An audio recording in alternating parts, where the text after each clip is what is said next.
Oh, no problem. Hey, I'm gonna text it to you, okay?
Right here, right back. All right. Awesome.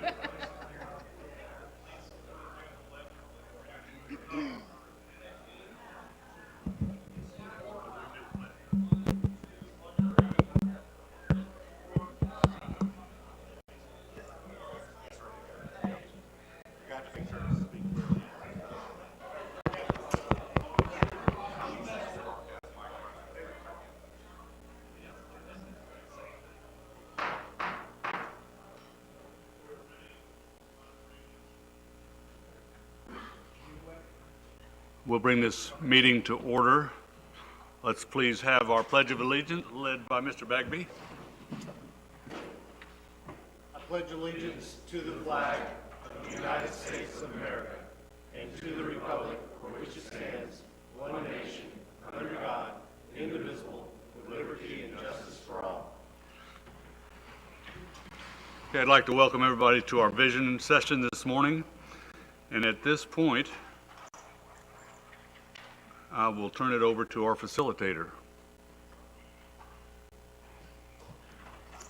We're pleased to have Laura Rackus with us today to help facilitate this session, help guide us through what we want to look at as our continued vision for the city of Destin, and we appreciate her being here. She's got the experience needed to help us do this, and we're lucky to have her here. So, Laura. Thank you. Good morning.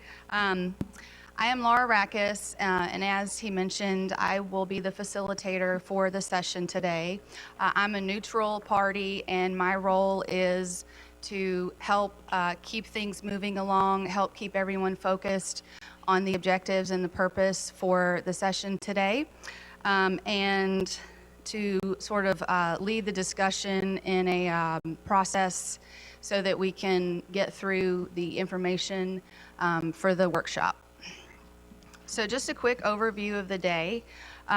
So as you can see on your agenda, Lance will be going through the mission, vision, and values, accomplishments, and current project commitments. After that, we'll hear from strategic partners. Then we'll have a public comments portion.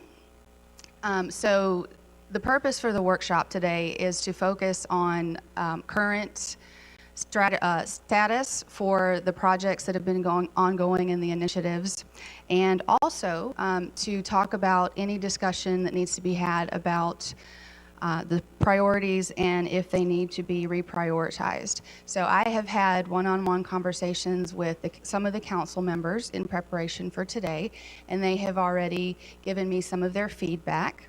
So we'll go through that later on in the day. But the main purpose is reprioritization if needed, and talking about that to prepare for a vote on any of those items at a later date if needed, and also to discuss any new items or new initiatives that the council members would like so that staff can start preparing for the FY23 budget process. After that, we'll have department updates and then a working lunch. And then we'll go through and talk with the mayor and the council members about the reprioritization and the new items for FY23 that they're interested in. That's it. Okay. Thank you very much, Laura. If we could go to the next slide.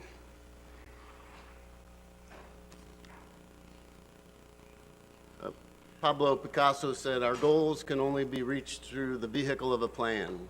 There is no other route to success." That's why we are here today, to hopefully keep the existing plan moving forward and tweaking it as needed to meet the needs of the city of Dustin. Next slide, please. Our high-level strategic planning process is outlined on the screens. This is a very simplified version of what we do each year. We start with our visioning and planning session that we're holding today. Eventually, staff will take the information gained from today, put it into a usable format, bring it back to council at a voting council session, and the council will eventually adopt the new plan for fiscal 23, as the one for this current year is already adopted. Staff will then execute the plan, and then we start the system over by reviewing, tweaking, and hopefully making the plan a little bit better each and every year.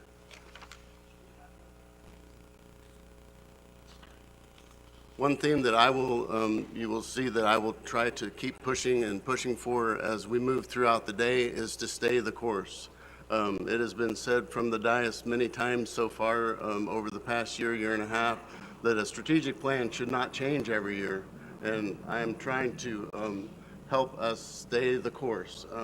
We can make tweaks to our direction to make sure that we're fine-tuned on where we want to end up. But the major goals, the major objectives, staff has been working hard on some of these for, believe it or not, upwards of 20 years.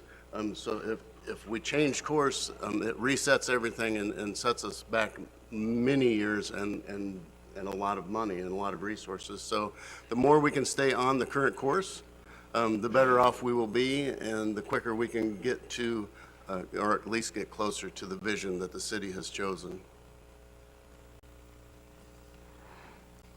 As Laura said earlier, we've got the desired outcomes for today, and from my point of view, I'm looking hopefully to get three things for the staff. That is to reaffirm the current plan direction, make tweaks if they're needed. If they're not, then we can leave them alone. But if they're needed, make tweaks, and we can change the priority levels of our current objectives that are outlined in the plan if we need to do so. I have a feeling there may be a couple changes like that coming forward today, and that is part of what this meeting is for, to tweak those. Second thing is to expand or clarify direction, if necessary, for any of the current council objectives. Usually from the staff's point of view, we have an idea hatched, and a couple years later it's been cooking, and now we need to have a little bit better direction to know how far the council wants staff to take these ideas and move with them. And I think there possibly could be some discussions that we'll be doing that with today too. So, and that's a good thing. But that, as long as staff and council are on the same page when we leave today, we've accomplished what we need to do. And third is provide direction to staff on items requiring research for consideration during the upcoming fiscal 23 budget season. So believe it or not, one of the main reasons we hold this meeting in early January of 22 is to start preparing for the budget year 23. And if there's new ideas that need to be researched by our staff, then they have to have that research ready for council for consideration sometime around the beginning of May, so we can build it into the thinking for the fiscal 23 budget.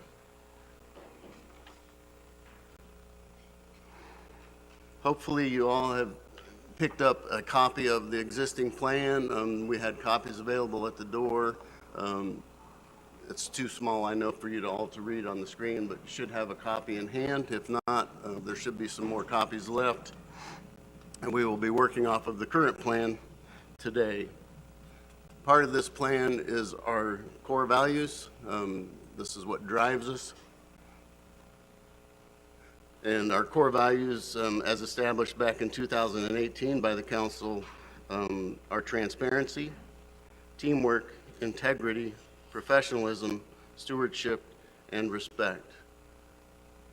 If this was a longer version of the strategic planning session, which we can have in future years, we could revisit these. And today, if council wants to make note that they want to revisit these, then they can do that.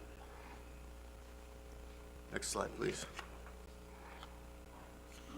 One thing that council did in the past year and a half was to prioritize the 3 customer groups that they identified. And as you know, we have our year-round residents, our Dustin-based businesses, and our visitors as our key customers. Council actually did vote to prioritize those 3, and our year-round residents are our #1 customer. If resources are such that we have to pick between the 3, then the year-round residents are our #1 priority, followed by our Dustin-based businesses, and then lastly, but not leastly, is our visitors. And we believe that if we take care of our year-round residents, then they will take care of our businesses, who will take care of our visitors. Our current vision for 2035, as established by council, is Dustin is a family-oriented beach and fishing community where people want to live, work, and play, and where guests are welcome to respectfully enjoy our community and its resources. This is what we're striving for in all that we do. On the screen, you'll see a list of the strategic goals that are currently not in priority order. I should mention that I look at these 6 strategic goals as the 6 pillars that we should be basing anything we decide that needs to be done in the future needs to fall underneath one of these 6 pillars. So any of the strategic goals, any of the objectives that council comes up with should fall underneath one of these pillars. And I believe there may be talk later about actually prioritizing this group of 6. So that'll be a great discussion to have. So currently we have financially sound city providing service excellence, green and sustainable environment. We want to improve mobility and connectivity. We want to enhance quality of life and safety for families. We want economic development and revitalization. And finally, effective, efficient, and aesthetically pleasing infrastructure.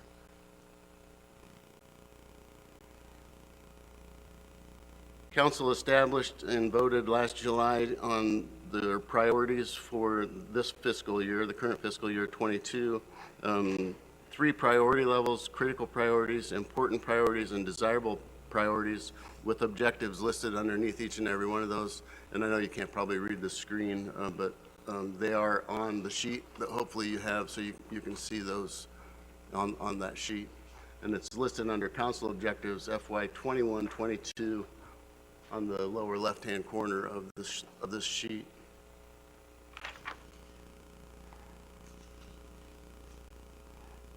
Going through those individually, our top priority for this current year, as voted on by council, which was the only critical objective that they listed out, was offer livable wages and benefits to attract and maintain high caliber and qualified staff.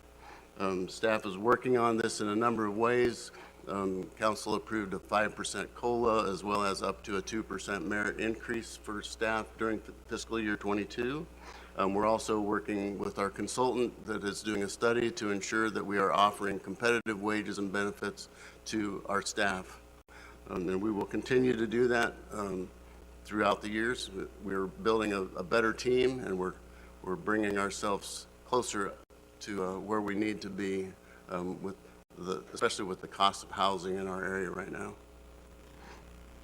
The second one was to complete the two-lane Crosstown connector, and this is one of those projects that's been on the books for nearly 20 years at least, maybe longer than that. We have made progress on it. I'd like to thank the staff and the council for their continued support in getting this thing moving. And when Lewis offers his report later on, he can expand on where we're at and where we think we're going to be able to get to in the next 2 years on this. But as you can see by the project schedule, we are just past 60% plans, and we are honing in on a final design that should be coming forward in the near future, and I will not steal Lewis's thunder. We'll go on to the number 3 is very important, near and dear to my heart, which is returning the view corridor so that both residents and visitors can see that beautiful beach and that beautiful Gulf of Mexico out there that we all love so much, and appreciate the continued support of council. And honestly, the county has helped us a great deal, and staff has really taken on this challenge. And as hopefully most of you know, we've already purchased 2 properties to add to our current beachfront out in the Crystal Beach area. We've got more properties on the horizon so that we can continue to return that view corridor to our residents and our visitors. Number 4, and if you've seen the mock-up drawings of what Highway 98 would look like without all the power lines, you would know that this is a phenomenal undertaking. It's expensive and it will take some time, but if we can pull this off, it will truly beautify that corridor all the way from the bridge to the Walton County line and beyond there into the residential neighborhoods. This is an undertaking that we hope to see move forward in big steps this year, and perhaps within the next 2 years we can see some things happening to actually make this happen. Number 5, an important is the Zurby Calhoun Avenue Phase 2 design pedestrian pathway under the Marlar Bridge. This has been on the books for a long time too.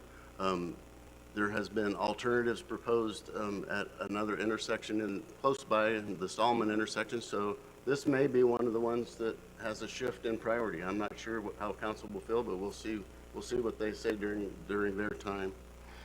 Number 6 is desirable is to research the viability of multi-use convention sports community center. As you know, our community center has been around for a long time. It's served hundreds and hundreds, if thousands and thousands of kids. Continues to do so, but like all buildings, when they get older, things go wrong, and we have to decide if we want to keep pouring money into the existing building or if we want to go a different direction. And this would be one of those items where if council can provide more direction to staff as far as researching how they want to proceed with this, then staff would appreciate that. Number 7, annexation of unincorporated enclaves.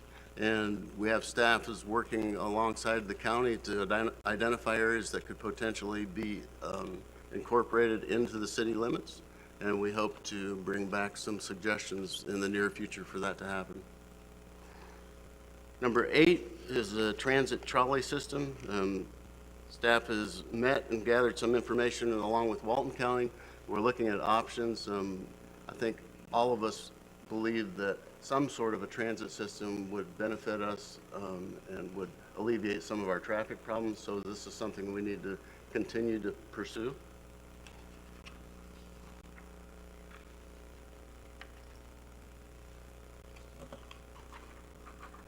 Number 9, a city marina was talked about and potentially performing a feasibility study on if that is something that the city truly wants to provide or pursue, and if it is feasible for us to pursue it. And number 10 is improved parking, of course, which has been ongoing ever since I came on board, and explore other options such as parking garages and additional surface parking throughout the city of Dustin. Finally, we have the number 11, which is our beach renourishment and planning schedule, and we are working with the county to continue to push for renourishment of our beaches, as each year part of our beach erodes, as you all know. So those are the current objectives as council has, that council voted on for fiscal 21-22, and those are what we will be working off of for the rest of the day.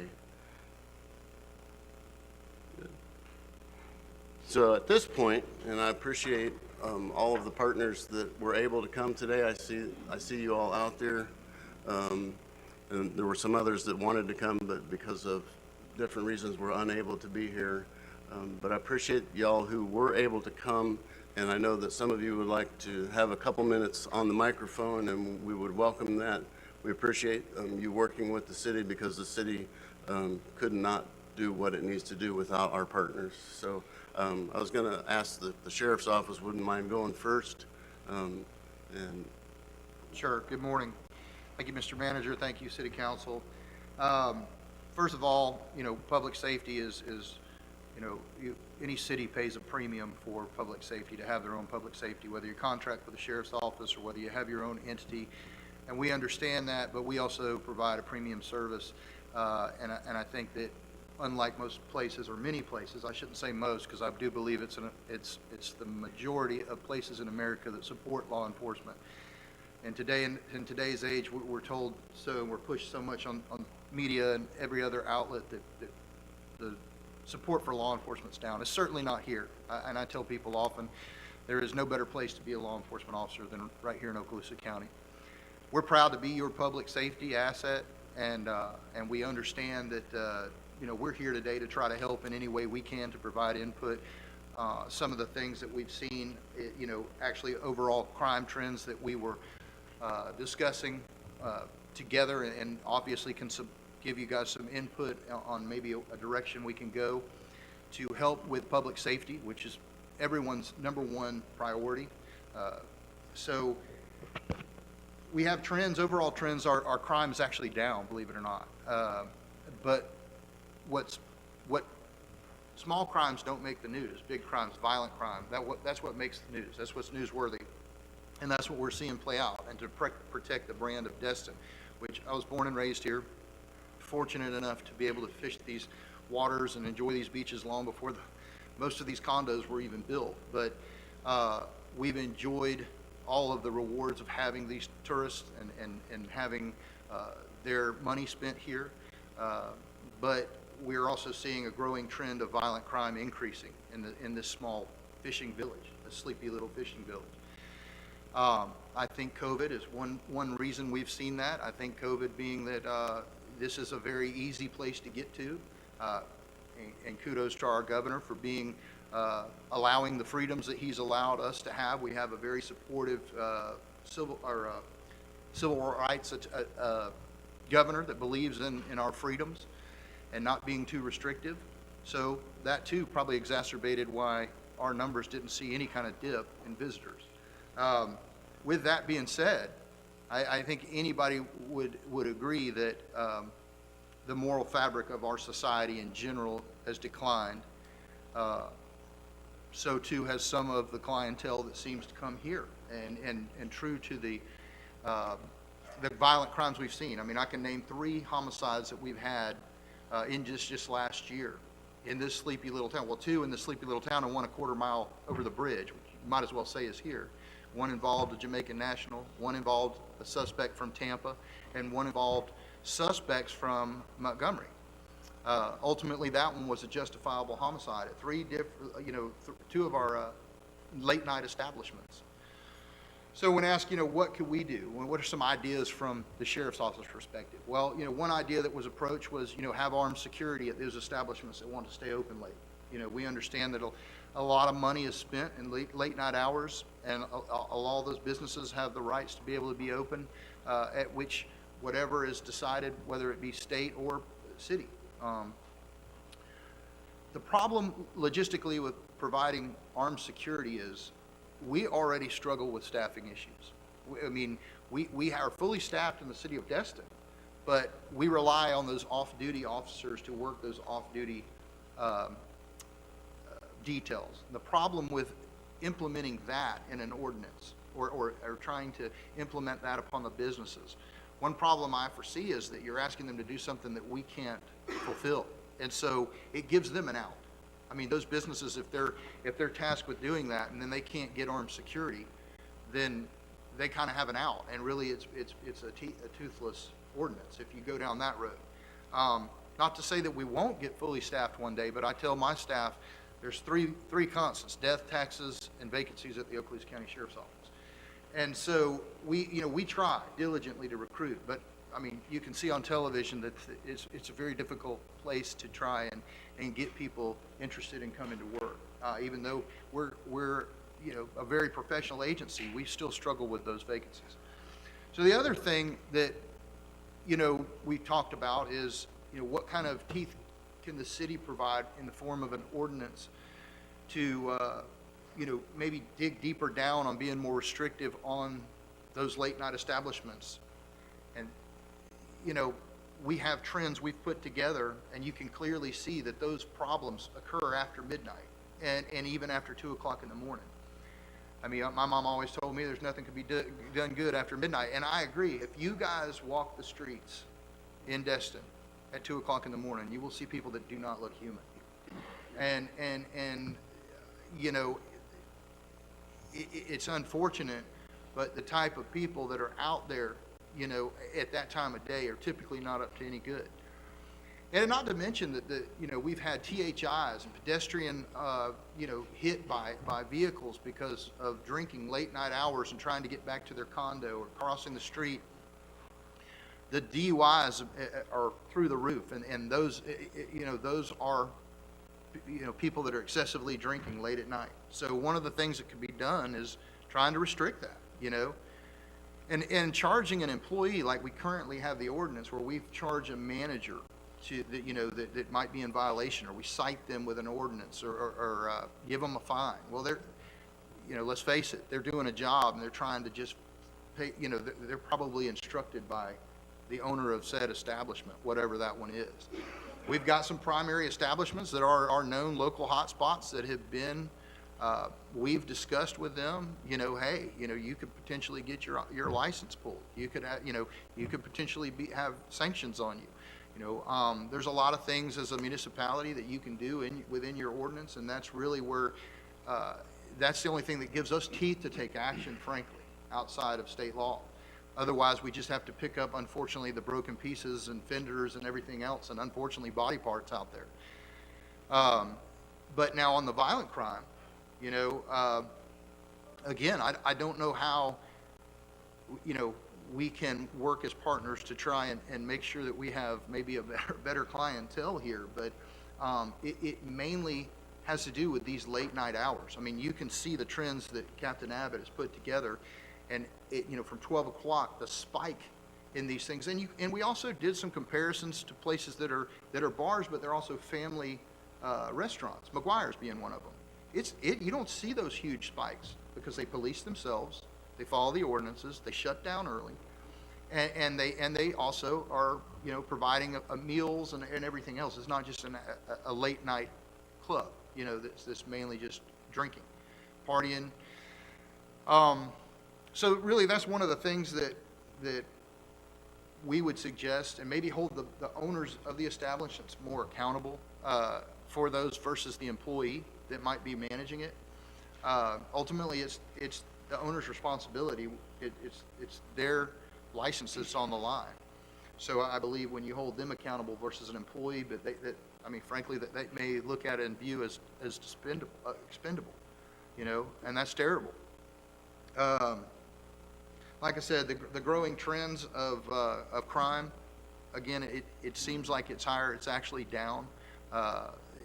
2020 was actually up from where we're at right now, but the violent crime is certainly up, and that's what we're here for, and that's what we're here to talk about. And if you have any questions from us, we'll be glad to dive into it. Anything from the board or any of y'all. And I want to thank you for giving us the opportunity to be a part of the strategic planning. It's nice of y'all to invite us as your public safety partner, and we certainly want to work in any way the board could see that we are legally allowed to be able to support that function. take this opportunity to thank the Sheriff's Department. They are a really good bang for the buck. They are professional, and they're doing a good service, and we appreciate y'all coming today. Any questions from anyone? Just one comment. I wanted to bring up the, we brought up the suggestion to look into certain demographics, or not demographics, but you brought up the fact that our clientele has changed, and when we bring it up, we get dirty looks, and people don't like that. I'm with you. We trust you guys. So thank you for bringing it up. Thank you for all your hard work. Thank you make a lot of really, I don't know if this is what you asked for, but thank you make a lot of great points, and we really appreciate. And I think that in moving forward, listening to you guys is key, and we just appreciate all your hard work, and I think you bring up a lot of really good points. So,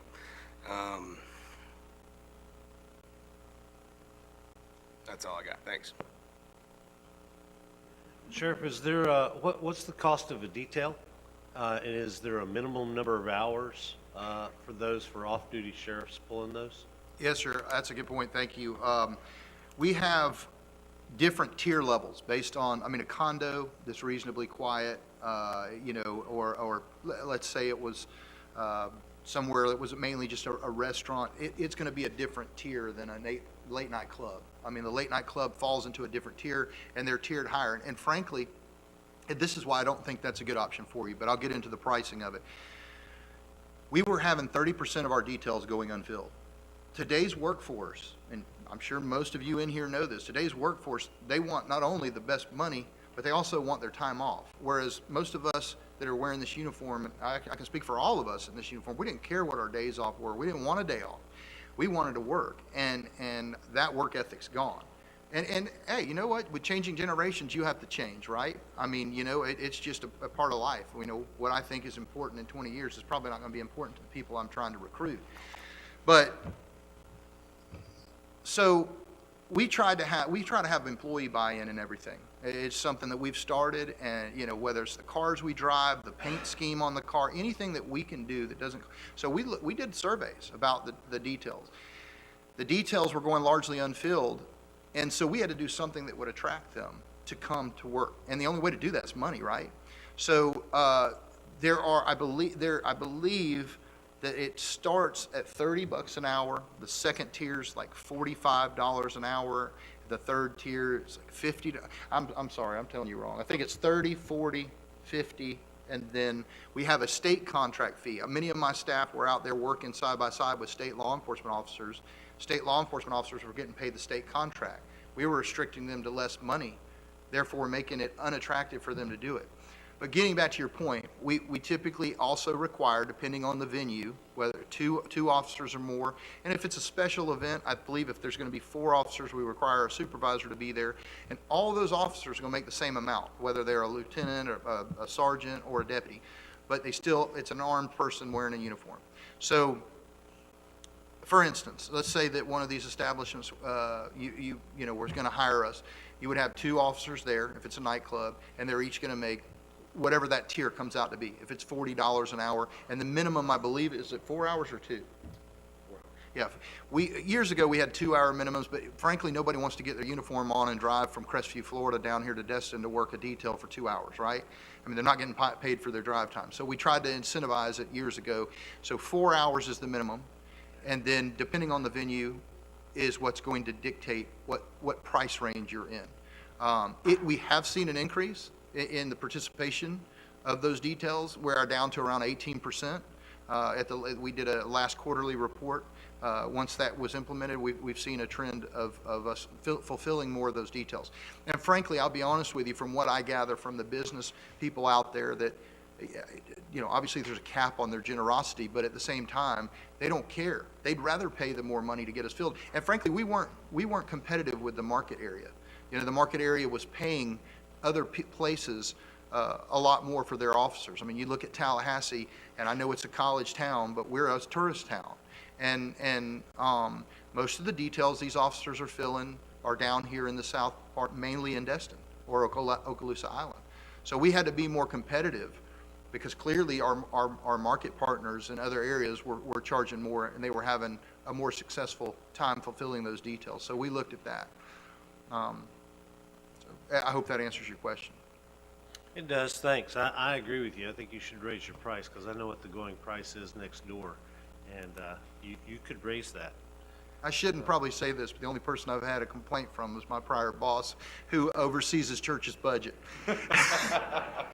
I told him a remedy for that. You recruit them to become members.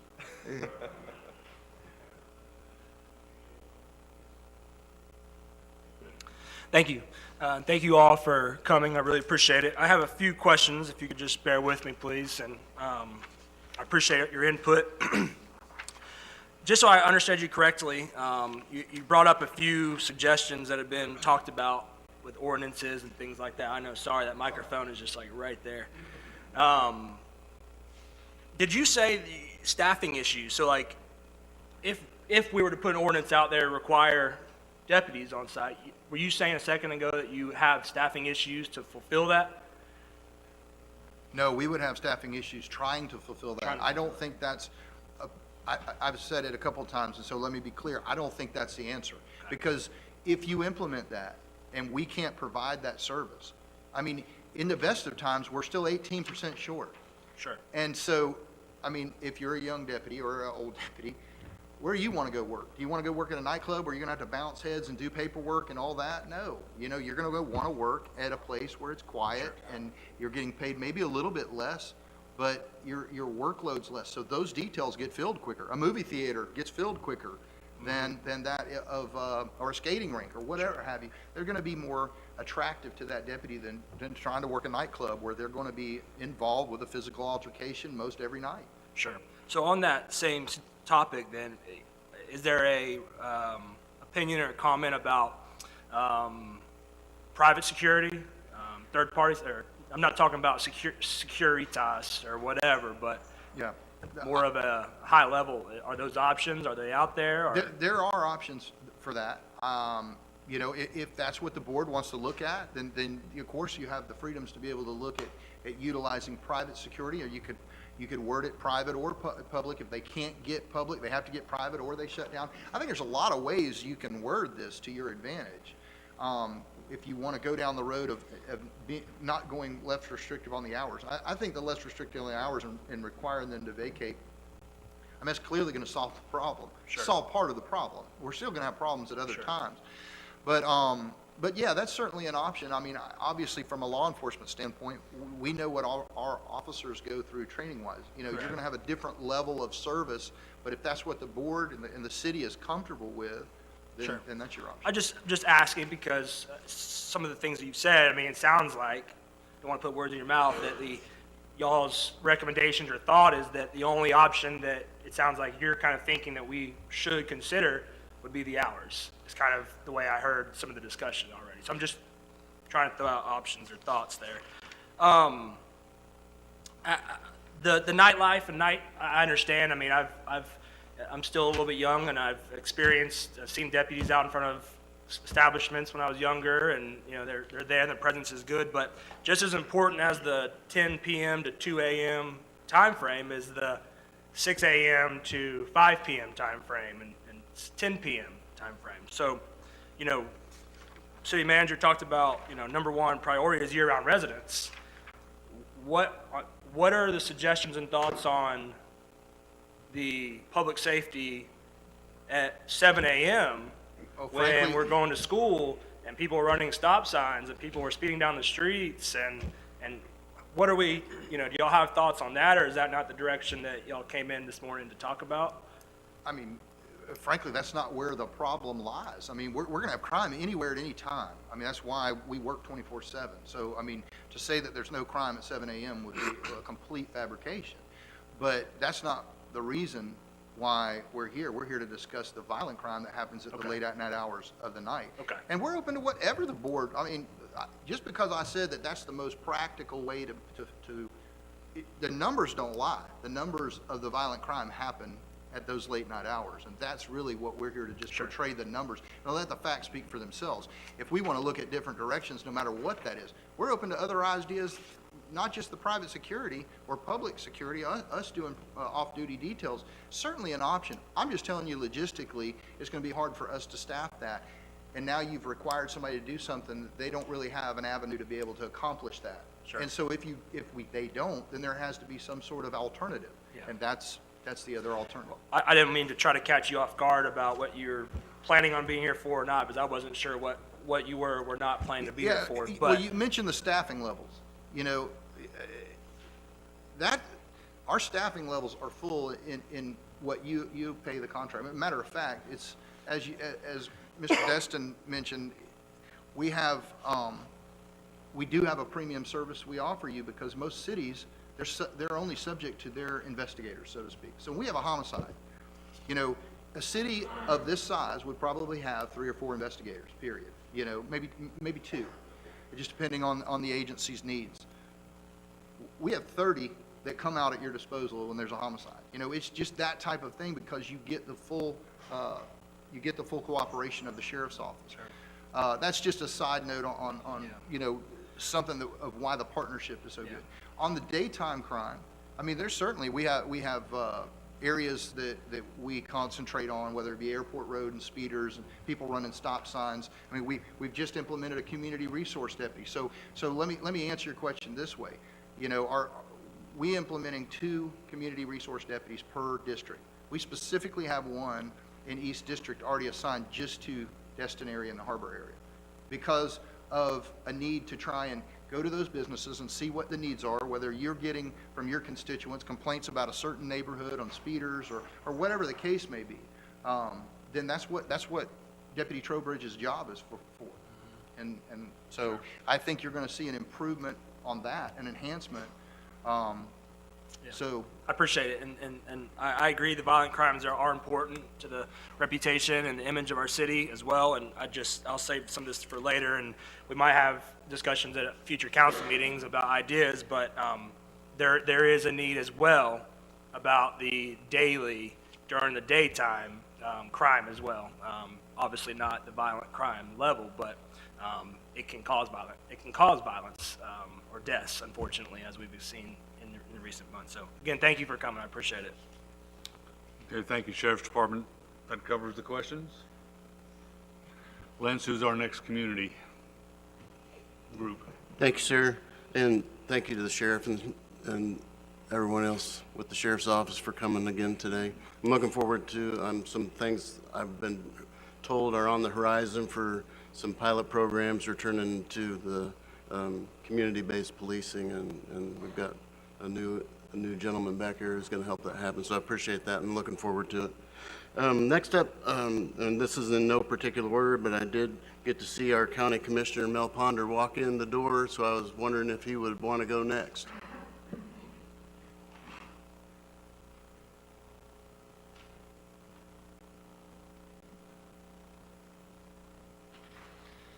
Thank you, Lance, Mayor Pro Tem, Commissioners, Councilman, sorry.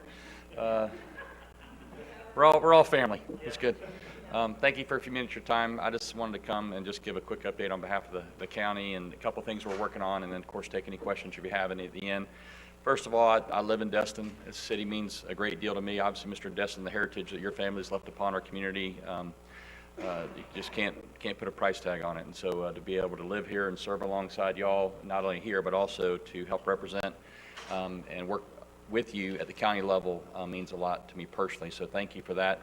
I think our partnership's doing fantastic. There's clearly things that come up that hopefully you all have access to call me or text me at any time. If not, working with Lance and Webb have been a great blessing to me to continue to talk to them about issues within the city, things that could float upstream that we need to be aware of, or things that we maybe could look to partner on. Things like beach access, something that was done before.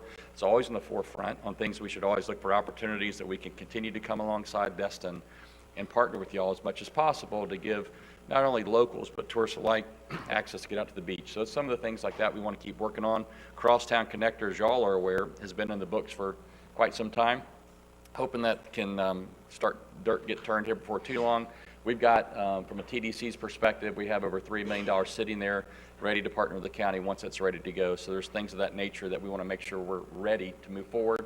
Any other infrastructure needs you might have, things came up last year during the bed tax expansion talks. I can't thank all of y'all, especially the Mayor Pro Tem, who was a great partner to work with to navigate some waters so that Destin felt honored and valued, but also to make sure if there's any other capital desires that Destin has, with the new partnership, there's a dedicated stream of funds that can be used so that you feel like there's some honor coming back, because Destin does bear the burden of a lot of the tourism impact in our community. So I want to make sure the dialogue remains open from that regard. Other things I want to kind of at least bring to your attention, if you're not aware of, just a couple things I think are newsworthy countywide that would impact you. The joint use agreement we just signed, I was very thankful in my first meeting as chairman. That was on our agenda.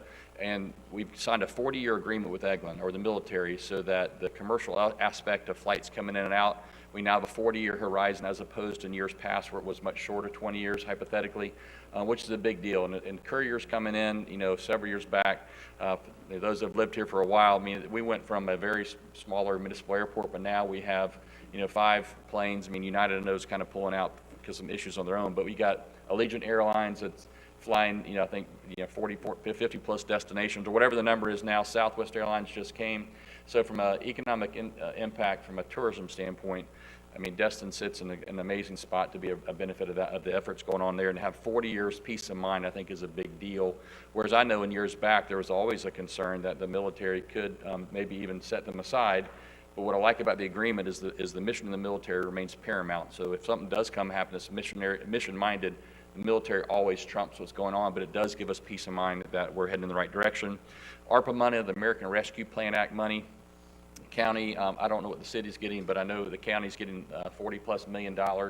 We just workshopped some of that at our first meeting and dialogued about some potential uses of that. And so there's, we as a county need to continue to look for other infrastructure ways, and some of this will go towards broadband, maybe not as much a benefit in Destin as much as the north end, but using some of those funds to make a difference on some things where we were deficient in as a county, I think is really important. The bed tax expansion, I just hit on that. That's going to be, I think, continue to be a good win, especially here in the Destin community. One of the topics that came up, and I've met with Chief Sasser, we're not there yet, but Henderson Beach State Park, as most of y'all or many of y'all may know on this council, the state of Florida does not put lifeguards at state parks anywhere in Florida. They have, from my understanding, has approached the park ranger here and would like to, because of recent, I'll just say drownings and other issues at the beach, maybe look at a partnership of some kind. So that's on the horizon. Not quite there yet, but it may be something, bless you, maybe something that that's an added benefit for the guests to do at Destin that may take place. We'll see where it goes.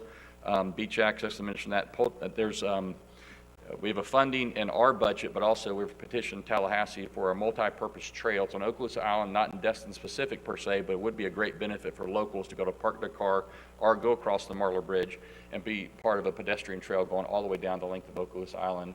And so I'm pretty excited about seeing that come to fruition hopefully soon.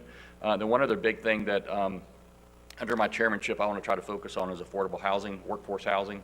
It's a dire need we have. I mean, not just Okaloosa, Walton, I'm sure Santa Rosa has as well. And so identifying parcels is going to be a task. Trying to see if whether it's just finding parcels, it's a tough job. So, but it's going to be a priority of mine. Try to work with local organizations to see what we can do to put a vision out there. We have a committee within the county that I've tasked our county. Bless you, man. I'm not wearing anything. I'm allergic. I know it's terrible, but it's a priority. So, and on that note, I'll kind of bring it to an end. But Mayor, it's an honor to be here. I'll take any questions you have. Thank you for the great work you're doing. Thank you for your friendship and partnership. I look forward to continue great things ahead. And thank you, Commissioner. Without the partnership that we now enjoy with the county, our beach acquisition would be going nowhere. And we really do appreciate that. And I think we have some really great things coming down the track on that point and all the others you mentioned. Any questions at all? Thank you, Jim. Thank y'all are too. Thank you. I appreciate it. All y'all got my number, so call me if you need me. Thank you, Mayor. Appreciate it. Thank you. I see we have several more partners out in the audience, so I'm not in no particular order, but I do see Mr. Moody over there from the chamber, so if I can pick on you a little bit to be next.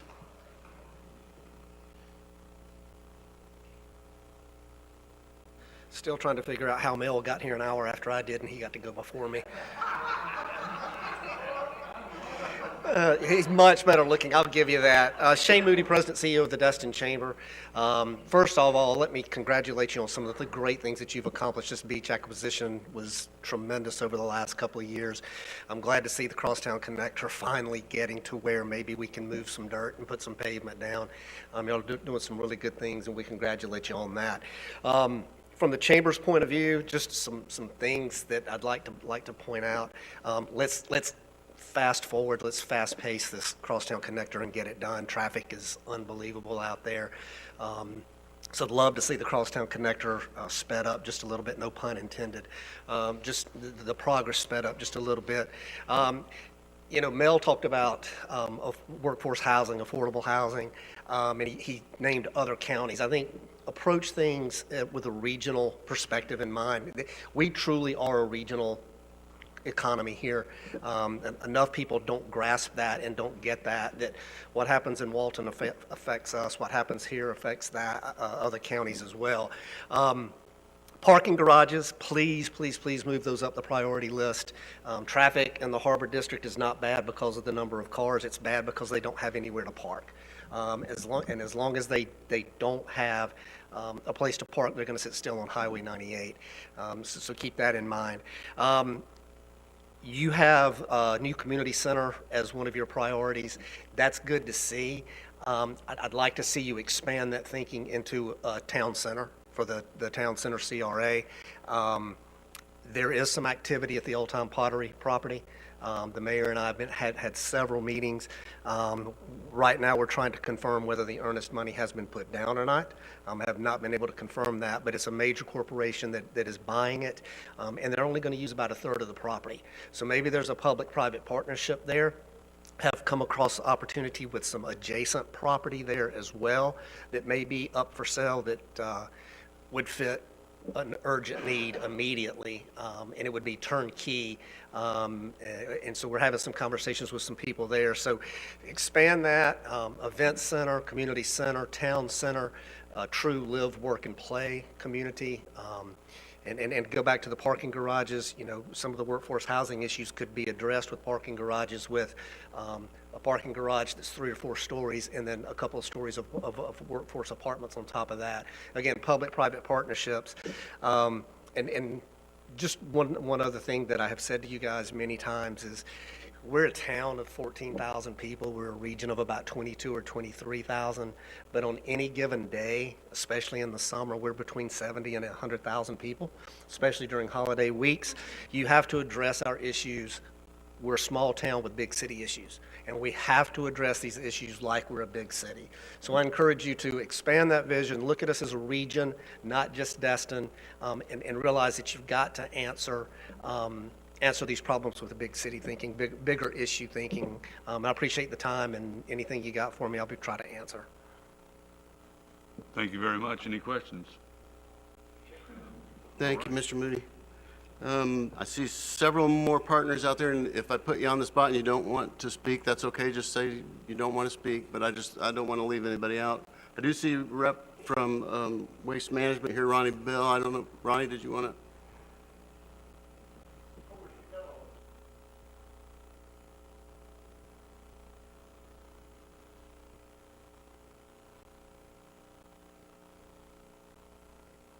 Council Ronnie Bell, Waste Management. I'm the Public Sector Solutions Manager for this area.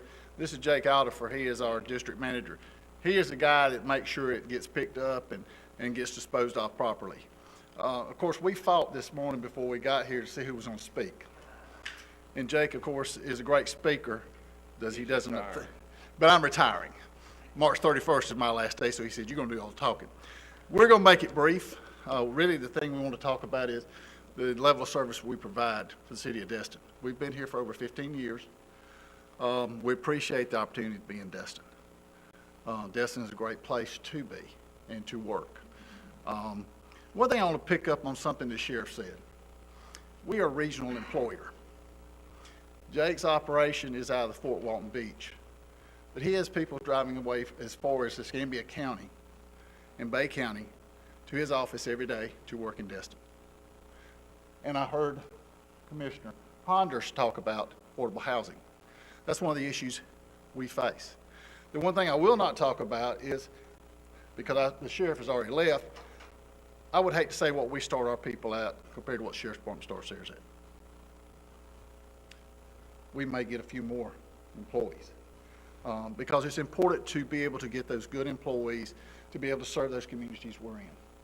One of the things that we do is we provide, under the contract with Dustin, we provide you twice a week garbage service for every resident, once a week recycle, once a week yard waste, once a week bulk. We touch every customer, residential customer in Dustin 5 times a week. Work with your staff under the current contract to come in, and that doesn't mean we're over here 5 days a week on your residential streets. Once a week on garbage, we also pick up recycle that same day. The other day we pick up garbage, we also run trucks to pick up your yard or bulk waste. So we're basically residential 3 times a week. We touch every resident. I wanted to share just a few numbers to you. And something I probably forgot to say, we appreciate the opportunity. I've been here 7 years with Waste Management.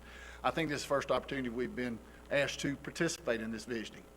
And we really appreciate the opportunity because solid waste is a big deal. It's such a big deal, the Department of Labor has now considered it a utility, along with water, sewer, and trash. But in Destin, in 21, the amount of residential garbage was 8,920 tons. The commercial garbage was 23,972. Now, we provide these reports quarterly, and I know you see those. They're called Diversion Reports. But I'm taking these numbers straight from those reports. From 20 to 21, residential garbage, that's a 7% increase. Your commercial, it was 29% increase. And I just want to back up one because a lot of people will say because of 20 COVID, the anomaly, blah, blah, blah. I want to share a little bit on 19 to 20. In 20, the total residential garbage was 8,300 tons. Your commercial was 18,560. That was a 5% increase from 19 on your commercial. And it was a 10.5% increase of your residential. I know that one of the things you're looking at as you're envisioning is the future. And I know that you're preparing, like questions I heard about crime and how we do it in the daytime and at nighttime. But your garbage will continue to grow because of the growth of your community. And the growth of the community is because everybody wants to come to Destin. I'm from Walton County. The biggest thing I always heard, Mr. Bagby's going to agree with this, I know 100%. When I was county administrator over there, and we'd be talking about something at Sandestin. Oh, you're talking about Destin. No, it's Sandestin. It's Walton County. No, it's Destin. So you're related a large geographical area, not just here in Destin. As people look at that because of your growth and they want to be here. So again, we're a partner. Jake is here to answer any question, and I hope he has many. But we also have Deanna Simonson. She's our sales coordinator. Deanna, stand up, let me see you. You're the pretty one of the bunch. Okay. But and our area office is now in Destin. It's located across from Regatta Bay in that big 2-story building. Our area manager, our area vice president is a lady named Dominica Farmer. Dominica had her choice to have it anywhere between Louisiana and Tallahassee. She chose Destin, Florida, to have the area office. And I think there's about 10 or 12 people that work out of that office. And I think she's probably the only one that was local originally. So those people have come into the community.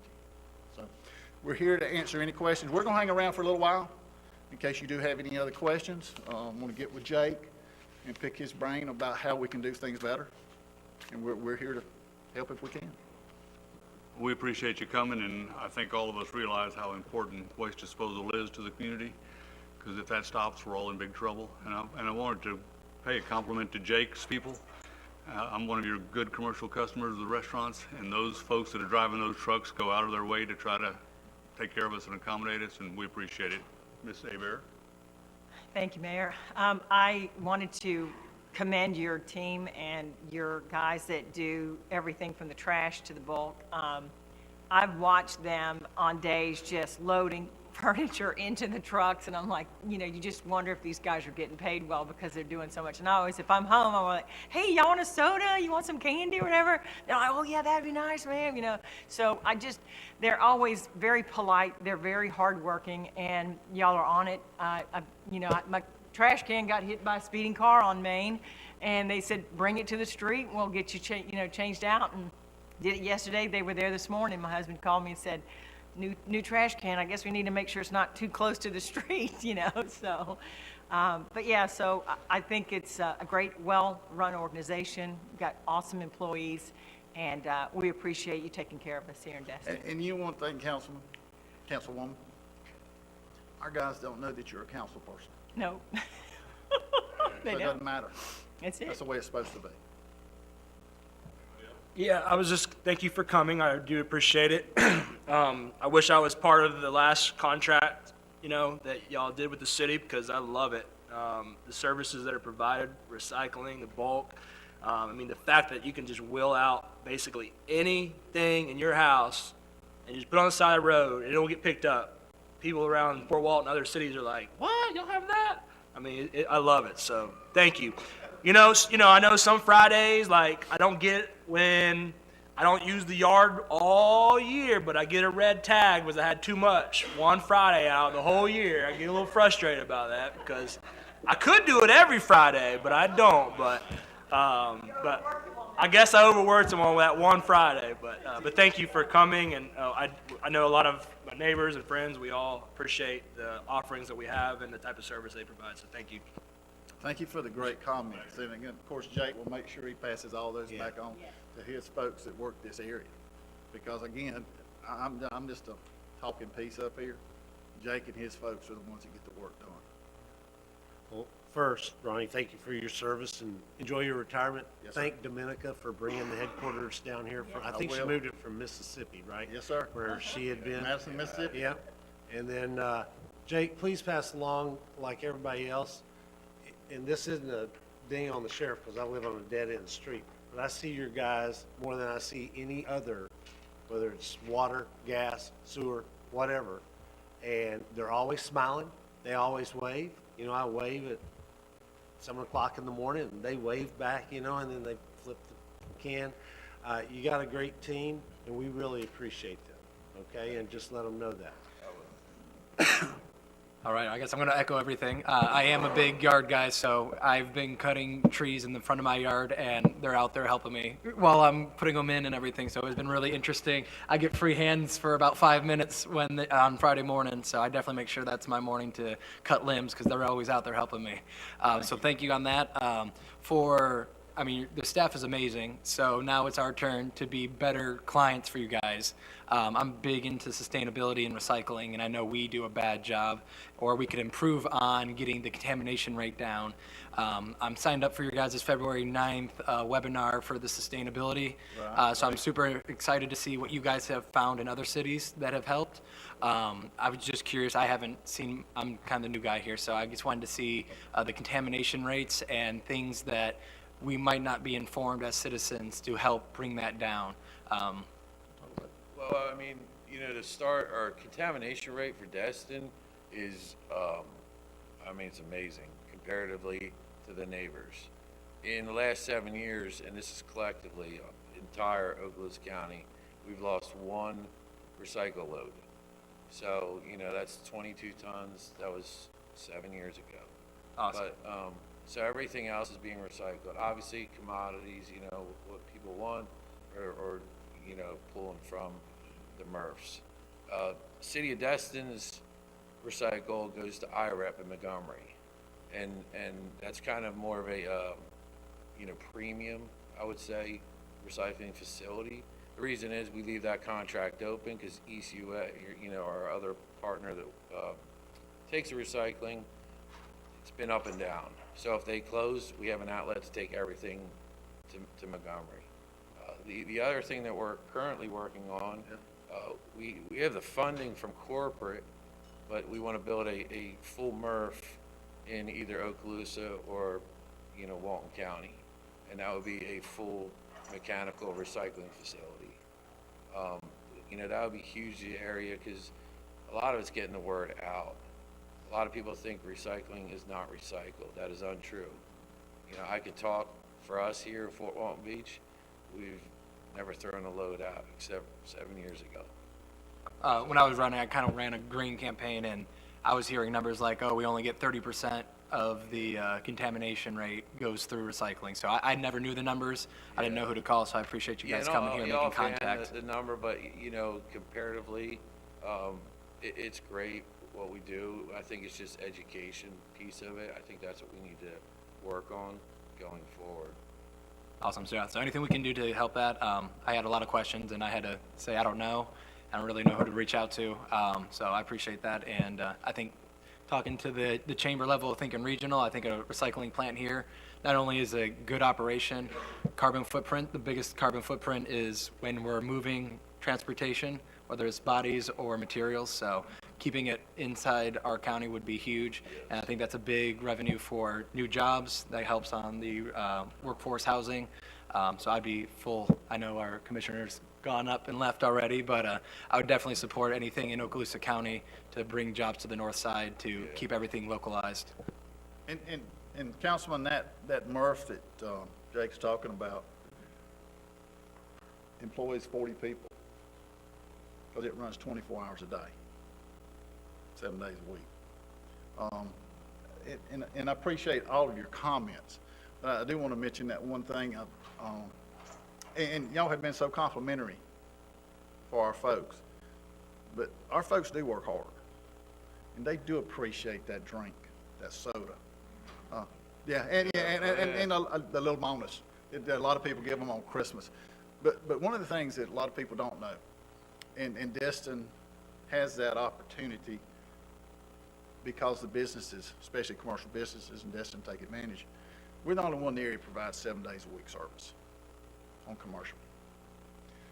But our folks work 362 days a year out of this Fort Walton Beach office. The only days that we close down are Thanksgiving, Christmas, and New Year's Day. So that service, 7 days a week, is provided to the city of Dustin. But we look at any suggestions, opportunities to enhance recycling. That recycling number has been sort of stagnant for the last 3 years. You have a great, give Catherine a little accolades here for social media, getting that word out. But finding, maybe somebody has a better idea of finding a way to get more participation.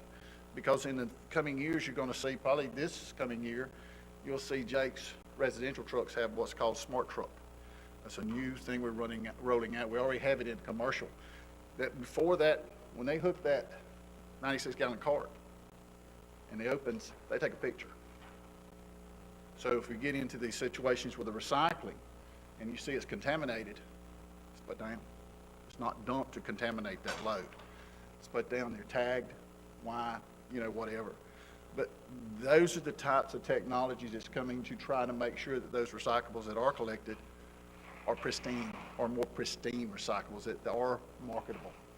So, but we're going to be here for a while. We're going to step out and answer a few calls, and then we're going to come back in, and if you take a break or whatever, and you have any specific questions for any one of the three of us, we would be glad to try to answer those.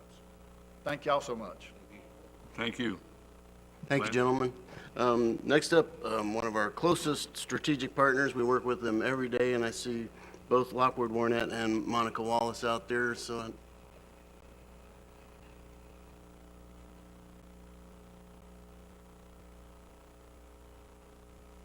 Lockwood Warnett, General Manager of Destin Water Users. First and foremost, I'd like to, as your utility provider for water and sewer to the city of Destin and unincorporated areas of Okaloosa County, we have supply to serve through build-out. We do have a little bit of expansion we need to make in our sewer capacity. That's a 20-year time frame, but we're already working on that. So we're here to provide you, and we have the ability to serve the citizens of Destin and the members of Destin Water Users. We have a great working relationship, as Lance said, with the staff. We work daily together. We exchange phone calls whenever we see potholes or water or something that doesn't quite look right. And we share resources, and we appreciate that partnership, and we appreciate the staff and that working relationship. That relationship even has gone to projects that we've done together. The Morgan Sports Complex, which was started in 1998. Recently, we just completed a project at the Dustin Elementary School, and that saved the city $500,000 in cost of irrigation and resodding, because as part of our project to get irrigation over to the sports complex, we did the sodding as part of our work. So that's a good working relationship. We have other projects that we'd like to look at in the future, possibly expanding our reuse at the Morgan Sports Complex. So we hope there's opportunities for that. Working together with you, we want to make sure that we're included up front. The undergrounding of the utilities is going to be a big project, and when we open that hole, there are utilities in there that we'd like to take a look at possibly upgrading. We've got some older 2-inch lines, water lines, and that's something we'd like to see. Does it make sense to put in 6-inch lines while we have that hole open? But also coordination of working in that hole, because that's a narrow right-of-way and there's a lot of stuff. Stormwater, gas, water and sewer, and then we throw in electric. Just hope that we can be up front with it, working with you on that. Also, the Crosstown connector. We see that as an opportunity for us to increase the connectivity of our system by putting some lines in there. And we'd also like to talk about possibly reuse, where we've gone to the elementary school, we can come down Beach Drive and maybe connect to that and provide reuse for irrigating that area. But overall, we're here to serve the citizens of Destin. We appreciate the staff, we appreciate your support, and we're here to answer any questions that you have. Thank you, Lockwood. Any questions?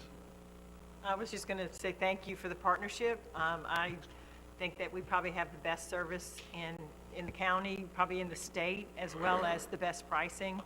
I know there's sometimes that, I have a problem and I have to fill the pool up or something, and the water bill comes in, it's like $56, and I'm like, this is insanely cheap. So I've had others, in the city say how awesome the water is here, how great the service is. You have a great customer service staff, and I'm just really happy and proud that you're part of our city and partnering with us. Thank you. Awesome. I guess my compliment would be I went to one of the board meetings, and for our strategic plan being financially sound, their board is insanely ahead of everything in the complete black on a lot of things. So it was just impressive sitting in on one of your board meetings and seeing just how forward-thinking they are, as well as how quickly things are getting done. So thank you to that. For the reclaimed water expansion lines and the pipes that you're going, how far west are we going right now, and what's your intentions on where that line will be? It's at the Destin Elementary School is where we've gone at this point in time.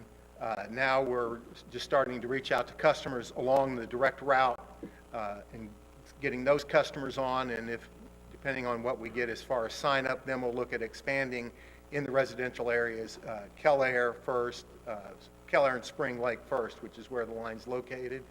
And then we see the opportunity for some larger customers along Beach Drive.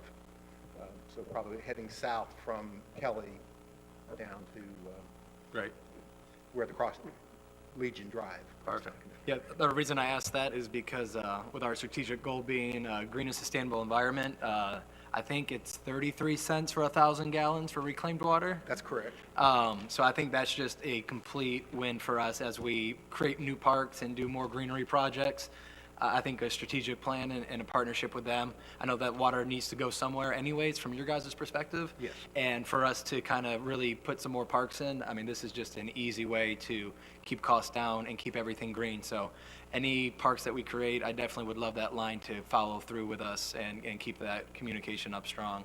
I think that's all I got. I really think that's a huge play, and I'm a big component. I try to sell everyone on covering their pumps up and going in with you guys. Thank you. Thank you, Lockwood. Thank you, Lockwood. I do see Principal Joe Genazzo out there from the Destin Elementary School. He didn't ask to speak, but I wanted to give him the opportunity if he wanted to.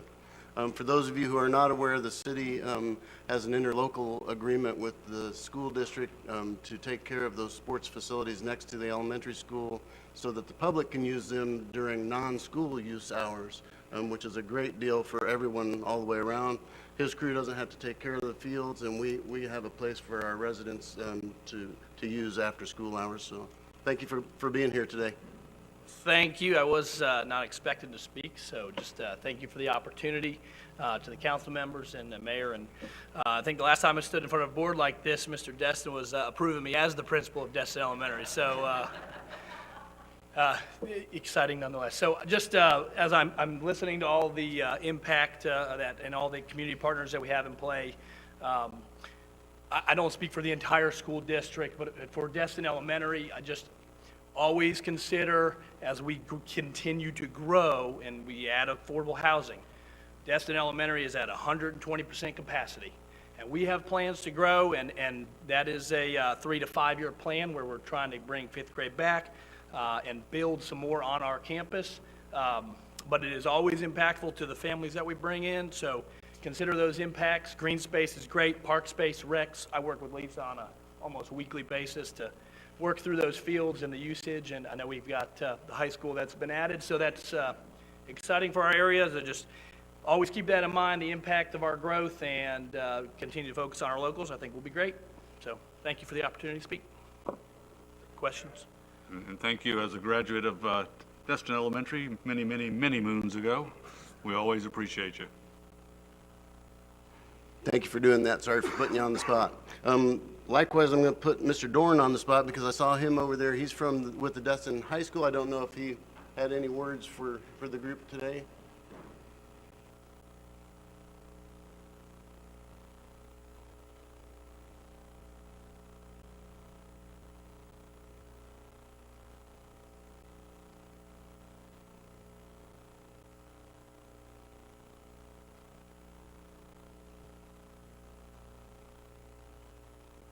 Got it? Okay, thank you. On behalf of Destin High School and Christine Cruikshank, our principal, thank you for a few moments to be here today to the council and mayor and giving me an opportunity to speak. We're very excited about our growth as a school and the opportunity to work with the community and everybody that we've had a chance to work with so far. And the city's been very supportive. We've had to work also, as Joe mentioned, with Lisa Firth and her department, and they've done a great job trying to partner with us. And very excited as we grow, we're trying to implement a school-based community, a comprehensive high school that we believe will be projections at 500 students in the fall of 2022. Currently, we're about 310, and we are trying to provide 22 sports. Obviously, our activities are branching out into a community that's very tight on space and very tight on facilities. So as the council goes forward, some thoughts on maybe multi-use city facilities that the high school could also benefit from in the future. Obviously, you know, when we think in the athletic realm, we think of stadiums and we think of ballparks and those type of things for our students to be able to participate in. But as our students compete and represent the city of Destin and Destin High School, we want to keep them in the community to be able to participate for their home contest, and we'd like to grow in partnership with the city as much as possible in facilities. We have some great opportunities for our students. Many of you are aware that we have a fishing curriculum, cybersecurity.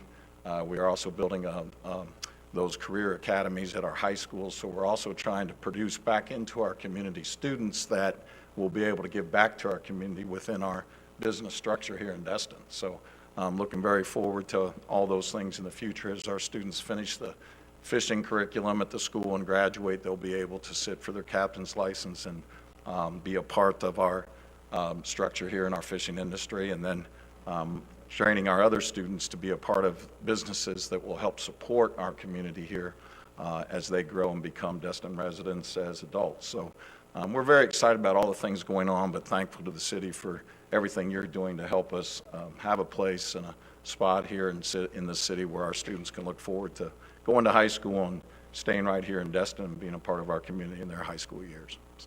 Thank you. Thank you, Mr. Dorn.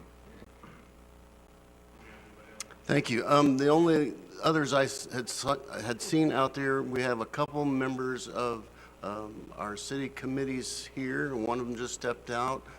We have Ms. Trammell. I don't know if she wanted to.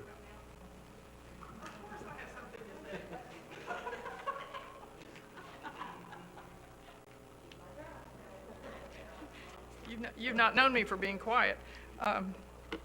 Sandy Trammell. I'm on the Harbor CRA Committee, and I'm the chair of the Parks and Rec Committee, and have been a volunteer since 2000.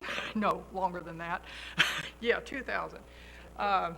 So that's a long time. So I've been on both sides. I've been where you're sitting, and I've been a volunteer. And one of the things I want to talk about today is volunteer coordination. I understood from a previous council meeting that you wanted to put the volunteer issue on the visioning session. I don't see it listed here, but I'm going to talk about it anyway. We do have a problem with our volunteers meeting with us every month. We don't have quorums, other issues. But the big issue I see that could solve all of that is training. I asked for this last year and the year before that, because I don't even know if you as new council members have ever been trained on the purpose of what volunteer committees can do for you. The other day, Mr. Wood came up and brought something up from his committee, and everybody was saying, great, we want to see more council, we want to see more committee people coming up. We'd love to come up, but part of the problem is this council and this staff has worked very hard in the past to give our volunteer committees the impetus to go ahead and bring those things up. Right now, they don't think they can. They think they have to call an individual person or something like that and bring it up, and it stagnates the committee, and it also doesn't give them a purpose for the use. So I volunteered to help train. I think we got as far as, yes, they wanted the attorneys to be involved, and I think they should be, because if you read our manual, our volunteer committee manual, it's out of date. It's out of date. It needs to be upgraded, it needs to be updated, and it says in there that all of us have to abide by what the visioning session creates, what the strategic priorities are, and that's fine, except they're never explained to us as a committee what that means. We get the 6-word sentence that you have right here, and we're supposed to be able to figure that out. So we do need a training. Real short, one day, we can do it all, everybody can come, working on that. The other thing I heard was parking. You know, we all have the parking issue. I think as council members, you could look at determining how big a parking lot can be before it has to go up. We don't want Walmart's parking lot all over our little 7-mile by 1-mile stretch of land. Somehow we've got to figure out when the requirement is to go up. I don't know when that is. We don't have any ordinances for that. We don't have any criteria for that.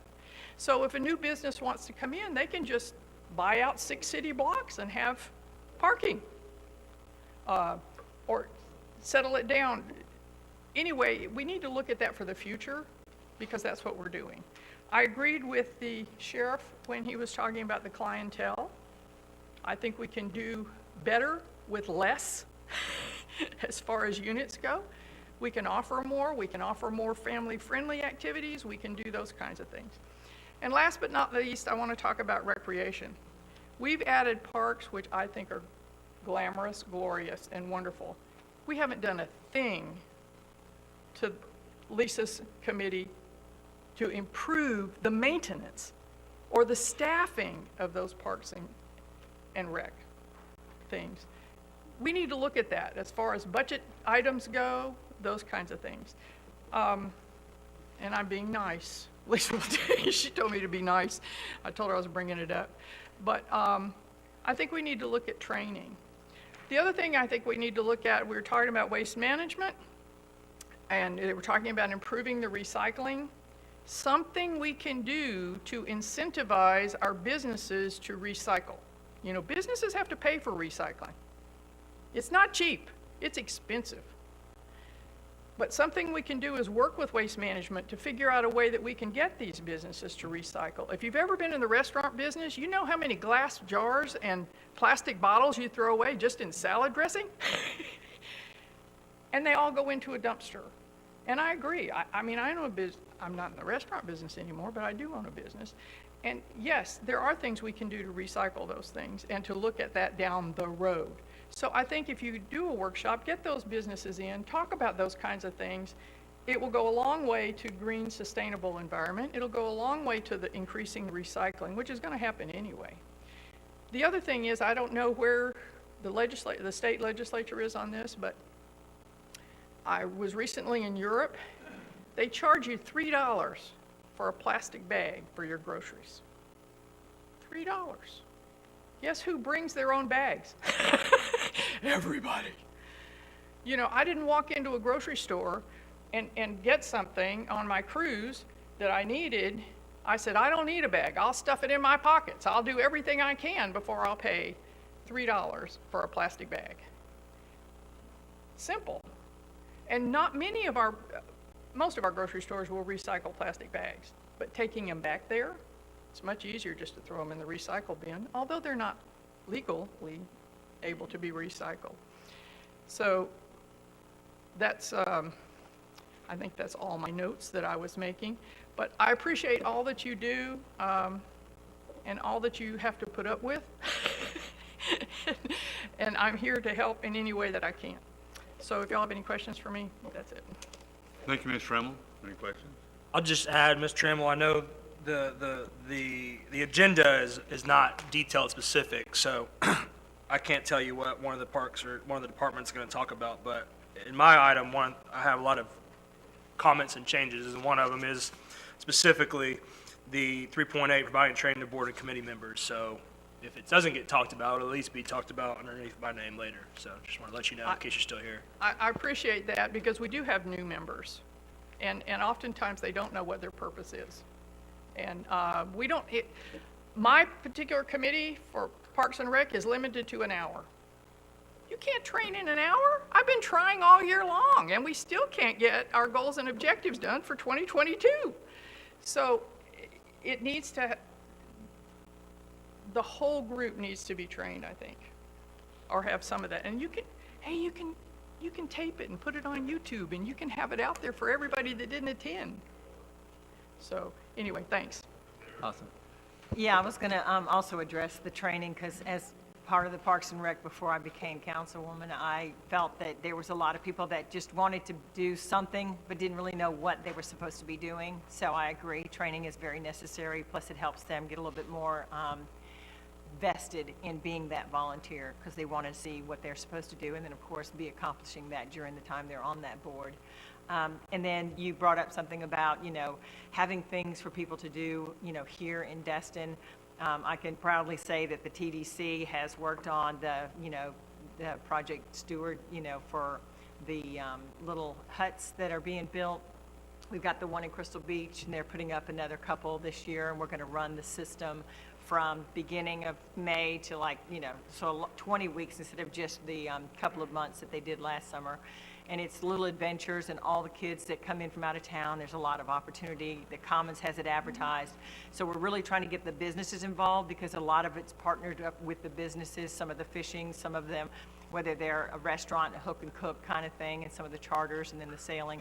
So we're getting a lot more on board, and I think this summer it's going to be very apparent that, you know, Destin, Fort Walton Beach, you know, we here in Okaloosa, you know, the county itself, offer a lot more for those that visit, and there's a lot more to do than just to come, get on the beach, and get in the water. So rest assured, this summer you'll see a lot more opportunities and activities that are not just the beach. So that'll be good. Okay? That is good. Thank you. Yeah, and thank you for bringing up the volunteers and everything. I've already, in my briefing with the staff, asked how can we give more power or impact to the different advisory committees. I've had a couple people go one and done meetings because they feel they're wasting their time and they could do more off the committee and just support and volunteer in other ways.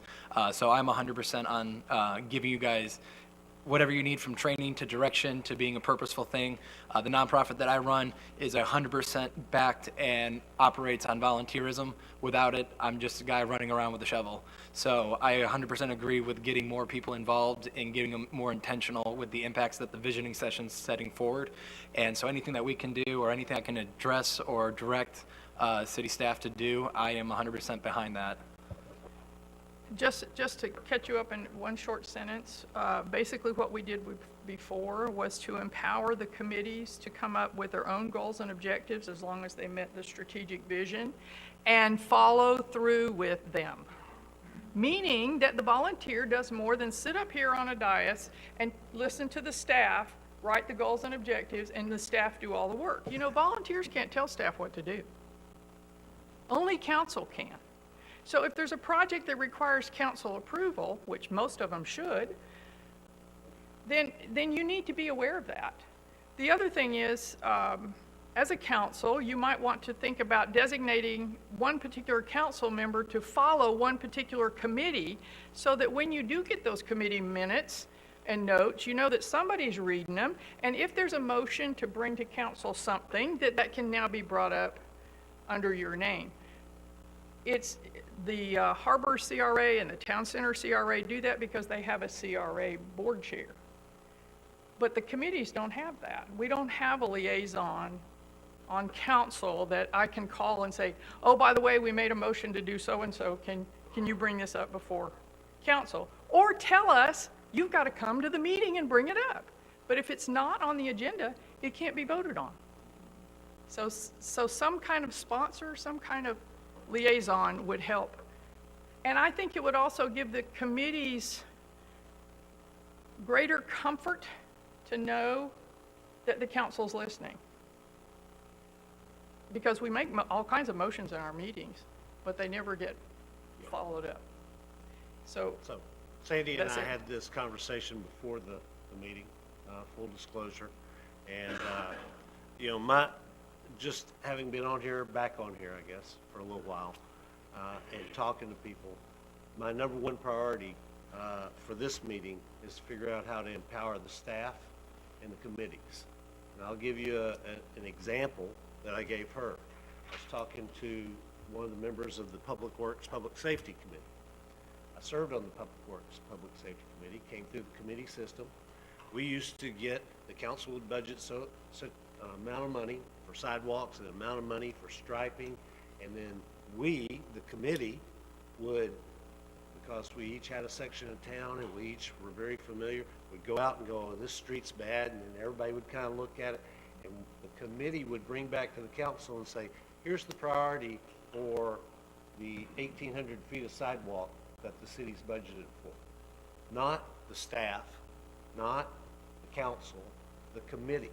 So you empower those volunteers to tell us to make a recommendation. Yeah, we have the final decision. Yeah, the staff can say there's not enough money or, whatever, but we have to empower those folks. The reason we're not getting quorums is because there's nothing to do.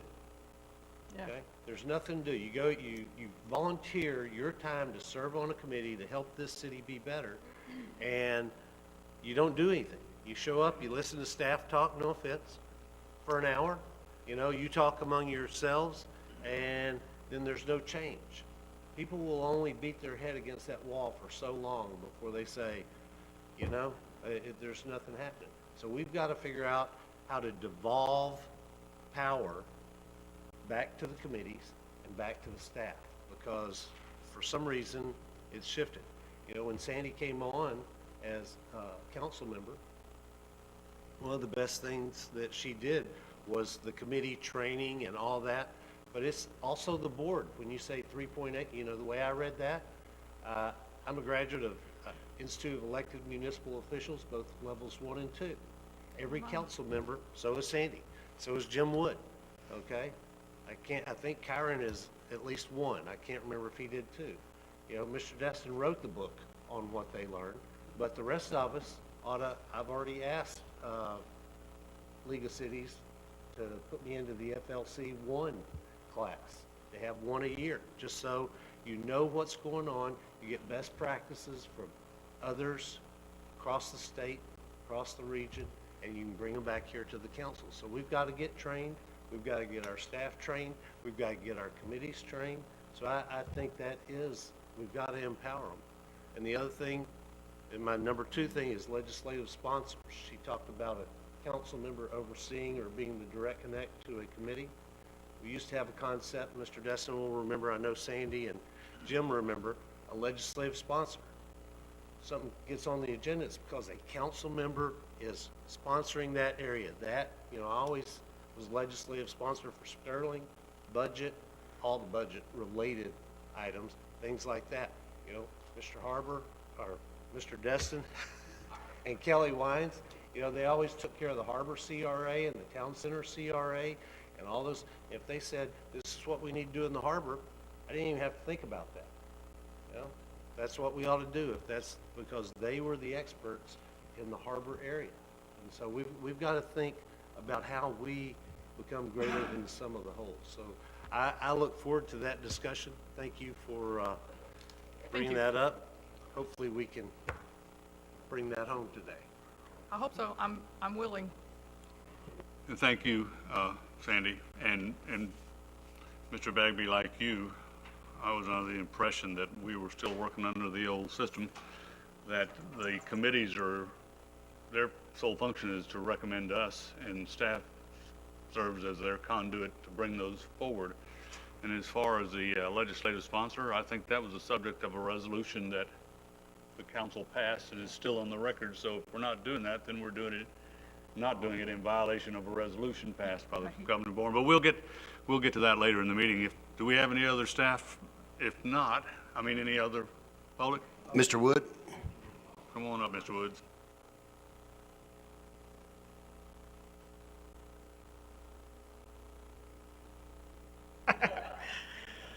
Well, thank you, Mayor and Council. I've always appreciated my association with many of your partners and also your staff as I continue on many committees here in the city, trying to help you get things done and make us the best community that we can.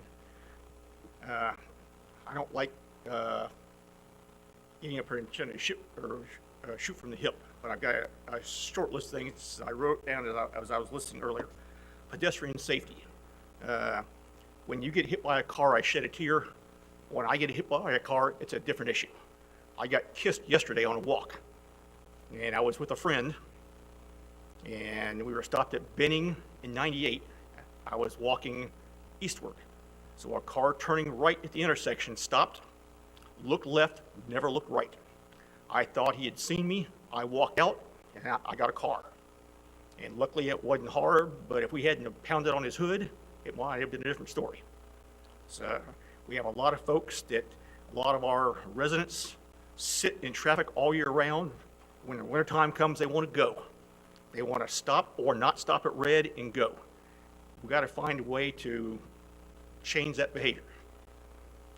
I've always been a fan of getting tickets and taking money. You change behavior. Giving warnings doesn't do a whole lot of behavior change. I know that Mr. Burgess will talk later on about emergency management. That's been a concern of mine. I saw an email he sent out last week on the top 5 takeaways for a recent flood conference. And I sent him a series of questions on emergency management to find that a lot of those don't have ready-made answers. I guess I'm used to my Army planning that used to focus on worst case, and sometimes we don't always do that. I think we need to get back to a little bit of that. On the back side of your strategic goal sheet, I see the term golf cart. I wish we would get rid of that term. Too many folks are using that synonymous with low-speed vehicle, and they are not the same thing. A golf cart is just that. A golf cart goes on a golf course. A low-speed vehicle is allowed on roadways with certain rules attached. I heard some talk of annexation earlier. When I was on the council, I tried to do more on annexation probably than anybody did, and it's a tough nut to crack. We have no carrot. Without a carrot, you're not going to get there. If you want to do some of the enclaves, those are smaller parts in and around Destin. Those might be easy. When you get to the actual gated communities, those are tough. They all want to do their own plan with you. And I was always against doing different negotiations with different folks. You know, in a lot of places in South Florida, the counties and cities would work together. The counties would play the bad guy. They would chase enclaves into the cities by raising fees or whatever they do, and the cities with open arms would welcome them with lesser fees. So you had a carrot. We don't have one yet. Our folks in the enclaves already get schools, they get the sheriff, they get fire, they get DWU. Other than give them the right to vote and maybe a parking pass, there's not a whole lot. And for a lot of folks, that's just not enough. So I was glad to hear workforce housing come up. As your chairman of the LPA, I would love to have additional tools to ensure that some percentage of new units are priced for workforce. Right now, I don't have that tool. Street signage. I'll use the gas station at the corner of Airport and Main as my example. It's got two entrances, one off of Main and one off Airport Road. The one on Main used to have two signs, a stop sign and a right turn only sign. They've been gone for over a year. The other side had a stop sign that was bent over about like that. Now it's broke and gone. I have left 2 business cards there. I think there have been letters from the city that have gone out. There is no way to get signs replaced. I'm the chairman of the safety committee, and I can't get a sign replaced in town without coming to y'all maybe with a recommendation to get whatever it takes to do that. I mean, I guess when I was an ROTC cadet, I had more power than I have as chairman of the safety committee. I would appreciate a little something. So, recently, I'm on the TPO for the last 13 years, I guess. In December, we passed the latest iteration of the long-range plan. Those are good for 5 years. Walton County, by accident or by design, got their new mobility plan done, got it approved by their county commission, had lots of discussions within the community, and they came back with a laundry list of plans that got put into that TPO long-range plan. Unfortunately, we didn't. Our new mobility plan was not done yet. I guess my point is when you have organizations around you, i.e. TPO or whatever, that have their own decision cycles, you have to know what those decision cycles are. You have to get inside what we used to call the OODA loop. Okay, if you don't get inside that decision cycle, your things don't get in the plan. So I would encourage to reach out to organizations around us that affect what we do and get inside their decision cycles so when they do plans, our things get included. So, and I will leave it at that, subject to your questions. Thank you. I got a question.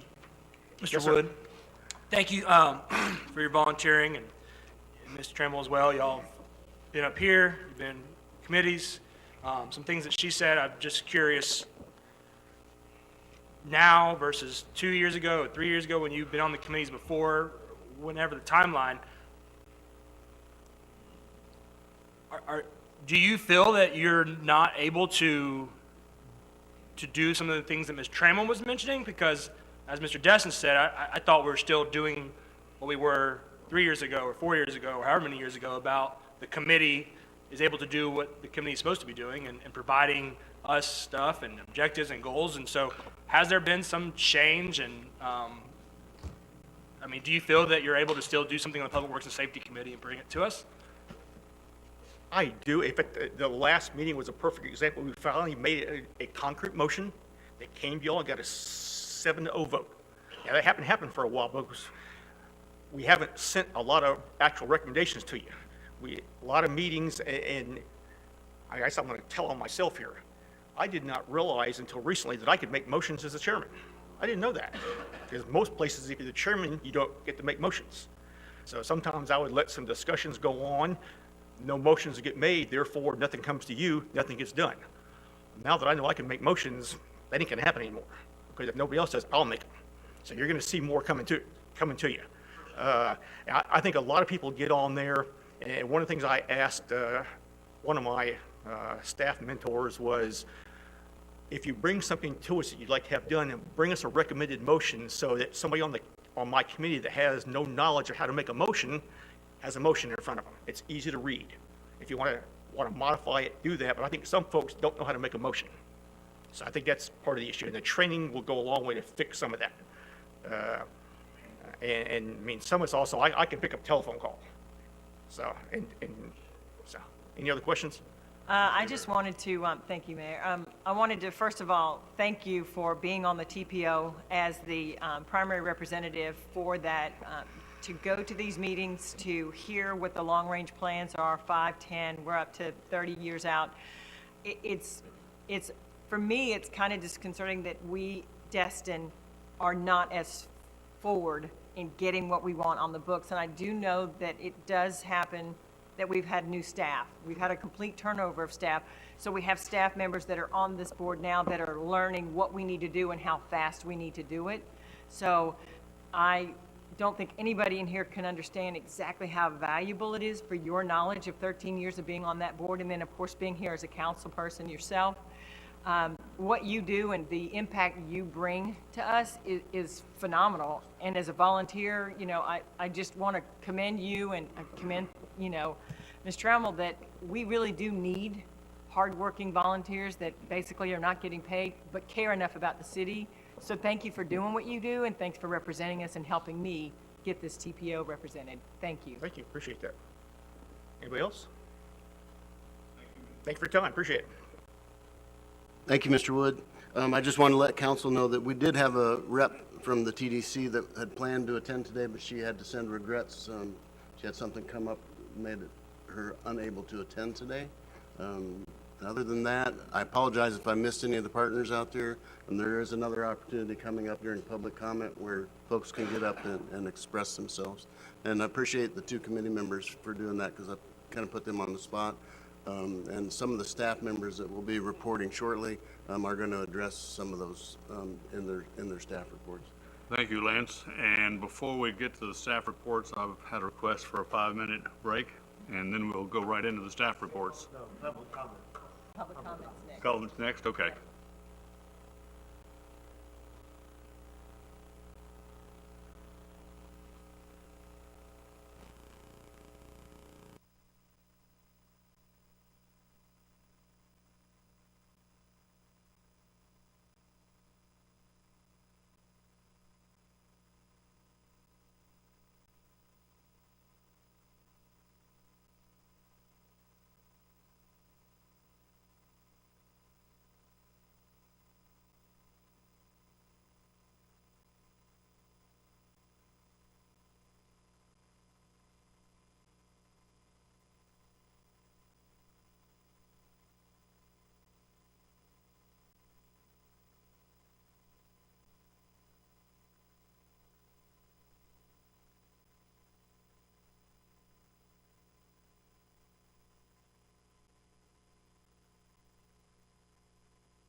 Folks, let's get back underway here if we can.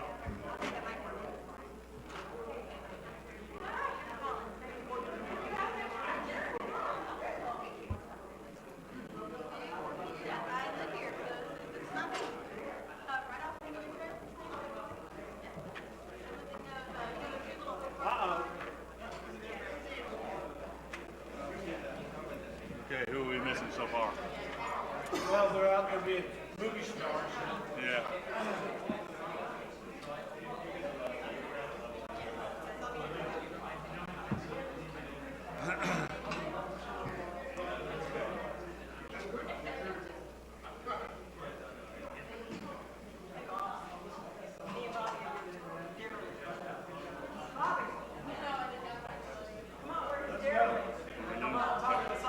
Have we lost Mr. King? Oh, man, we're just, he was standing right there. Oh, what you mean, Hey, Louis.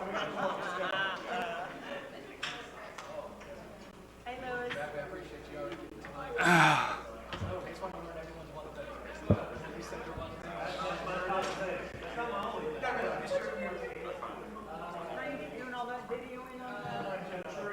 Okay. They know where Johnny is? In the back. Okay. It ain't nothing gotta be voted on. Right. Just a second, I think Mr. King is still in the bathroom. Hopefully he'll be out shortly. No pressure.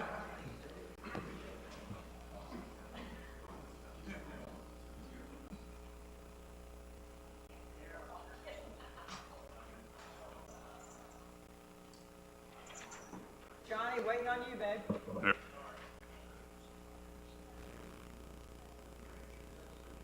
If we might, before we take any more public comment, Ms. Ruckus is going to give us some of the guidelines on which we will proceed. Thank you, sir. So before we go into the public comments section of this session, I just wanted to preface that portion with a reminder of the purpose for the session today. And for the public comments, if you can, please be mindful of our objectives for today, which are to focus on any issues or reviewing comments on the current strategy for FY21, FY22, which is the handout that you all should have access to. Specifically, the council objectives. So we're going to be talking about those specifically a lot later with the council members. So if you can, just try to keep your comments within scope of the current strategic plan and any objectives listed on that plan. And other objectives for this afternoon, focusing specifically on any priority shifts. So if there are any objectives on the current strategic plan that you believe need to be bumped up over something else or need to be moved from a desired priority to a critical priority, those are the kind of comments that we're mostly interested looking for today for this session. And then any new items or new initiatives that are not current on the current strategic plan, but that folks would like to see researched, talked about for the planning process that's going to get started for FY23. So again, that's any change in priority for the current strategic plan or any new items or initiatives for FY23. And if you can, just be mindful that that is the main purpose of why we are here today, and keep your comments scoped within the realm of those two objectives. And that's all I have. Oh, and I will be making some notes up here on the flip charts while everyone is giving comments. If there's anything specifically mentioned about priority shifts for the current plan or new items for FY23, I'm just going to make a note of those up here so the council members can refer back to those comments when we get to the portion later on this afternoon. Okay, thank you. And at this point, we'll open it up to the public comment. Over on this side, please come forward.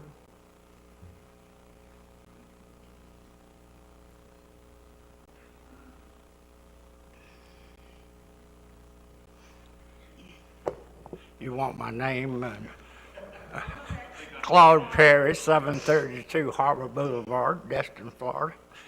I've lived on the harbor for about 60 years, and I want to discuss a number of things, but certainly in keeping with the request, moving the issues of the transient and the trolley from the desirable list to the more critical list, in my opinion, would be tremendously beneficial to the city. We've got to deal with this traffic situation. If we can slow the traffic down and reduce the traffic, and the only way you're going to do that is with a trolley system that is effective, that works. We see it over in Pensacola Beach. Walton County is working on theirs, and I hope that y'all will, we've talked about it at council meetings, but here we are down here on the desirable list, so I hope y'all will move it up to the critical list. I think that's very important. I'm going to vary a little from what she's requested. You had the Sheriff's Department here in force, and the mayor has discussed this with me, that we do have a problem with homicides. We've had 3. Nobody wants homicides. Certainly, that would be awful.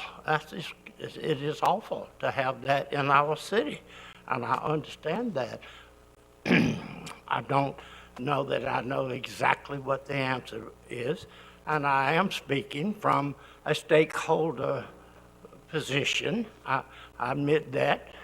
I am also speaking from a citizen standpoint. So try to keep that in mind when you're listening to what I have to say, because to me, the aspect of looking after the tourist is very important to the underpinnings of the city. Many jobs rely on the hospitality business. We are a tourist town, as the sheriff pointed out, and we need to quit this bickering between and divisiveness that seems to erupt occasionally, which is pitting hospitality, the service industry, against residents. They are compatible. There's no reason they cannot coexist and be compatible. And so to attack the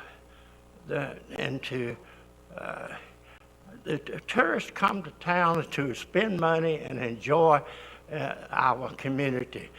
While they're here, they want to dine, they want to shop, they want to fish, they want to go to the beach, and they want to have a good time and go out and drink, I guess, is as good a word as any. But and we need to figure out how to accommodate that. And so I urge you,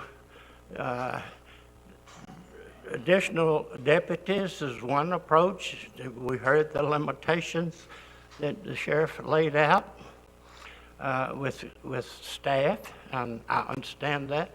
But cutting the hours back is, which is another option, is penalizing, in my opinion, the service people, the waiters and the cooks and the staff that don't get off till 10 or 10:30 at night, and they don't want to go home and go to bed.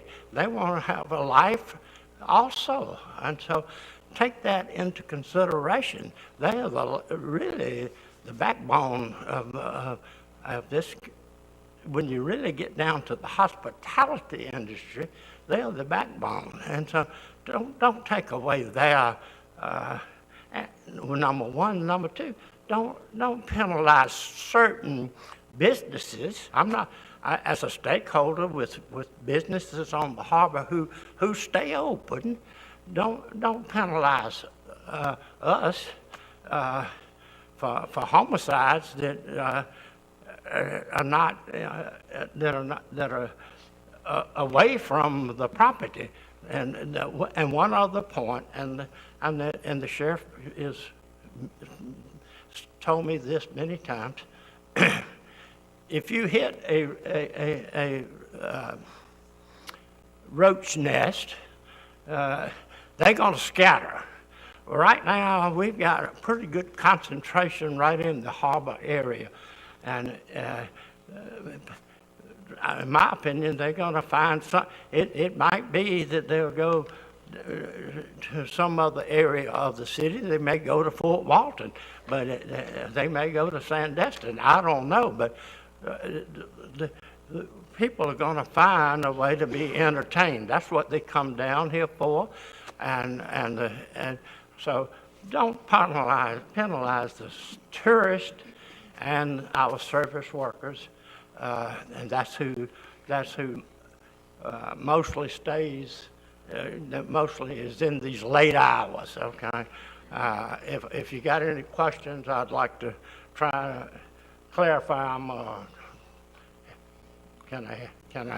Okay. Thank you, Claude. Do we have any questions? Appreciate it. Thanks for coming. Yes, ma'am.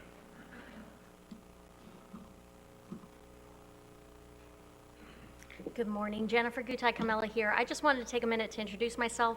I am the 2022 chair of the Dustin Chamber. The Chamber Board is behind everything that Shane spoke to you earlier, so I'm not going to reiterate it, but I just wanted you to be able to see that I'm here. We're interested in participating with the city. We thank you for all the work that you're doing for our business community. I also have two other executive board members here with me, Monica Autry and Jason Belcher, who's the chair-elect. So thank you for giving us the opportunity to participate, and thank you for all you're doing. And thank you. Next.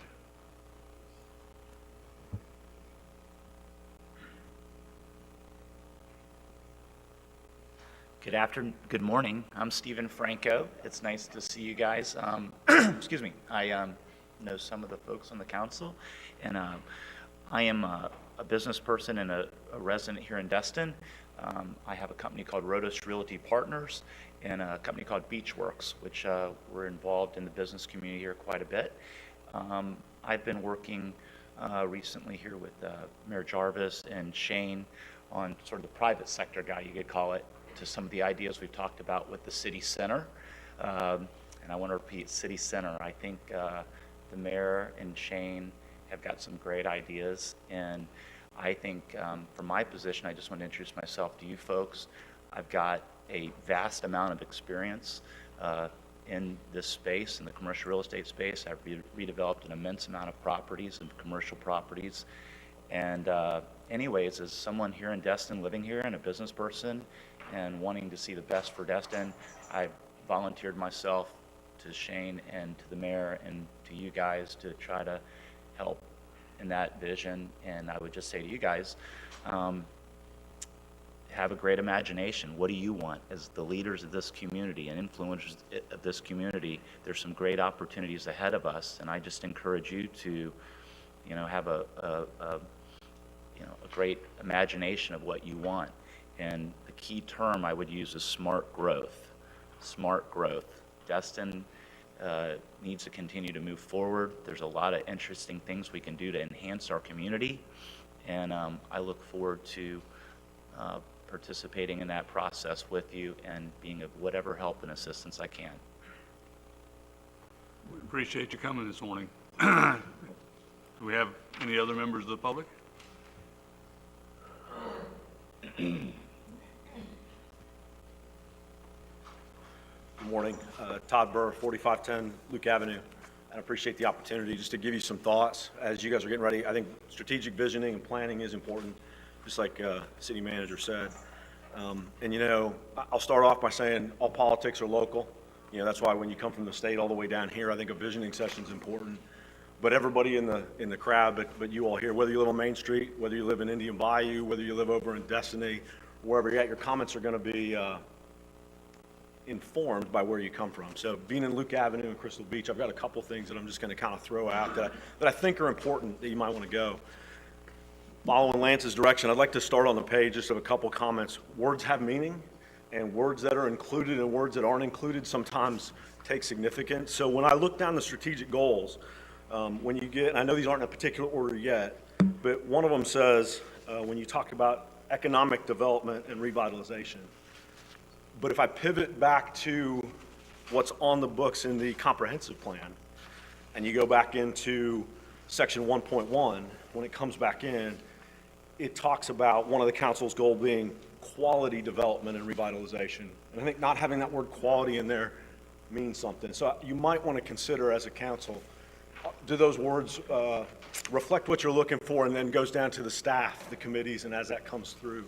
Because if I pivot back to the land development code, you're in 1.1, quality development should be efficient to service, promote development, and enhance quality of life for current, and I'll get into some things like what current residents have and future, and how does that lead forward to what our future residents, and encourage stable and improving neighborhoods.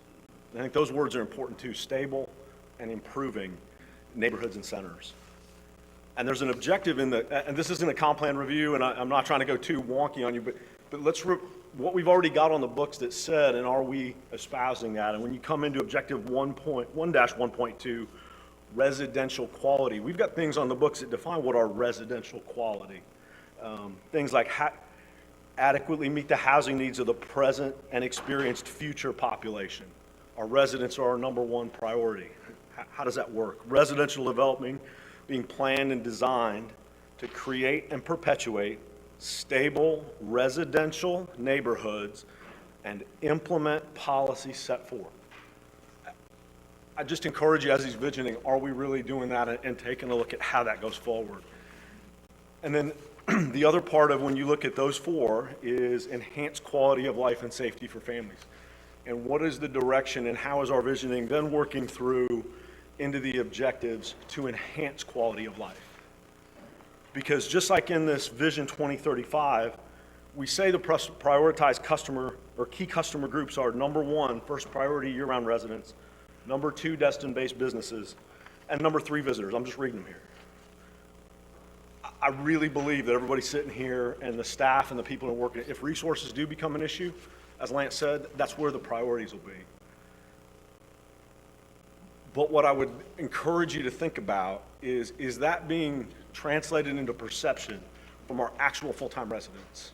Because when I walk through my neighborhood in Crystal Beach, and I walk through there, I'm not challenging anybody for what their belief is, but the perception is that for a good part of the year, full-time residents in Crystal Beach are number three, and then it goes between visitors and businesses, and who's got more money and who comes through. That perception is informed by noise. If I've got either businesses that multiple times come through before and after, I've had multiple neighbors talk about that. Repeated places that have 2 in the morning parties, 3 in the morning parties, 1 in the morning, with less than satisfactory resolution, that doesn't provide a perception that the full-time residents with young kids and things, people have to work, are a priority. How do we, in a visioning session, how do we take that from goals to objectives to direction? Because I'm not sure the perception is matching what the words are saying in certain times. The sheriff department had it earlier, had it right. Accountable. How do you make it accountable, and what is quality accountability? And I'm plagiarizing other folks. Mr. Wood had it right. Warnings only go about so far. People ignore warnings, and there are parts of those areas that I'll just tell you, the trend is not your friend. From when I bought my house in 2014, and I'd go walking my dogs, and I would stroll to the beach, and as you go through at various points, and when you come down at times of the year, are stable neighborhoods, those things I go, and how does that look for the future? The trend for some of these things, if we don't get control of them, and how do we put that through? Compliance-based, everybody playing by the rules. We've got plenty of things on the books, but I'm concerned that they're not translating through for quality and enhancement maybe like we'd all like. So I offer that for thought. Happy to take any questions. Thank you. Any questions or comments? Just one quick thing. Thanks for being here, and thanks for thanks for putting that together. I would agree with a lot of what you said. I think one of my first notes for this visioning and planning session is that, you know, it looks really good on paper that, you know, Destin residents come first, Destin local businesses, and then visitors. And I think that it is in a lot of ways very much just on paper. So I'm with you. I share the same sentiment, and I feel that way as a resident, which seems a little silly, you know, and I hear that from a lot of people. So thank you very much. No, absolutely. And, you know, parking, noise, trash, all those things. There's a lot of things on the books. There are things for repeat violations that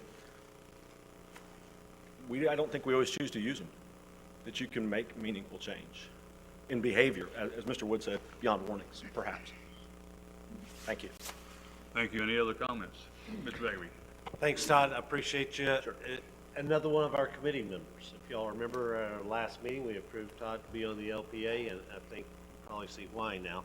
But he's right. We're all informed by our experiences, because I don't have people running stop signs in my neighborhood when the kids are out there waiting for the bus, because we're a contained neighborhood and we have one route and that's it. We don't have busy streets. They're all dead-end streets. But we do have it. You know, I've got 3 rental house, short-term rentals right around me. 4. I'm sorry, 4. I forgot the one that's catty corner that always causes the problem. But, you know, so that's why, you know, we should bring all those experiences to help make the whole better. You know, somebody's going to be the road person, somebody's going to be the money person, somebody's going to be the tourism person. You know, that's what we have, and I think I'm excited, but I'm excited that you're on one of our committees, and hopefully we'll empower you today to help us get this thing straightened out. Thank you, Mayor. I just want to say thank you for serving on a committee, and thank you for being here today. And I have to agree with Johnny and with you. I mean, sometimes it doesn't feel like we really are behind the words that we put in writing. And I think, you know, all of us are, you know, right at a little over a year now, myself, Johnny, and Kevin on the new, you know, election. So I think we want to make a difference. And he's here for all of us. He's got as much as all of us. Dewey's got way more than us. So, but yeah, I think this is going to be a very effective meeting, and I appreciate your input, and I appreciate you coming in today, and of course serving on one of our volunteer boards. So thank you. And thank you. Any other public comment? Okay, well, at this point, we move into the staff reports.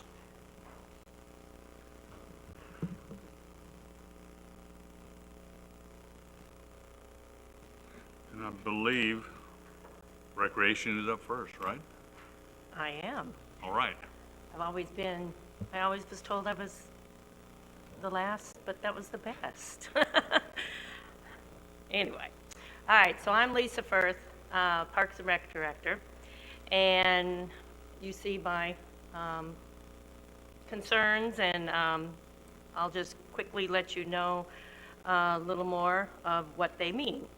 So in our parks, we have been very lucky to increase more parks, which adds more work. There's restrooms, and just so we all know, my staff does work those parks 7 days a week, sunrise to sunset, and every holiday. So we're right there with, you know, the 365 days. There is somebody on staff working from sunrise to sunset. That is not, we're keeping those restrooms on the beaches better and better, but, you know, I would like it to be higher. That's a challenging one, but 3 staff members out there, that is, you know, 15 hours a day, 7 days a week. That is 1 staff member, a lot of the hours on his own, changing all the garbage and cleaning the bathrooms and keeping up the showers And so, and all the maintenance of all those properties, we maintain daily. So we are looking at, as we increase these restrooms and parks, we do need to increase a little more staffing. Great staff, they do that job, like I say, Christmas Day, we're out there cleaning bathrooms and emptying trash, you know, so, all right, that's my little take on that. When we get to Morgan Sports Center, it is 20 years old. We do need to be looking into the sports turf being replaced. Most of our facilities on my side have switched to LED, which has been great, but it would be really nice to have our banks on the fields all LED. And they're needed, you know, 20-year-old banks up there, they cost us a lot.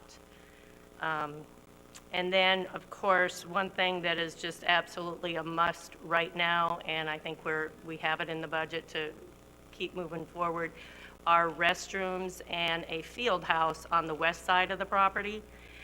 Right now, when we bring in our tournaments, I do have to bring in portalets because of the magnitude of the numbers of people there at one time. We do not have the restrooms that can accommodate them. So also we do not have, you know, the right storage on our property to keep our equipment inside. So it would be very nice to have a little storage on the west side, which we do have a couple little sheds, but we would like to replace those, but also get some restrooms over there. The community center, I think we all know, 30 years old, very dear to my heart. We've had wonderful experiences there. We continue to have wonderful experiences. I don't want to see it go, but we do need to think about right now the repairs that you see right there. Those aren't just wishes. Those are things that have to be done right now.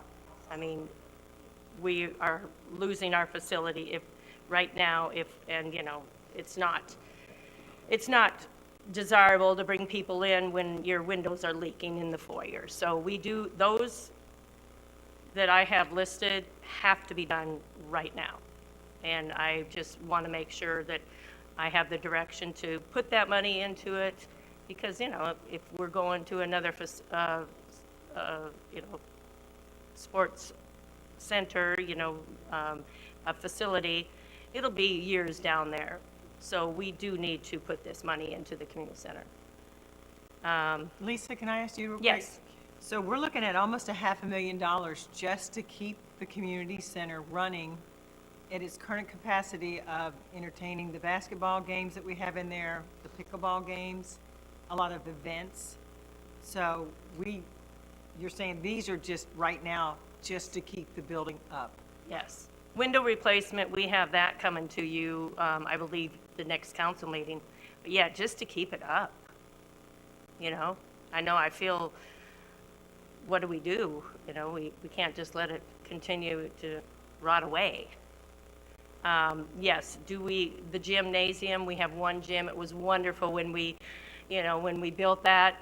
We're like, oh, wow, the first gym in Destin, you know, and it was great and wonderful. But, you know, now we play 6 days a week, all day Saturday from 8 a.m. to 8 p.m. on Saturday for our local youths to play basketball.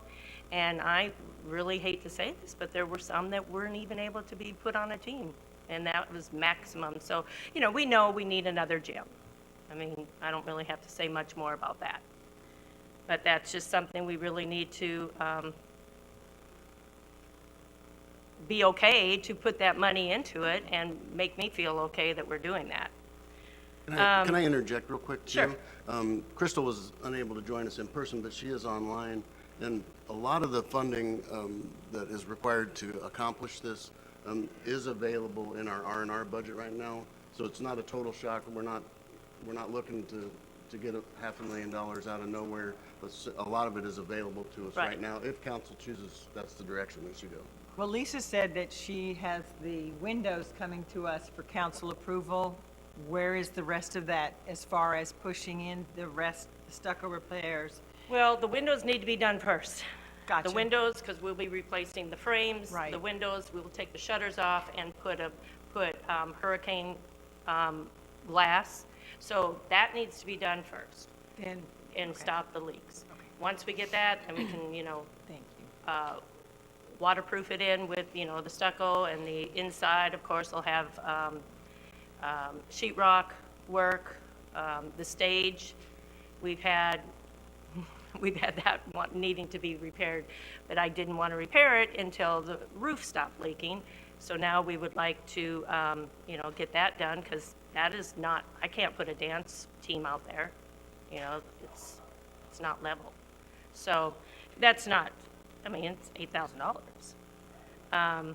But like Mr. Lance said, this money is in there budgeted, but I just want you all to know that, we are putting that money into this building. Okay? And then I really am very, very excited. My staff is gung-ho on this, and we're all working really hard with Mr. Matthew. And we're putting in a new software and learning Civic Rec. That should be coming in before summer, we hope. I think I'm good to say that. But we're very excited that online registrations and things that our system has just failed right now, and we're going to upgrade and be much, much better. And then the gymnasium, I've already touched on that. Others have touched on it. We all know that it is full. It's completely full right now. One gym is, our kids have multiplied. We have a lot of, and they're all wanting to do this sport. So one gym is really needed for our youth. We just need to have another gym. The Destin Methodist Church was, we had co-sponsored, they co-sponsored with us a couple years, but of course with Destin High School, which we're very proud and happy to have a high school now, they are accommodating the high school, the church is, so, and all gyms. Destin Middle School is asking to use our gym. They always have. Destin, all the high schools, when they have one gym and all the sports that they put on, it's hard. So we don't have anywhere else to go with our youth recreation. Sports fields are also, you may see them, nobody out there right now, but we've had people out there throughout the winter. But wintertime is when that poor grass needs to sit. It's dormant, and it's been trampled on for 9, 10 months, and we're getting ready right now. In February we start soccer, and by the 1st of March all the way to the end of October, we turn people away at Morgan Sports Center. Just so you know, when you're talking about a new facility, yes, we do have times during the year that we are at capacity. And there are times that there's, maybe nobody there right now. But not nobody, we have some. But with Destin Little League, we partner with them. And our youth sports, our adult sports, and rentals. And then now we are really working with our high school to help them. Right now, I think, we're trying to keep a lot of their play at the Destin Elementary School fields, all brand new, nice fields, but there's just so much. There's not enough over there to even, give our renters and high school and our programs. So our fields are at capacity pretty much from March to August, or October, I should say, with soccer. But our tournaments are full. They start getting our first tournaments. Well, we have a few in February, March, but in April, spring break tournaments are coming in there, and all of our summer program tournaments were booked right now. So there's no more tournaments that in that one, those 3-4 months, so. Doing our best there. Let's see. I know we had a lot of complaints, concerns with the beaches last hurricane. I will tell you, we have had beach meetings, and the county has they have new people in charge, and we could be on a daily basis, whatever we need. I have great communication with them. They work with me very, very well, and I think they're doing a very, very good job on their own. So that I say, yay, yay, and it continues on. And then I just want to say, the establishment of the Dustin High School, we're all very, very happy. As Coach Dorn said, he's planning on having 22 sports. He's not waiting. He's got them going on, and they're there. Those kids are excited. They're wanting to play, and we're doing a pretty good job getting them a place, and we're moving and everybody where they need to be. So that's about all I have on my concerns and wishes and wants. Kevin? Thank you, Ms. Lisa. We really appreciate it, you, your staff, and everyone. A few questions, if you don't mind. Yes. In regards to the parks, adjusting staff levels to account for increased recreational facilities. Are we talking about like the new parks? And if so, don't we have staffing from the state or TDC? county TDC? for so many years or whatever to increase it? And so we will be? Yeah. Well, Leonard Destin is a park that we take care of. I mean, we really do need to we have that staffed at the whole time it's open, with the splash pad and everything, taking care of that. And yes, that is taken care of with a grant. Our TDC does take care of our beach facilities. Royal Melbourne will be part of that, the boardwalk, all that. We have other staff that goes in there, and like all of our maintenance of those, the showers that have to be fixed, every day there's a shower that needs to be fixed.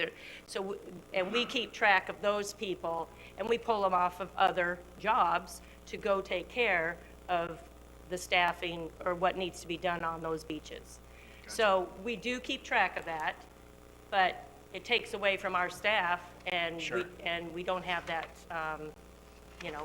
No, that makes constantly, sense. especially during, it's 100 days of summer Sure. when we're all going, It makes 100 miles sense. an hour anyway. Gotcha. Thank you. I'll leave the community center replacement until the meeting Yeah. and whatnot. I have a lot of thoughts on that. I know that's not what we're really here for today, but Morgan Sports Center and a possible vision of a gym, rec center, things like that. Morgan Sports Center, is there a percentage that you could shoot off the hip of how it is used by travel, tourism versus city, local clubs? Like, I know we have city soccer. I know you said Destin Little League, but, from my experience, majority of that's happening at Threadgill. Destin Little League but- uses those two fields all spring. Okay. Yeah. Destin Little, okay. Destin Little League does. And then we have soccer. Softball, flag football, And flag padded football that we're starting, okay. Yeah. Um, Kickball. So with those few city programs that we have, is there a percentage that you would say that utilizes Morgan's versus the traveling people, the tournaments and all that? Is it more heavily on that side than our city programs? No. Okay. I would say the tournaments take up all that, the summer, times. They do. They take up June, July. They're getting a little shorter now because school is starting in August. Everybody's starting school a little earlier all around the nation. So they're not really going to, August 15th anymore. They're closing about August 1st. But they're coming in. Do we still have programs over there for our city residents? When there's space. We do have summer programs, but we sometimes go over there to the Destin Elementary we have that one, for our programs also. But during the fall, there's not a field left when soccer, fall football, flag football, like I was telling Coach Dorn, there is not a field left to, in the spring and the fall, when our programs are going, we put, luckily we have all those fields that we don't turn kids away in soccer. We have more fields. Sure. We have one basketball court. That's what happens with the kids there. And then on the inside situation, do you know of or think about opportunities to utilize a bigger gym, additional space for the travel sports, such as, like we have baseball tournaments here, volleyball, I believe is a big traveling program. Could we bring them in? AAU basketball is a large traveling program, and there's at least two that I know. Are those things that you could vision and see They a come facility to me all be the time. used here Yeah. to have, like we have baseball folks coming, basketball and volleyball Right. things? Could that be something that would be utilized Yes. here? And basketball, that is just starting to go, like the last 5 years, that travel basketball is really getting big. And would they like to come to our gym? Sure. Yeah. Thanks, Lisa. So I noticed all of you, I looked through here, put it kind of in your pillars of your functions and things. One of the things I would like to see y'all see, or see the city manager see, show us, is what are your top three, prioritize, you've got 13 bullets here. They're all important. Some of them are critical, I understand that. Right. But if you could have Lance, the staff, prioritize all their bullets when you bring those, when we start the budgeting process, because we want to make sure we take care of the critical needs, okay? And we want to help, like Kevin, I have some ideas about the whole community center, museum, parking complex, that whole area of what it could be potentially. But, my question is, what kind of agreements do we have with the school district, particularly during those months of June and July, when we're completely maxed out, because they have facilities, both at Destin Elementary, which we maintain, and at Destin Middle, which could serve as overflow for soccer or baseball or softball or whatever. Do we have an agreement with them for mutual use of facilities or whatever? Only at the elementary school right now. And I may be able to help you with that. As you recall, the principal talking about bringing fifth grade back. Yes. Yeah. In their work plan, that is in there. It was there when I was on the board, but that entails putting a new building in on the western side of the playing fields, so those playing fields will be gone. And that's in their 3 to 5 year plan that the half cent was all about. Whether they will actually do it or not depends on a vote. But those fields perhaps may not be available at all, because there'll be a building and a new pre-K over there. And so we need to keep that in mind before as we're doing our long-term planning. John, isn't the church still on the big parcel? The Catholic Church? They do, but as far as I know, it's not for sale, because we've talked to them over the years Yeah. a lot. So, From the school district, not from our perspective. from this, our perspective also, we've spoken to them. And so, those fields over there, I'm glad we have them, but as far as a permanence, I wouldn't count on it. And they've been very open with us on that, too. Yeah. So I would just ask that we look at, revisit that issue maybe with the middle school, and to prioritize, not just Lisa's list, but all the when they're coming in, because we want to help you with everything, but we can't. Right. So you have to tell us, and a lot about committees, I would get the power of the Parks and Rec Committee to help you prioritize that, because if you can explain it to them, then you can explain it to us, and then it makes sense. And when your parks chairman comes up and says, you know, Lisa and the committee have done this, and we're here arm in arm to recommend these are our top 8 priorities, okay, good, we should fund those. Perfect. Thank you. Just a quick comment. I've worked with a lot of different municipalities and county workers. I think our Parks and Rec are by far the friendliest and happiest. I had them out in 35-degree rain weather Friday, and I mean, it was just a blast. We had a blast, so thank you for you and your team. You guys are awesome for what you guys do day in and day out, rain or shine. And I think it's just interesting. I just kind of had a comment thought.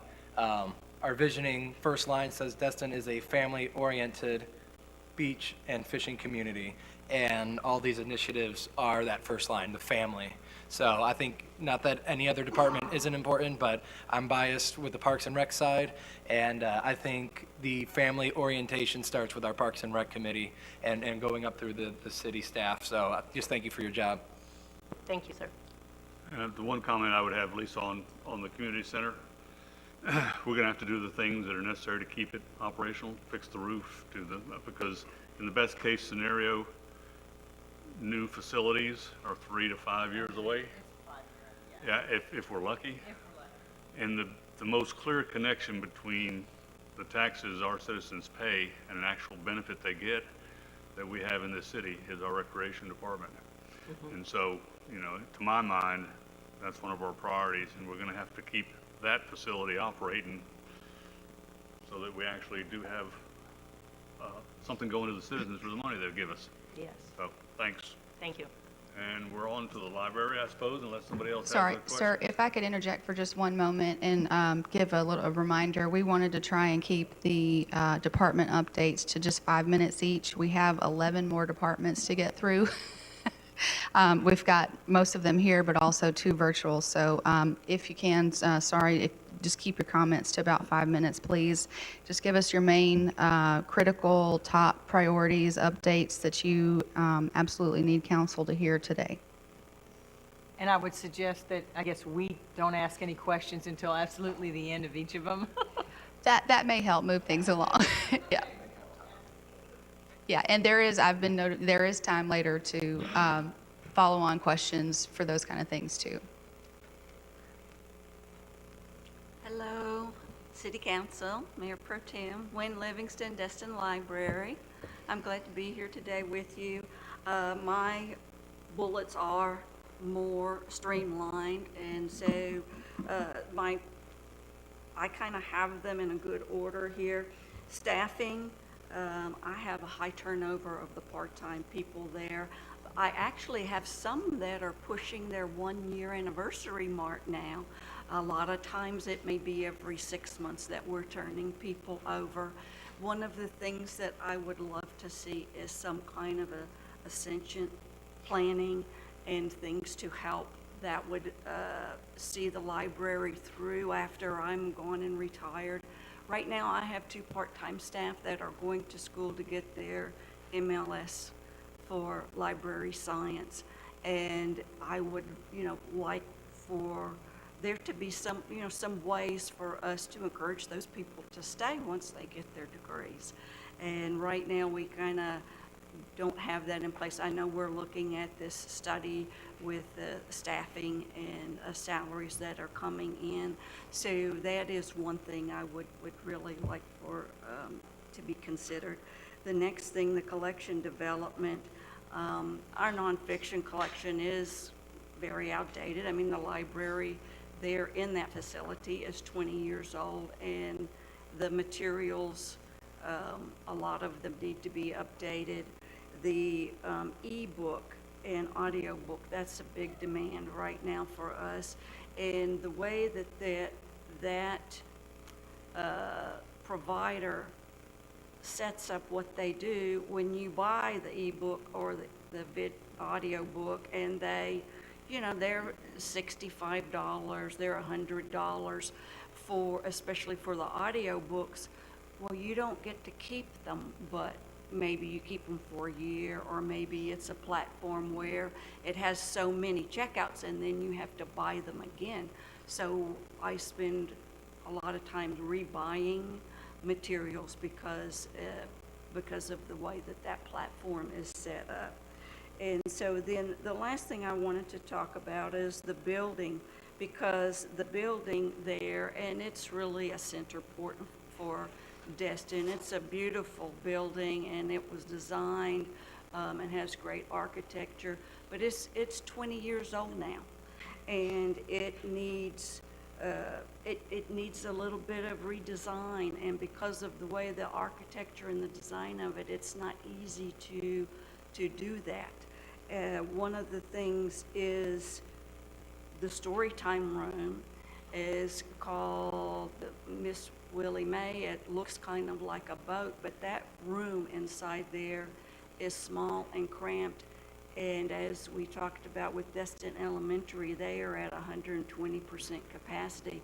There are a lot of these younger children, they come to the library for the story times.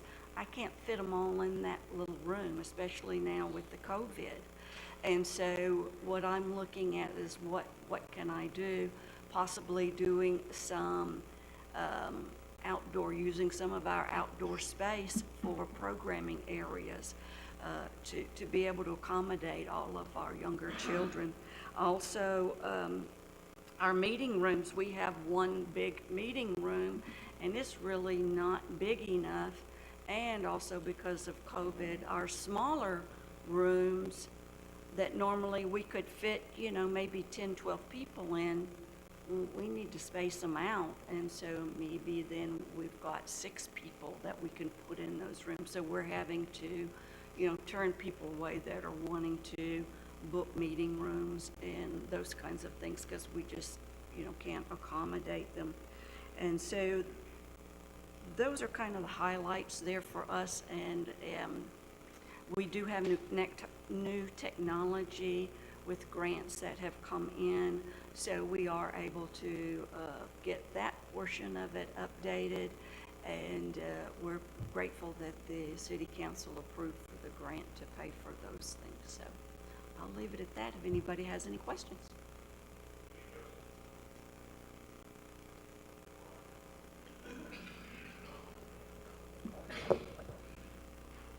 Good morning, Mayor Pro Tem, City Council members, distinguished guests that we have this morning, and ladies and gentlemen.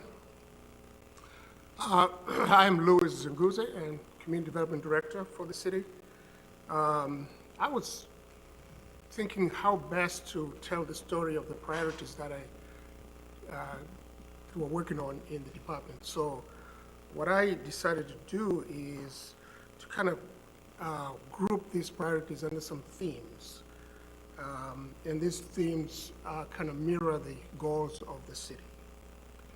The themes are customer service, economic development revitalization, improved mobility, connectivity in the city, sound operational sustainability, enhanced quality of life, and public engagement. And incidentally, all these themes put together for me that constitute what community development is all about. So let me cover these priorities that we are working on in the department. As you know, recently we did implement the Compass and InnerGov software, which is one of the key tools to enhancing our community customer service in the city.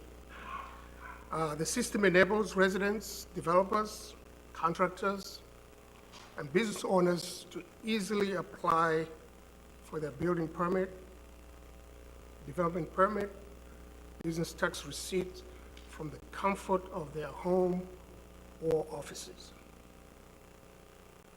And that's quite a change. They used to come to City Hall to do all those things. So in addition to the ease of access, making applications, there's been a substantial, and I mean substantial, improvement in the turnaround time for applications in the city. Our calculations to date indicate that that turnaround time is improved by 79% from what it used to be. For example, a Class 3 development application, Class 3 we mean fairly complex single-family development, commercial building addition or commercial new venture, used to take 55 days to go through the process. And now it's taking 14 days. That is an incredible change in the way we do business as far as from a customer service standpoint.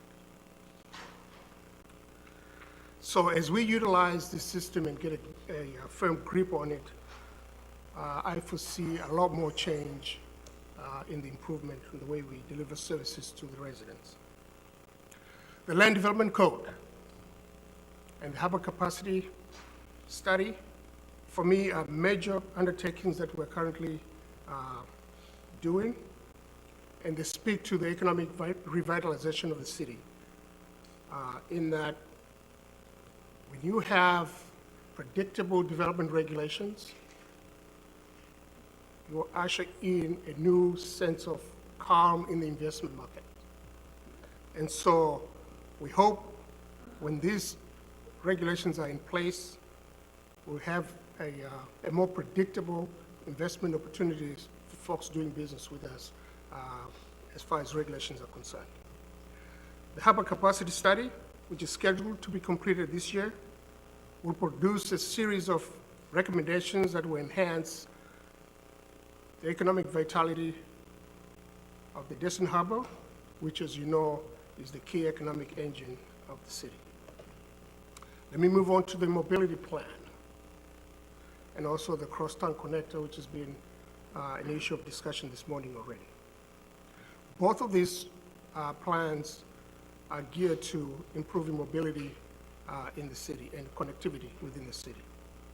The mobility plan itself is to replace what we used to call, which is currently in place right now, the multimodal transportation district. And the goal of the mobility plan is very simple. It's to establish a long-term set of needs for a transportation network to facilitate the safe and effective movement to and around the city for folks that visit or that live here. The Crosstown connector, as you know, we are redesigning it to a two-lane facility, which will have a multi-use pedestrian and bicycle trails and a center median, which will be landscaped by short trees and shrubs. It's scheduled at this point for review by City Council, which will be at the 60% level from a design standpoint. Hopefully, if the City Council is happy with the design that we have at that time, we'll move on to complete the design by June. We'll get to the 100% completion, and then we think about bidding the project out to construction. We have identified all the things that we need as far as the land that's supposed to be utilized in the construction and the development of the facility. And so we're comfortable at where we are at this point. So during the February 7th meeting, the City Council will have an opportunity to weigh in on that. Another key important set of projects that we're working on are the impact fee updates and the permit fee updates. As you know, those are key to sustaining our ability to continue to provide services from a development standpoint. The last update of our impact fee was back in 2008. And so this is work that is completely long overdue. Finally, I want to close with the public engagement effort that we need to be undertaking. All these projects that I've just outlined up here will have an incredible impact down the road to the citizens of this community. And therefore, it is important for us to seek input, dialogue with them, and have their aspirations incorporated in all the work that we're doing. And so my office, along with the city manager's office and the information manager, along with the IT office, will be embarking on a comprehensive public engagement effort to get folks to be involved, give us input as we proceed throughout the process. Let me close by this. Whilst we're working on this complex project in the department, we're also undertaking our daily activities to serve the residents of this community. For instance, to date, the department has processed over 2,095 applications whilst we're undertaking these projects that I've just outlined. That is an incredible amount of work that's currently in existence in the department, and this leads me to this saying, that life isn't about waiting for the storm to pass. It is about learning to dance in the rain. Before I yield my floor here, let me take this opportunity to thank my staff for working so hard day in, day out as they deliver high quality of service to the residents of this community as well as the development community. In addition, I also want to pay special kudos to our city attorney and our land use attorney for providing timely advice and service throughout the process in my department. Much of our work would not be possible without their help, so thank you. Jim, you have a question? I want to reinforce what Laura has said. What on these bullets do you need money in the budget for in 2023? Yes. Because this all seems to be already ongoing. There are recommendations that will come out of the harbor capacity study that will need implementation, and I'll be coming with a little cup and perhaps a hat for some resources. And this is y'all's opportunity to tell us what we need to do for next year. Not, you're doing a great job. We know you're all doing a great job, but tell us what we need to be implementing, in our vision to fund you, to resource you next year. That's the whole purpose of this meeting. Not a, here's what we're working on, or here's the great things we're doing. What we need. I need to know what you need that I can help you do your job better, whether it's equipment, people, money, time. I can't give you time, but the council can't give you time. So if you can do that and kind of scope it down, it will help us a lot more to help you. Just a quick comment. For me, I'm just laying the groundwork for recommendations that will come out for most of these projects. So by the time we get to the budget time, I will have very specific items that will need to be funded. But I wanted to give you a sense of what's coming down the pike as a result of these efforts. 2,000-something applications to date. What do you mean by to date? As in the January this year? Or since you started Compass? Or what did that mean? So Campus was implemented in,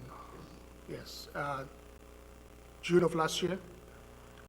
We have seen an increase in intake of applications from last year to the tune of 75%.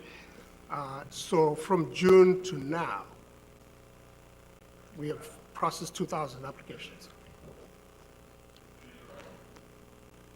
Yeah, so just to reiterate what Mr. Bagby said, for the next department updates we have, I think we've got about 10 or 9 left. Just try to keep it to your top needs, priorities. What do you need the council to know? Top 3 bullets, and go from there.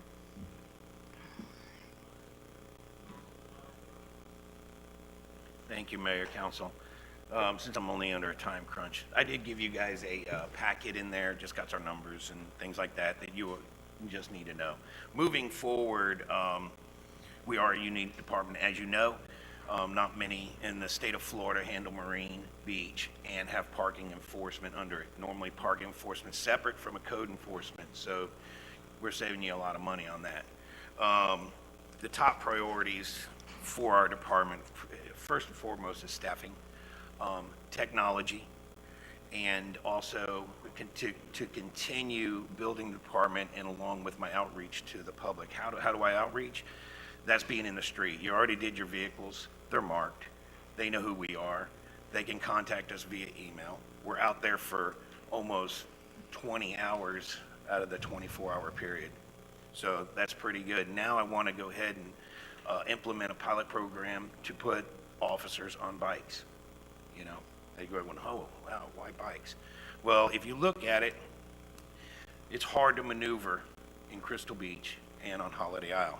By the time we respond out to Crystal Beach, it'll take 2-3 hours for an officer to get back this way. So we're going to mount 2 vehicles, and also the officers will be trained, go to training for bicycle dismount and mounted patrols out there. It brings out the community outreach. They can actually talk to the guests right then and there when they're unloading their vehicles and tell them, welcome to the city of Destin. These are our rules. Don't park here, don't park there. We have seen a decrease in calls out there in Crystal Beach, which is good. That's because the guys are out there on the streets. But we think that with the parking enforcement for your beaches and where we do the pay to park along Crystal Beach and along the Gulf Shore, it'll be easier to just dismount on a bicycle and get out there and start educating and enforcing our pay to park areas. How much does that cost? We've already got pretty much a dollar amount. We're looking at 3 different local vendors, approximately to mount a bike. It'll cost about $1,500. Do we have some funding right now? Yes, I've been working with our finance, who's graciously been able to find some money to outfit those vehicles. Technology, it's an ongoing thing with Compass, and we're learning it. It's helped us with our data sharing. We need to probably expand on that. We've also implemented our David program, where we can run Florida tags, Florida vessels. That helps us identify who's violating, and these vessels out here that are not registered are the ones we need to find the owners and get them out of there. Now we need to implement possibly an STR program that can help us identify key things. 1, who's not registered. 2, who is not abiding by the occupancy. They may have on a sign that says 20, but on their advertisement, it may say 40. So it's painstakingly right now to find them. Right now we're going through website after website after website, looking through the windows, the backdrops, finding an intersection or something that looks out there. Go out there in these streets and try and match it the best we can to find those houses that are not registered. It takes hours. This program can find that for us because they scrape every website out there. It'll also help us find the ones not paying bed tax. And there are out there. We just met with them yesterday, and they're out there. They're looking at about 40%. So we really need to explore this, find where we're being cheated, and also the ones that are doing good. Good for them, they're doing great, but the ones that are not and giving them a bad name, we need to identify them and get them on board.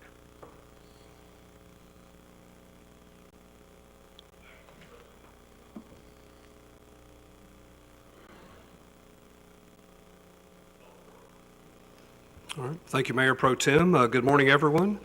For those of you all who don't know me, my name is Michael Burgess, and I'm the Director of Public Works and Emergency Management for the city. First off, I'd like to thank the Mayor Pro Tem, City Council, and the city management staff for this opportunity to present to you my department's top priorities and pressing needs for the upcoming year. Under departmental staffing, in the FY23 budget, I would ask the council to afford us the opportunity to provide the city a higher level of service, the ability to increase our level of responsiveness and accountability by the addition of 6 additional maintenance tech positions. These positions would provide in-house services applied directly in achieving the city's goals of providing effective, efficient, and aesthetically pleasing infrastructure, by improving mobility and connectivity, and by providing an enhanced quality of life and safety for our citizens and guests. Staff's primary mission, these 6 positions, would include median maintenance and beautification programs, sidewalk and concrete repair services, and would work to remedy those Americans with Disabilities Act pedestrian network issues that were identified in our recent evaluation. Funding for these positions and equipping them with the tools required for their success will be submitted to this body as part of the FY23 budget process. Under operational needs, the City of Dustin contains over 60 miles of public roads and nearly that same length of sidewalk. In order for the city to provide for the adequate renewal and replacement of our roadway infrastructure on a 15-year return cycle, so each street would be repaved every 15 years, an estimated $1.2 million per year would be required. This number does not, however, include the restriping of more traveled roadways, which would need to be performed on a 7 to 8 year cycle. Phase 2 of our ADA transition evaluation and plan development will provide an engineer's estimation of cost and implementation schedule for repairs for sidewalks and other pedestrian system components. And as we are in the very early stages of Phase 2, I unfortunately won't be able to provide you any numbers today, but will as soon as possible. The next bullet is, concerns our stormwater collection system. Like our other infrastructure, is aging. Several roadway issues and subsequent repairs that you all should be very familiar with of late can be attributed to failing stormwater infrastructure. In years past, engineers, developers, and even city staff decided to use pipe materials like corrugated metal, high-density polyethylene, and fiber-reinforced concrete pipe under our roadways and within our subdivisions. These pipe materials have oftentimes proved unreliable as a long-term stormwater management solution. I'll be recommending that the city dedicate funding each year over the next several years to address these issues. The City Council was gracious this past budget cycle by providing staff with $100,000 this year to apply toward funding transportation safety improvements. Funds have already been used to address traffic calming and toward the purchase of enhanced regulatory signage. It's my hope that this dedicated funding will continue in years to come. As previously mentioned, individual streets within the city's transportation network require occasional replacement and treatments to prolong their useful life. Staff has recently worked with one of our continuing services engineering firms to develop a scope of services for a citywide pavement assessment. This assessment, the first to occur in Dustin in over 5 years, will provide staff with hard data to prioritize roadway projects. We'll be working closely with the Public Works and Safety Committee to identify roadway improvement projects consistent with available funding. Kind of going off of what Lisa was mentioning earlier, as with our other infrastructure, our facilities are aging. City recently advertised an RFP for facilities condition and needs assessment. This study would evaluate the condition of our buildings, electrical systems, mechanical systems, roofs, building envelopes, along with each individual building's level of ADA compliance. In addition, and within the scope of services, a needs assessment will be included. This needs assessment will evaluate our structures on how suitable the buildings currently perform with respect to the city functions that they house. Our bid committee, after reviewing submissions from 4 different firms, have selected a vendor and will be bringing that recommendation to you all at one of our next meetings. A requirement of the city's National Pollutant Discharge Elimination System permit, as well as our participation in the National Flood Insurance Program and Community Rating System, is the development and maintenance of a storm sewer system mapping, or MAP. The city's existing stormwater system GIS data is almost 20 years old, is inadequate by 2022 standards, and is in dire need of updating. We'll be bringing you all in the next budget cycle a request to have the city completely remapped. Lastly, under this section, the city has funding this year to purchase asset management software that will provide us with the tools to implement proactive maintenance activities in the area of pavement management, stormwater management, facilities and fleet maintenance, as well as many other areas. It's exciting to contemplate the successes we will be able to achieve once this system comes online. The very last items I've identified as departmental needs are before you. A brush chipper to replace a unit that's 20 years old, a mini excavator for the installation of stormwater swales and other construction activities, a storm sewer cleaning truck that would replace an undersized jet vacuum trailer that we currently use, a new building at the maintenance facility on Commons Drive that would allow for us to be better stewards of the equipment that you all have provided for us, and lastly, but certainly not least, a hardened facility that would provide city staff with a base of operations during and after a major hurricane. That's all I have for you this morning, and I'm happy to answer any questions. What are you your may top three?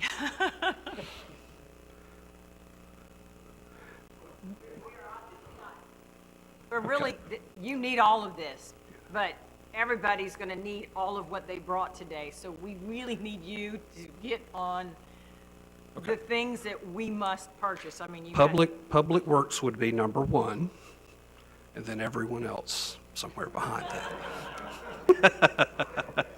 No, we will do a far better job kind of honing in on our critical needs, our important needs, and our desirables, just like we did with the strategic plan.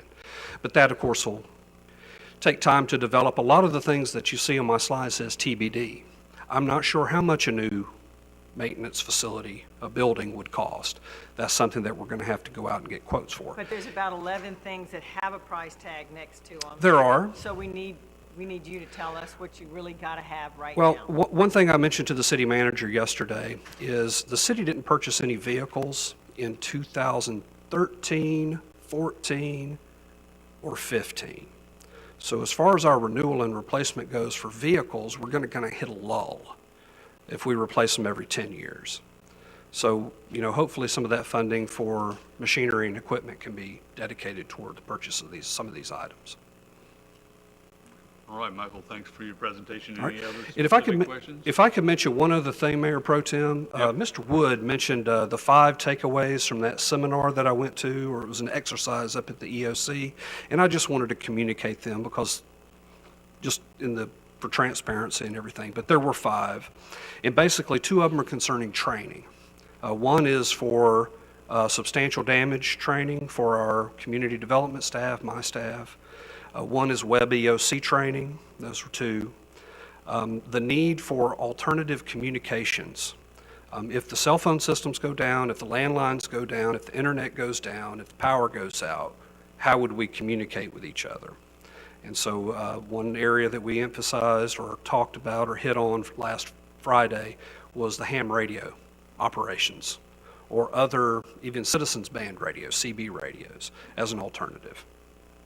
And then that was really 2, because the other one was communication system redundancy.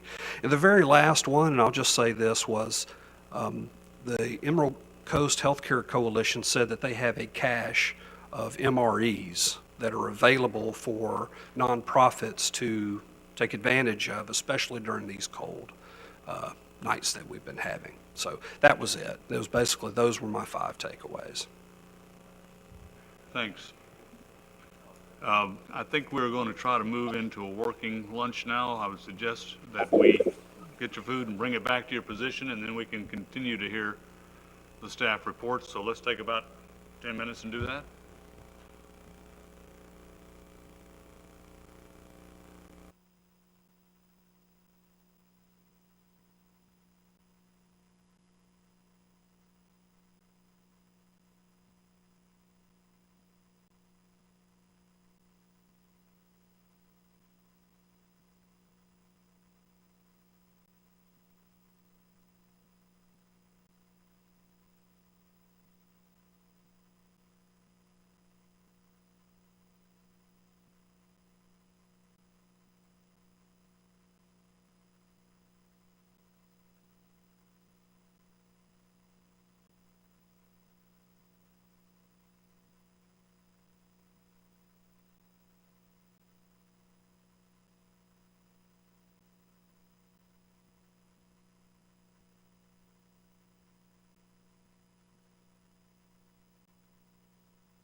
has the food and is sitting down, I'd like to go ahead and go back to our staff reports if we could. Everybody have some food? I know it. Okay, Nicole's at home, she can eat and talk, and we won't see her. Can you all hear me? Yep. We can hear you, Nicole. Okay. Thank you. Perfect. Let me know when you're ready. Now. We're ready. We are ready. Okay, great. Great. Good afternoon, Mayor and Council. It's a pleasure to discuss with you today our departmental needs and objectives. As far as future staffing needs in the Human Resources Department, we are seeking to upgrade the current HR coordinator position from part-time to full-time in order to better serve our internal and external customers, as well as bring the HR department into a more functional future. We believe that this initiative should be done sooner rather than later due to extenuating circumstances and can be done in the current fiscal year. We have continued to address our critical priority of compensation by executing a one-time longevity award, a 5% COLA increase, improved medical benefit offerings, and a compensation study which is nearing completion. The chart on your screen displays these initiatives based on the date of implementation, which are all mostly within the last 6 to 7 months, I'd say. Finally, as previously mentioned, we are plagued by high turnover, which we are addressing with the aforementioned compensation study, as well as innovative thinking in the areas of recruitment, training, communication, and employee morale. I look forward to continuing to work with council and city staff to achieve our goals and welcome any questions you may have. Quick question, just to refresh my memory. Are the individual department heads responsible for the training of their teams, or is that training in HR, or is that training under the city manager? Where am I going to find that? So it's D, all of the above. The specifics for the departments are the department head's responsibility. The general trainings that all should have, HR usually takes care of making those things happen. Couldn't have said it better myself. When you go to City County Manager Association meetings, training, that runs through HR, or that just runs through your office? As far as I'm sorry, I don't understand the question. getting permission to do that, is that the question? Well, permission, budget, resourcing, who, if I had the level of staff training question, where would I go? So the majority of the budget that is allocated for training is done at the department level. Hey, any other questions? I was just going to say, in order to help answer the question, again, I'm not entirely sure what the full question is. We do have a training policy, and it's included in the budget process, where if a department wants for someone to go to a more specialized training, let's say, for example, a several-day out-of-state HR seminar, I would have to include that in the budget process, include the why, how I'm going to pay for it, all of that good stuff. So that does get approved through city manager, human resources, and all of that, if that's the question. I do have one question. The compensation study, is it done or is it underway?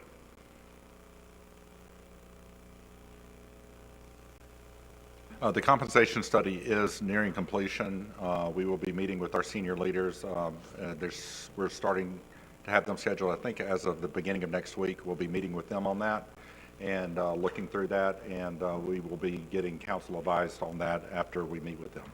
Okay, so the timeline for us to see the compensation study is when? February, March timeframe. Okay.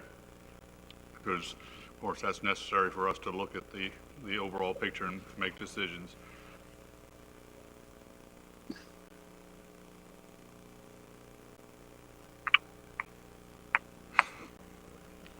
Hi, this is Ray Bailey. I'm your local city clerk. This will be very quick because I really can't stand seeing my picture up there. We don't really have any critical needs, and I just have a couple of things that I believe that is important for you to know. One is the community cemetery record management software. We are modernizing our cemetery management. We have completed the necessary inventory of data and can confirm that our data are 100% complete and accurate. We are ready to implement the cemetery record management software. Obviously, cemetery data is critical. We want to make sure that we manage our records more efficiently, that they are preserved and protected. As you know, we manage 2 memorial cemeteries, one on Stallman and one on Seibert. We have a total of 1,710 burial plots. So we want to make sure that we are prepared in the event of a disaster, natural or otherwise, that could threaten our data. The second item, and it's not up there because you discussed it today with regards to the community training. I happen to be in the process of creating the community training package. And this would include the general duties and responsibilities of the committees, to include work plan creations, presentation of work plans, timing of that presentation. We want to make sure that the committee are still aware that before they embark on a project, they need to create a work plan, and that work plan has to be approved by the council. We are also revamping the handouts accordingly.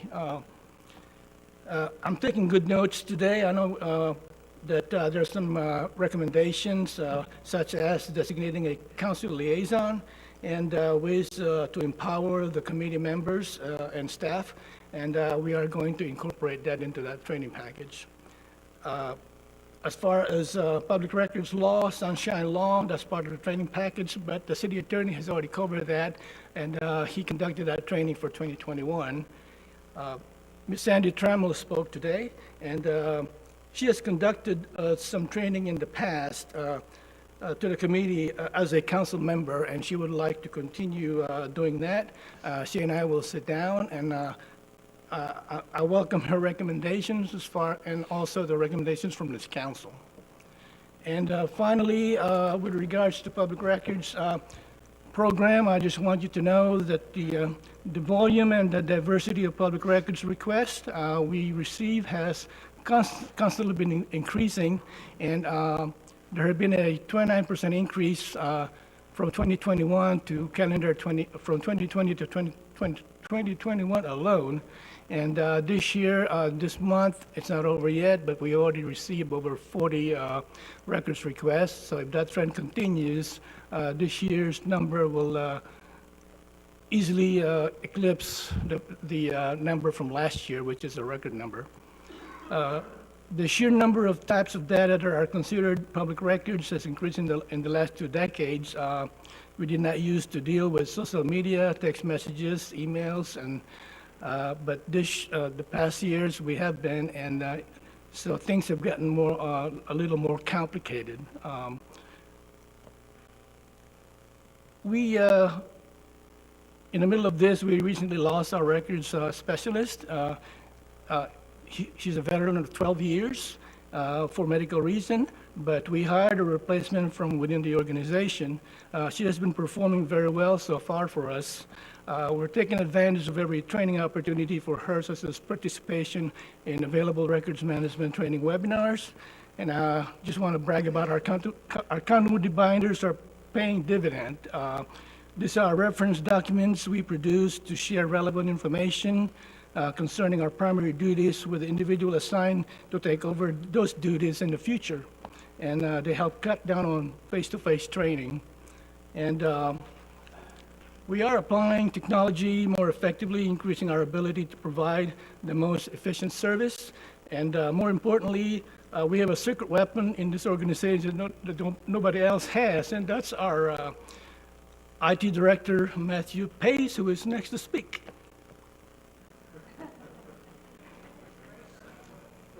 I think I did that in 3 minutes. Thank you, Ray. You Ray- set the record. Ray, Questions? did you replace the person that you promoted internally? You promoted somebody internally. Did you replace the person you promoted? Yes, sir. We Gotcha. did, right. Okay, cool. And Thank you. she is very good. Fantastic. Glad to hear it.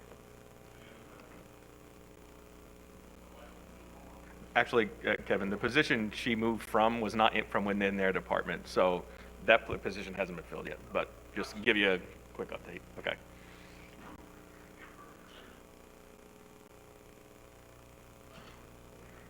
All right, good afternoon, everyone. I'm going to just go over, I know there's a lot of stuff on this slide, however, a lot of these can be grouped together. So my three main big areas of focus are definitely the Tyler Technologies programs that we currently have in place, which would be the Energov and Munis software.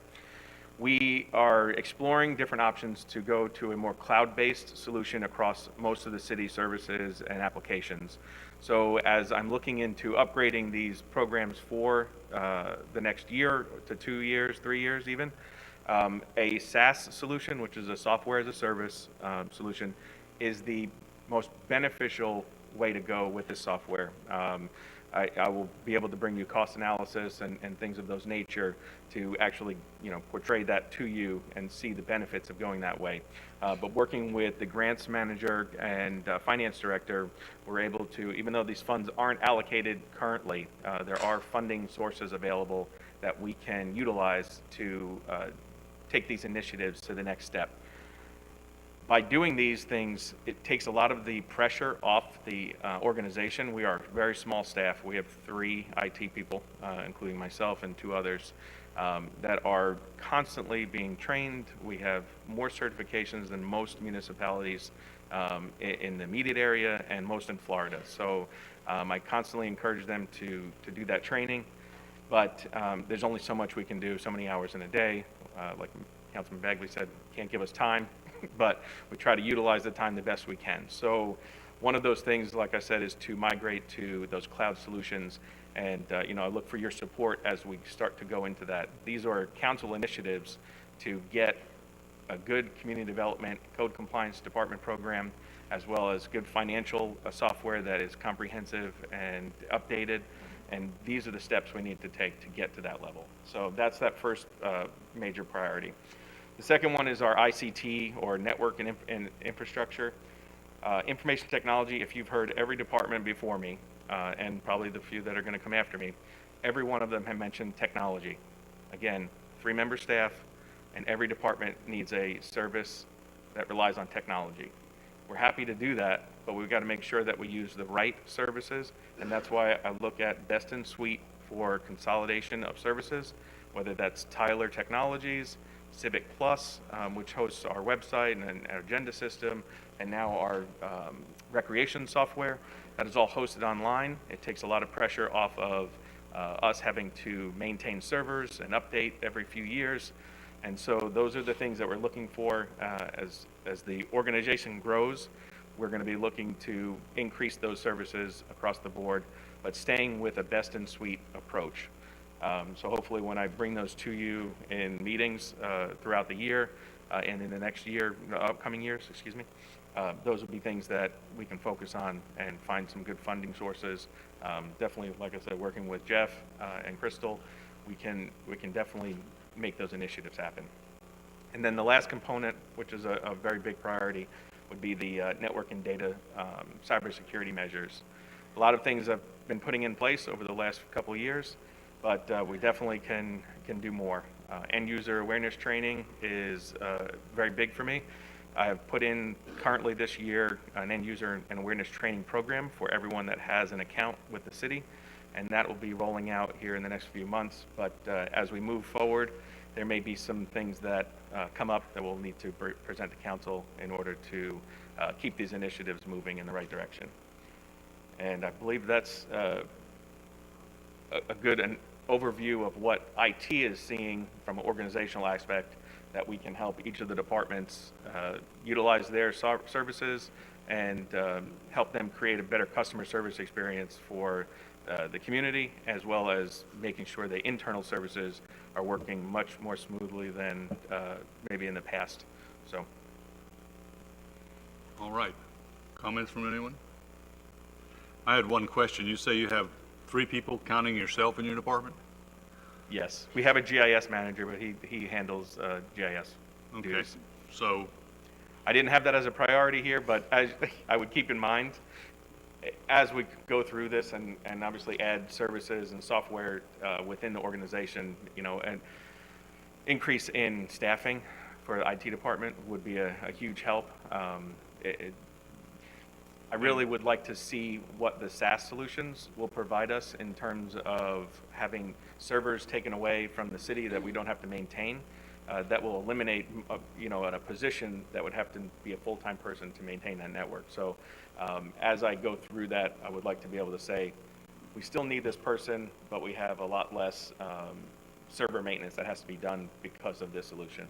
So I think, Well, I would think that an increase in your staffing is critical to you being able to do your job. We've got 10 departments, and there are 3 of you. Yeah.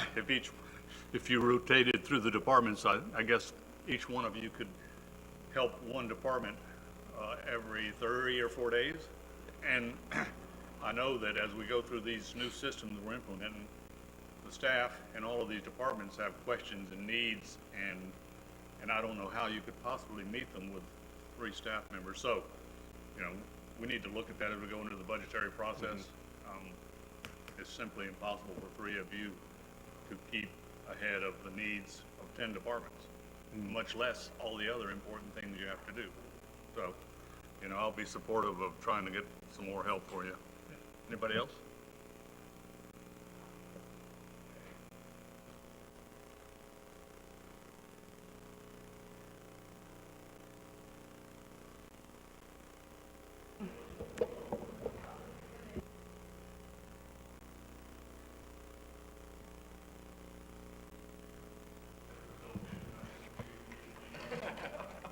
Hey, I like being efficient, so I apologize having to move around because I can't see everybody with the podium. I'm short.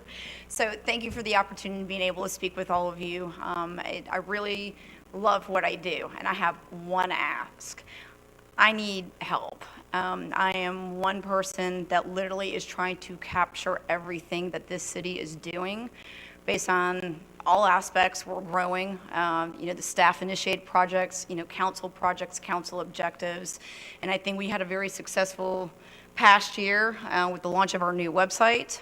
We had over 368,000 people visit.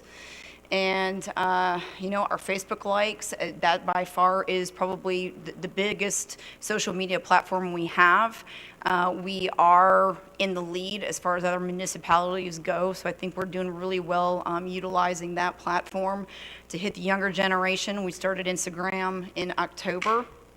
And I won't go into all the specifics, but there is a lot of engagement, and it's growing by leaps and bounds.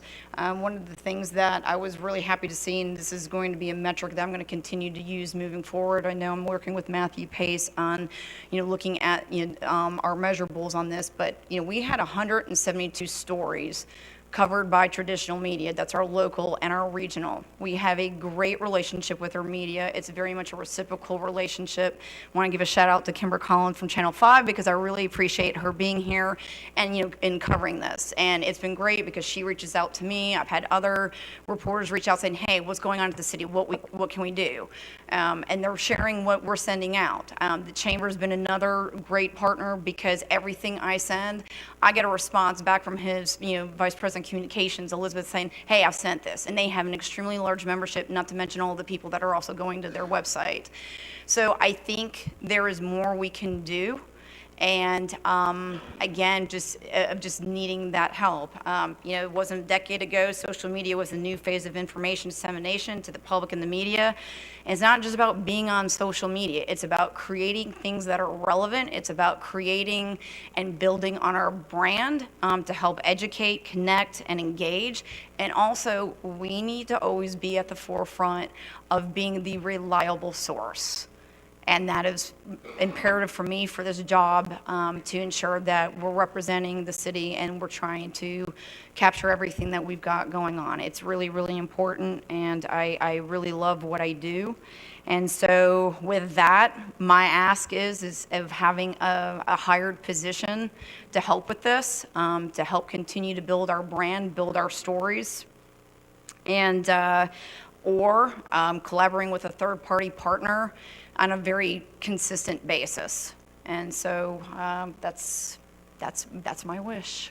Well, I think your wish will be granted because we all know how hard you work, Catherine, and I know as everything you've just talked about, you left out how much you do for the TDC as far as keeping everything that's going on at our county level with the implementation of the Little Adventures, as well as, you know, the things that are happening that are affecting other cities.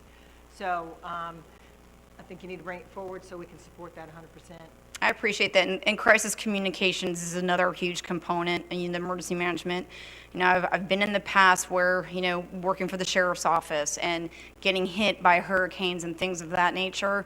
It's going to be very helpful to have somebody that, well, I get that 1 to 2 hours of sleep, you know, that somebody else is being able to push that out, because that message has got to be consistent. It's got to always be forthcoming, and I don't ever want something like that to lapse. And we've had a little bit of a taste of that, as some of, you know, Mother Nature hasn't always been kind. I mean, luckily, knock on wood, I'm not going to say it, you know, we've been lucky, but, you know, we've had some storms that have hit this area, and it's a 24/7 job. So that's just another entity where I can help my coworkers, help all of you, and especially with the strong partnerships that we have, that we are constantly being that voice of communication so our public knows what's going on.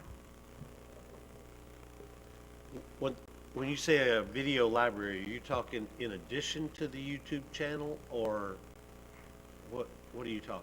Adding to it. So all of we have Nextdoor, we have Twitter, we have Instagram, our website, YouTube, Facebook. It's building that video library of everything that the city is doing, and just having its historical purposes as well. I got a comment. Yeah, one, I don't know how you do it all as one person. But a little bit that we've worked together with my company, I'm like, she's running circles around us. Two, I guess, if we're hiring someone, and maybe this is a different conversation, what do you enjoy doing, and what would that other person alleviate? Or just to kind of get a clarification of what you love to do and what you're passionate about as the story, and then what kind of sub-department under this PR realm would you want to hand off to someone, just so I have a better understanding? I'll be honest, I'm an amateur when it comes to video editing, and I think that if somebody that has that strong skill set, when we're talking about initiatives and these projects and working with partners, or, you know, interviews with you because there's something that you want to champion, or like the staff, I know there's a lot of things that my coworkers are doing, and I don't feel like I'm getting it all. And I feel like, me personally, it's a disservice to them.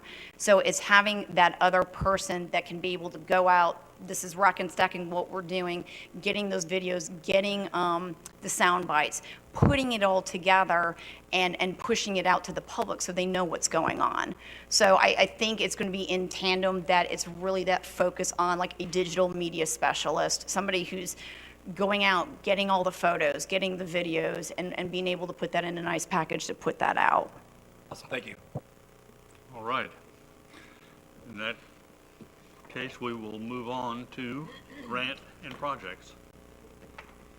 Good afternoon. My name's Jeff Kozad. I'm the Projects, Grants, Contracts Manager.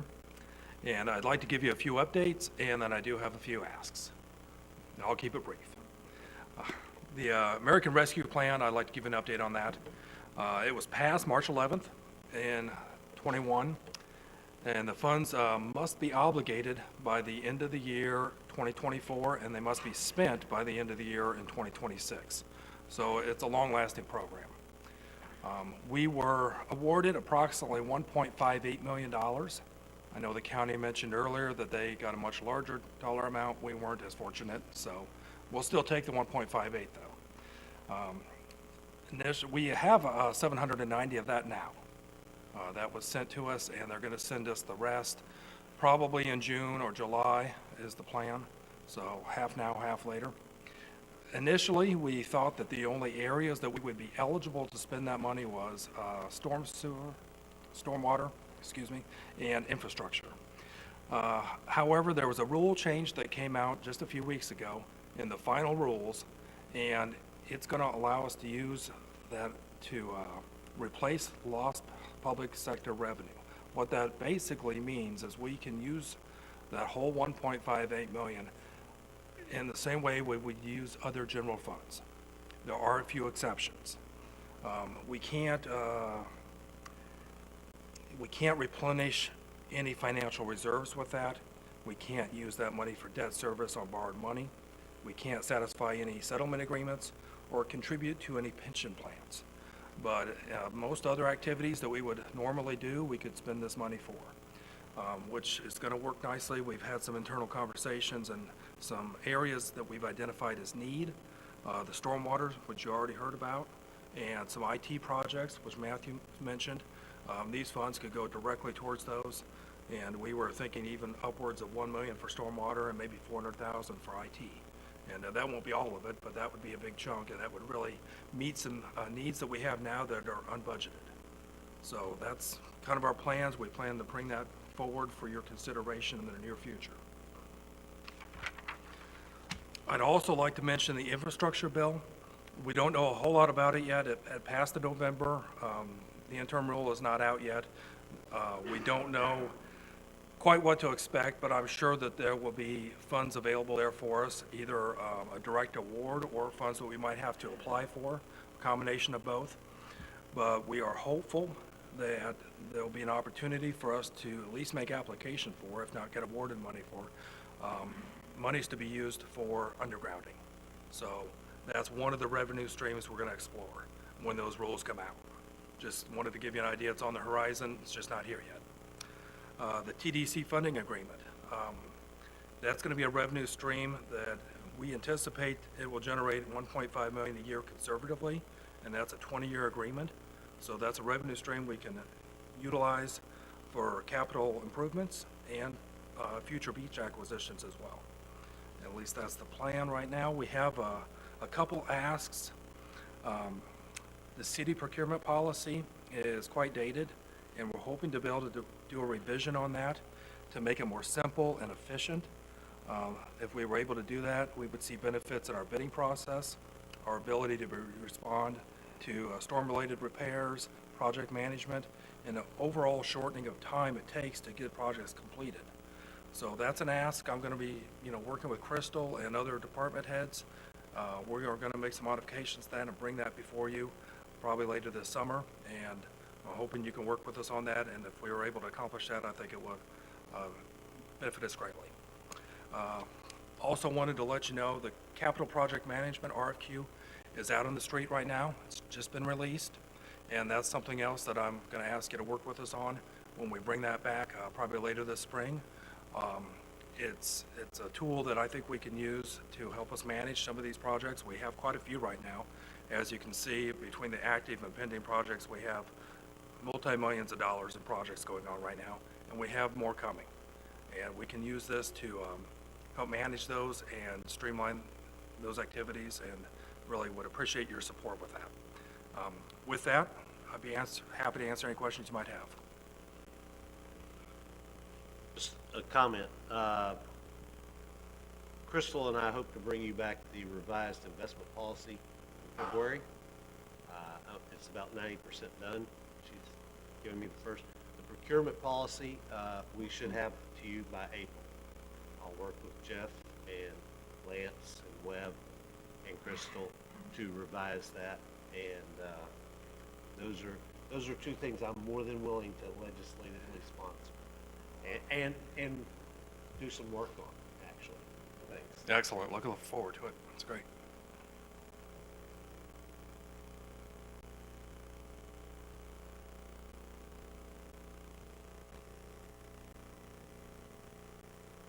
Crystal, are you there? Yes, good afternoon, Mayor and council members. So I'm going to try to stuff all of this into just a few short minutes. We've heard a lot today about what we need, and just to add to the issues of staffing, the HR director and I, we share 2.5 FTEs between us to address everything related to our daily operations, payroll, accounts payable, financial reporting, budgeting, treasury management, investments, debt. And as you heard from all of the directors, I try to work closely with all of them to address all of their needs. So the number one common theme you've heard today is about offering livable wages to decrease the turnover and to maintain quality staff. So I'm going to talk just for a minute about how. The ways I've been trying to address these issues include updating the fee schedules. Some of the things that we've done include, to relieve pressure on the general fund, We've been working on setting up the Florida Building Code Fund. That's the first step that we can take towards updating our building permit fees to make sure that that we properly cover the costs of running the building official and building inspectors department. We are also updating our impact fee studies. As you heard from Lisa and others earlier, there are a lot of growth necessitated facility and infrastructure needs for our city. So updating the impact fees is critical to that. Michael has also spearheaded leading a facilities conditions and needs assessment. With the data that's going to come out of this, well, we're starting with a review of the community center to see how much it would cost to bring that up to what we need, and also to see if that'll fit with our long-term plans. And then we're going to look at all of the other facilities. So this will help us make those long-range planning decisions. It should also help us access more grant funding, and will help us plan for more renewal and replacement, not just for growth necessitated things, but just to maintain the facilities and infrastructure that we currently have.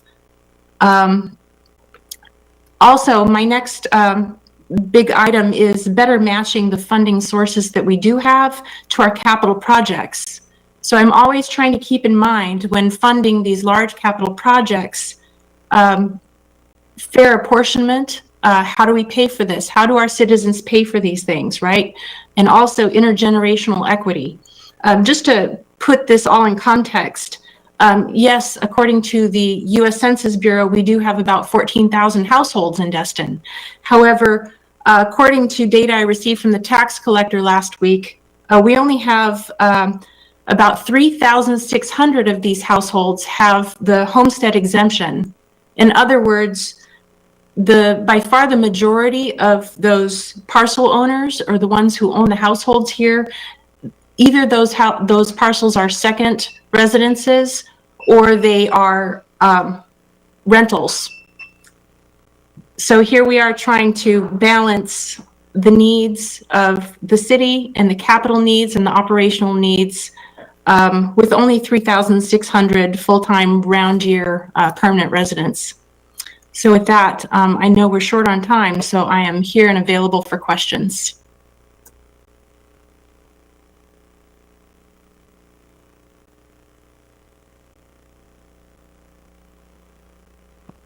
Here's that everybody's satisfied with the job. They don't even have any questions for you. So we appreciate your presentation this morning. My pleasure. Thank you. That leaves you, Lance. Deputy sitting there. You're all right. Good afternoon, everyone. We have heard from our talented management team on just some of the major projects they're working on, as well as a lot of potential challenges that we face. Many of these projects span multiple departments across the organization. First thing I'd like to talk about specifically is Compass. You've heard it from IT, from community development, from code compliance. This project was a major undertaking for an organization this size, and it's beginning to pay dividends. But our work on that project has not stopped. It's really just beginning. It is a living system that requires maintenance and further integration. These things require investment not only in technology, but investment within our folks on training, and also continued cooperation across the organization to make this program as effective as possible. Some of these challenges that we've mentioned today can be overcome through additional technology, but other improvements will require us to look at not only our code, but also our internal processes that structure the system.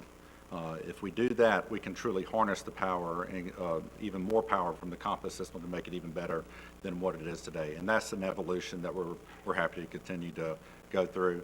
Mr. Zanguzzi, Matt, Joey, everybody who's been working on this project has been amazing, but there's more we can do, and we need your continued support on that. And that's the top priority, I believe, as we go through the organization on our operations.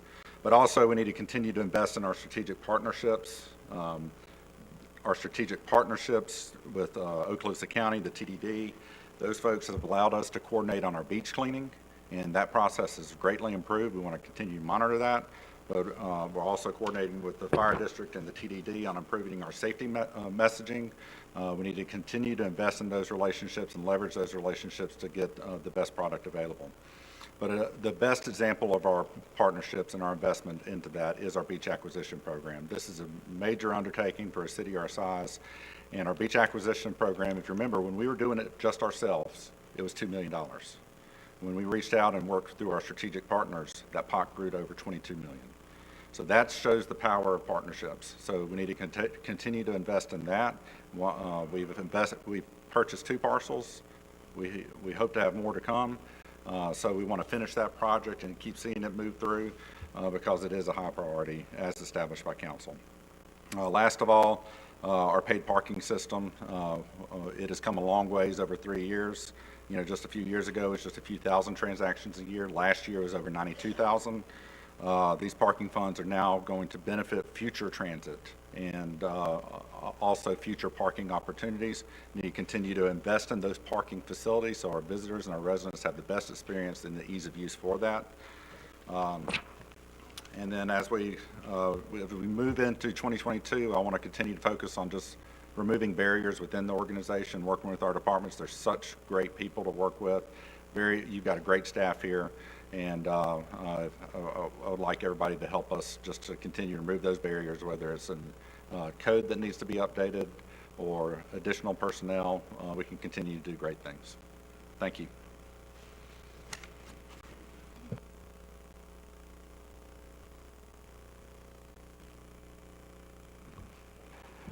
First, I'd like to thank the council. It's an honor for me to serve as your city manager, and as long as I'm doing a good job, I hope you'll have me around. I'm invested because I live here, and I want to do a good job for you guys. So as long as that's happening, we make a good team. I really have very few asks, and my biggest one is the one that I've been talking about since we started it about 8:30 this morning, is as much as we possibly can, if we can stay the course, this will give our staff who are midway through some projects, 25% of the way through other projects, getting ready to start projects that have been planning for 6 months, it will give them a chance to really get the wheels underneath them and move those projects forward. And I understand that we will undoubtedly have to make some tweaks, and we should make some tweaks if we're off a degree or two on the direction that we're heading. We need to tweak and get back 100% on course. But I look at our organization as a big ship out there, and if we make sweeping changes, those big ships are hard to turn, and they burn up a lot of fuel when you turn them. And if we want to revert and go back to the original course, it's very hard to get back on course. So I would just say in the afternoon, which is going to be the meat and potatoes of this whole session, is if you can limit the changes to only those that are absolutely necessary, that will help the staff implement everything that y'all want us to get done in the next couple of years. So that's my true ask.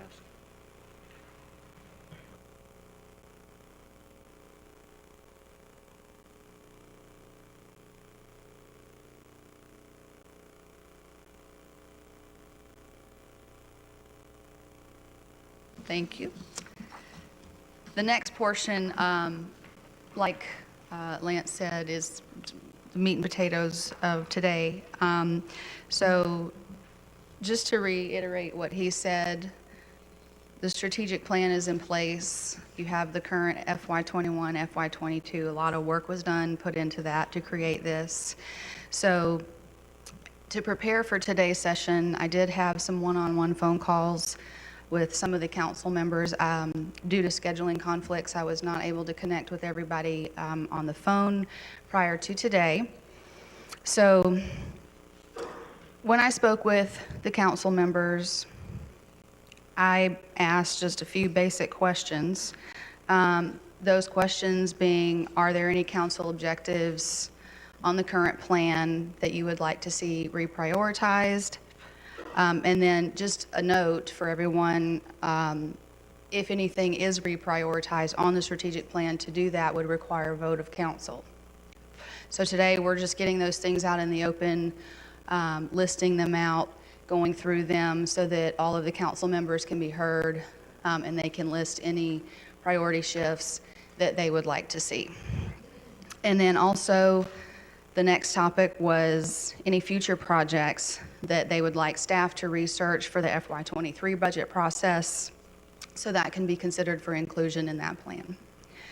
And then a follow-on question was, are there any projects or initiatives that are not rising to the level of inclusion that they would like to see in the strategic plan that they would like to see implemented in the next couple of years? So some more short-term things. So the way I would like to do this, if y'all don't mind, is to start with the council members that I was able to speak with on the phone, just for the simple fact that that's the order I have the bullet points written up here. So I will go one by one with each of the council members, and I will, if I did talk to you on the phone, I will briefly summarize your comments to the questions that we spoke about, and I have those bullet points up here. And then each council member will then be able to add or clarify anything or answer questions. And it is asked that each council member please keep your comments to around 15 minutes max per person, so that everybody has a chance to share. And some of the, like I mentioned, some of the council members I did not have a chance to speak with on the phone, so we don't have a starting point yet for that. So we'll probably need a little extra time to get through the questions for them. Any questions for me? Okay, Jim, you're first at bat here. So when I spoke with Jim, for the first question I posed to him about council objectives and reprioritization, and you can see up here, regarding the strategic goals, he'd like to move number 2, a green and sustainable environment, to position number 6. And he did mention that he just doesn't think that goal ties into any of the other objectives. Would like to move number 4, enhance quality of life and safety for families, to position number 2, and would like to move number 5, economic development and revitalization, to position 3. And then regarding the council objectives, Jim said that he agrees they're in the correct priority order. While he may not necessarily agree with the council objective 1.6 for research viability of multi-use convention sport community center, he does not object to the feasibility study. And he did also mention that improving the culture of the council was of paramount importance to him. As far as future projects and initiatives, he said regarding the flood workshop, he would like to put the 4-prong lake flooding mitigation project on FY23 and include any other areas if there are other areas of the city that have flooding problems. And would also like to emphasize priority for parks improvement and development.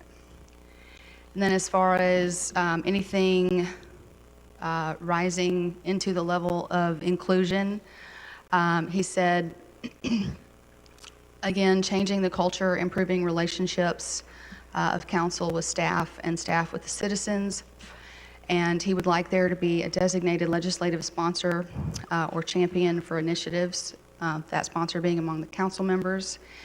And also mentioned the need to update many of the policies, for example, investment, procurement, and also mentioned the need to examine and implement staff and council training, especially training staff on continuous improvement processes.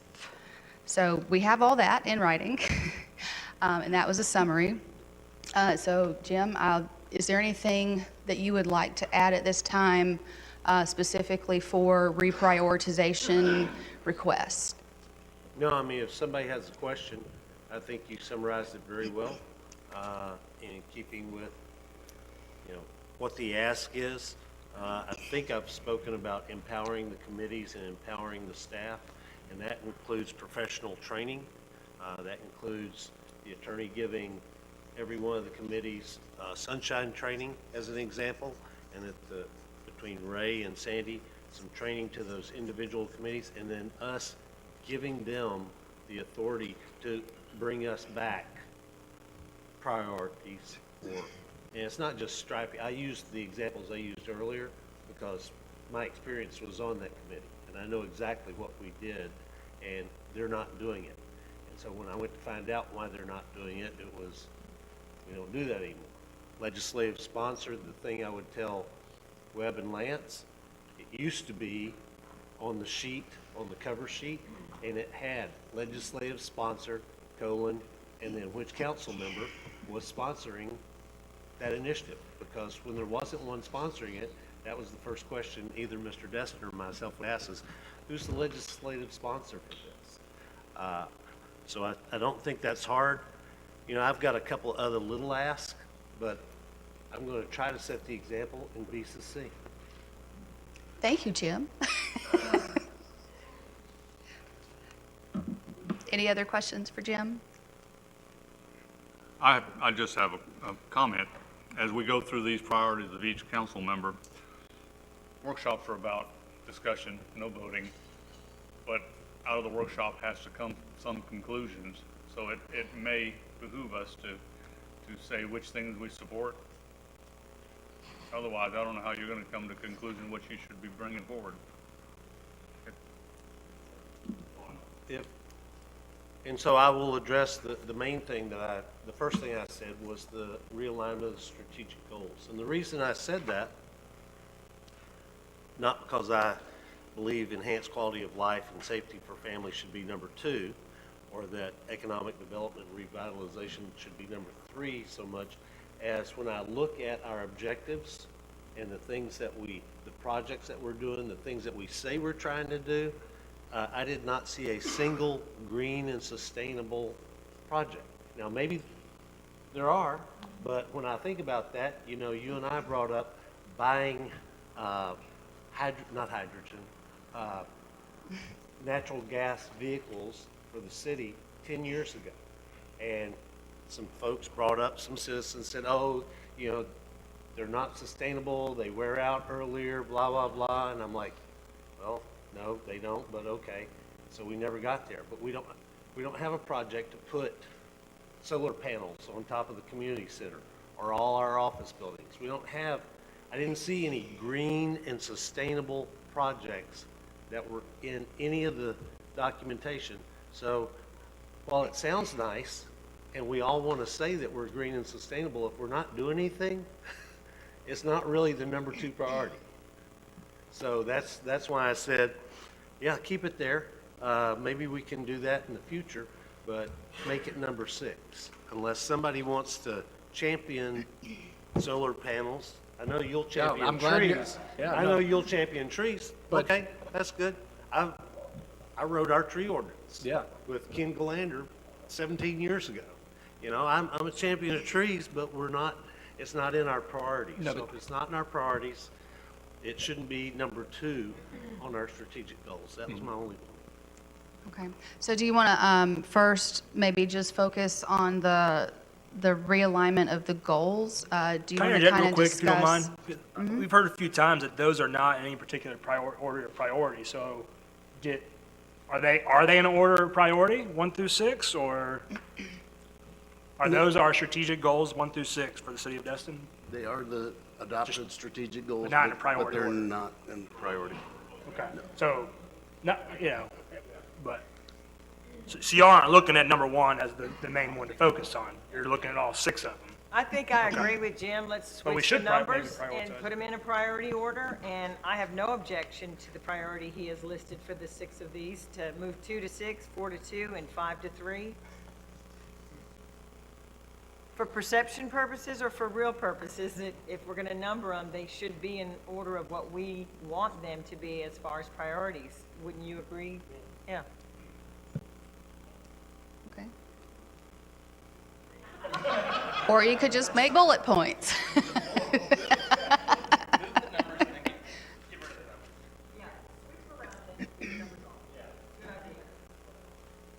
Okay, so obviously this is not a voting forum, so, but I did capture here that there is a request to either put the strategic goals, list them in a priority order, renumber them, or take the numbering out altogether. Is that correct?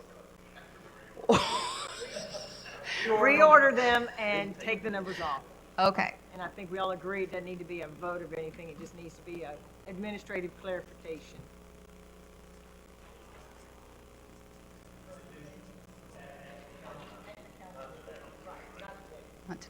Okay, and not a vote type of thing, but is there consensus, any disagreement on that request? Okay. Jim didn't have any priority shifts that he recommended for council objectives, so I don't think there's any discussion needed on that. As far as his new items or specific focuses for the future, are there any items that any council members would like to discuss? These right here, the four-prong lake flooding mitigation, emphasizing priority, improving relationships, legislative sponsor, policy updates, council and staff training. I'll touch on the council and staff training. I agree with Jim, but I also agree that there's a reason why committees may or may not think they don't have that ability today that they did a year or 2 years ago. And what is it, the lack of training, or is it the lack of job responsibility based upon the city staff member or the city manager? I don't know where the priority comes from, so I don't necessarily think we should put all the responsibility on Ray and Ms. Trammell, who's volunteered to do a training and all that, but at the end of the day, I don't know what the responsibility and job requirements are of that liaison who's in charge of Public Works, who's in charge of LPA, and if we should be putting, or city manager should be putting more emphasis on if they are or are not doing the training that they should be doing, which I don't know if they're supposed to be doing it. So I agree we need to have priority on the committees and training and staff and things like that, but I want to focus more on first, rather than taking a volunteer to put the requirement on them to do a training and all that stuff, what is their current in-house responsibilities for these committees first, to make sure that we are reinforcing the job that they should or shouldn't be doing today. So I'm happy, I like it, but I'm just wanting to add that to there if I could. Yeah, and I think Mr. Dustin could probably speak to this even better than I, but this is one of those things that, or Ms. Trammell could, it's very cyclical. And when you have council members, quite honestly, who've come up through the committee system, you get more emphasis on the committees because, you know, they work their way up or whatever, but they understand what the committees do or don't do. And I've been in both cycles where the committees were, you know, did nothing. You know, my first committee was the tree board, and it was a very nice group of people. And that's what I'll say about that. A couple of them are still alive. But the Public Works, Public Safety, then there was a swing back up, and it was, you guys get to figure out bike path, you know, which roads need bike paths first. You guys get to figure out striping priorities. You guys get to figure out, now you don't make a decision, but you work it out to bring it to council, and pretty much everything we brought to council got approved when I was on the Public Works, Public Safety. So it ebbs and flows, and you know, I think Sandy made the point this morning, or maybe it was in our private conversation, you know, council members don't talk to their committee members and go, hey, what's coming up or whatever, and I don't do that because I appoint people, you know, or nominate people like Todd and say, you do it, and if you need help from me, call me, but I'm not going to call you every month and go, hey, what'd you do? I'm going to read the minutes of the committee meeting. So it's more than just training. It's training for us. It's training for the staff. You know, we have a professional organization. We have to lead by example. So we should all be certified or trained or whatever by the League of Cities. The staff members, they should get external, not just the internal monthly training or whatever, the committee members. You know, the lawyers should see them at least once a year and do their sunshine training, or make them watch their YouTube with the sunshine training or whatever. So it's building that professional organization, top down, bottom up, and the committees are, if we empower them, they will think of things we have no clue. And like I said, You know, Ken Galander, when I got on the tree board, the only thing keeping us from being a tree city is we didn't have a tree ordinance. I go, well, who's a tree city? Well, Milton's a tree city, Niceville a tree. Okay, well, go get their ordinances. Let's change the names to protect the innocent. Pretty much what you're going to see on the investment policy, by the way. And let's take it to council. And we took it to council. We got a tree ordinance, and boom, we've been a tree city for 18 years now, something like that, 17 years. I don't even remember. Those committees can help us be better. So, you know, that's I don't know. I agree with you 100%, but their training is part of the solution. Are there any specific items up here that there is additional support, excuse me, additional support from other council members that you would like to see research by staff for consideration for FY23 process?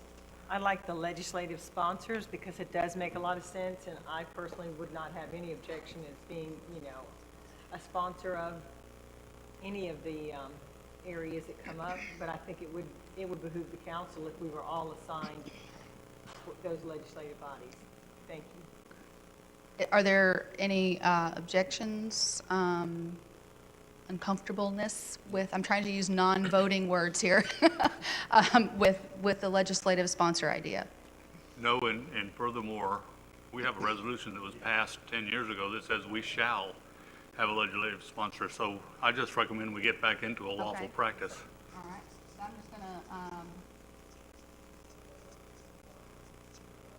I'm just going to indicate right there that there's full support for the legislative sponsor idea.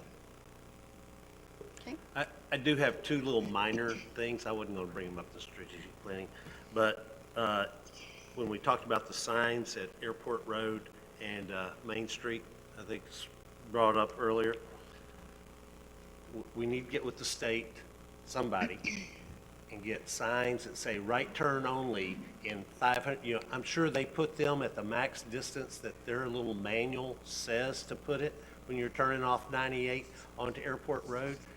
The problem is every single day there's a car in that right-hand turn lane that they didn't see the first sign and they get around the curve and it's like, oh my God, now I've got to get over.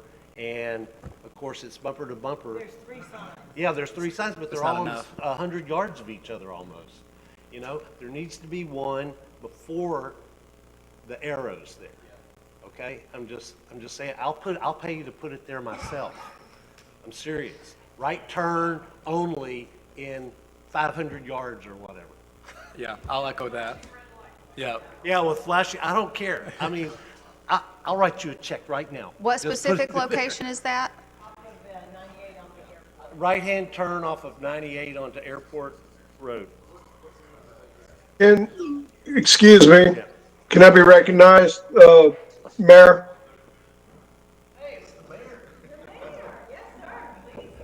Mayor, we can hear you. Thank you. Yeah, I don't know if you can see me or not. You'll be lucky if you can't. Can I just make a suggestion before we start moving all things around? Can we get to the process where each person gets to make an input first before we get to that? I think we're kind of leading the cart before the horse, taking one person at a time, and all you're going to be doing is shuffling the board constantly as each person speaks. So that'd be my recommendation before we start changing priorities on the list. Let everybody have their little agendized comment period before we jump into actually changing any of the orders or priorities or a wish list. If I can add to and offer just a little bit of guidance on my part, is this is the whole reason we're here is to have conversations and to improve communication so that staff knows what council wants. And so I'm all for having any conversation we can have, but I would encourage council to focus on high level items. If it's a stop sign that you want put in, just call me. And I'll put a stop sign in. Put a turn sign. Training needs to take place, which Sandy and I have actually talked about this, and I know it does, and that's why it is on our management plan for this year, which only started to take place October 1 of this year, so it is on the plan, the management plan. So we're rolling with it, and I just want you guys to know that I'm not telling you not to talk about this, but if you want to talk about the high level stuff that can make big differences to our community, that I think that's the best use of time. That's basically what I was trying to get to. I have some written comments that I want to read off just to give my 2 cents before everybody starts to have a discussion on all those priorities. At the same time, I'd like to hear what everybody else has to say. I was one of the folks that didn't get to speak with the facilitator, so she doesn't even know what I'm going to speak to. So I'd appreciate I just think it would behoove us all if we just went through and let each council member make their statement of what's important to them, and then we could facilitate any type of adjustment to the plan itself would be my recommendation. And it's already 1:15, so that's just my recommendation. And so I'll just wait my turn when my name's called when it comes up on the agenda. You go right ahead because we were going a different direction, but I think we're all in agreement to let you go, and then we'll go through ours, and then we'll circle back like you just said. That's my thought. I agree with you. All right, well then I'll start. First of all, I'd like to thank Mayor Pro Tem Dustin for covering for me while I'm sitting here in COVID jail. Hopefully tomorrow I get out. Thankfully, I really haven't felt that bad the whole time. The vision highlights that were spoken of earlier that are in progress right now, that I just want to build on that. I think we need to accelerate the completion of Crosstown Connector. There was some public comments to that effect and some staff comments. Our beach buyback initiative is in full swing. It's kind of exciting because when I first became mayor, some of the first things we did was we passed a new comprehensive plan to give guidance, general guidance to how the council wanted this city to move forward. So that kind of tongue and grooved with some of the things that are actually taking place. Hopefully some of them, they won't be done by the end of my term, but they are in place. So, you know, the intergov thing is like Webb said, is a living document or a living creature, but it is done. That was a monumental accomplishment, and part of, you know, we could kind of halfway check that off the list. We're moving forward with the Crosstown Connector, which should hopefully y'all that just got on, we'll see that to fruition. The beach buyback initiative is in full swing, and hopefully here by the time I do my State of the City speech next month, we'll have some even bigger news. Short of giving a deposit to start the construction of the undergrounding in 98, that is a monumental game-changing thing that's going to affect not only the infrastructure hardening, but it's going to actually change the view corridor of our great city. So those three things are in the works, and I think they're everyone on that council and this council here needs to pat themselves on the back that they are in play. The thing that I'm going to speak of, and is one that fits in with this whole idea of especially of good controlled growth and development, which is part of the reasoning behind the undergrounding of 98 in the first place, and the creation of a new comprehensive plan, is we have an opportunity, and you guys have given me some leeway to start working behind the scenes with Shane and Steven and hopefully soon with whoever ends up owning that property, the development of a city center. And I want to thank our recreation department head for kind of laying the groundwork for me, because she kind of laid out painted the picture of what this community is going to need for the next 20 to 30 years, and that we're woefully inept in some of our facilities and capabilities for our residents. And the idea of a city center started with me pushing for an event center 3 years ago when I became mayor, because I was thinking about a place where we could have conventions and ice hockey and generate some off-season tourist and residential arts type culture into our community. And now it's morphed into something way more than that. We're talking about a piece of property that is big enough to incorporate a new community center. a new city hall with a hardened emergency management facility to where our crews don't have to, flee the county during a severe hurricane. And beyond that, the opportunity to work with private sector in developing a gateway to our CRA that would not only be pleasing to the eye and fit right in with the undergrounding of our new visual corridor of Highway 98, but it would take the CRA that has pretty much floundered in high debt since 2005 and spur the economic development that would make that CRA actually pay for itself, get out of debt, create a tax base, and improve the quality of life for our community. Because this is not just about tourism. This is about creating a town center and actually the center of the town. And if we move City Hall and the annex and stuff like that, we talked about the need for ball fields. Well, we don't need a ball field on Main Street 98, but we sure could use a few more ball fields at the Morgan Sports Center. And if we were to work on this vision of what we want a city center to look like and what its capabilities were, how it can work for the private sector to invest large sums of money, explore the public part through Triumph funding and job creation that an event center would do. It's a big dream and big vision, and I think what would be key to do this is we need to start creating a list of what is the status of our CRA and where do we want it to go and how do we get there. And how do we create a three-dimensional idea of the possibilities of what a city center would even look like? One of the things I think is we need to create a vehicle to make that happen, whether it's a private citizen board with some visionary folks, some experts in development, stuff like that, or our current CRA board, which is you, the city council, that we go to some of these locations in Silver Springs, Georgia, or the Gulch in Nashville, and lay our eyes on a development that's already built, just three-dimensional, learn the history of it, what it used to look like and what it looks like now, and bring that back to our community and start developing that vision. It's on the list of desirable things that we'd like for our community, but with everything that we've got in play right now with the connector and the undergrounding of 98, the talk about redevelopment, improving our neighborhoods, I think there's no better time for us than to explore this, because this is going to be a one-time shot. I think none of us want another apartment complex there. There's a private company that has a contract, but it's not bound. We can be part of that discussion of what that 21 acres looks like, and there's some auxiliary properties around there that can also be addressed.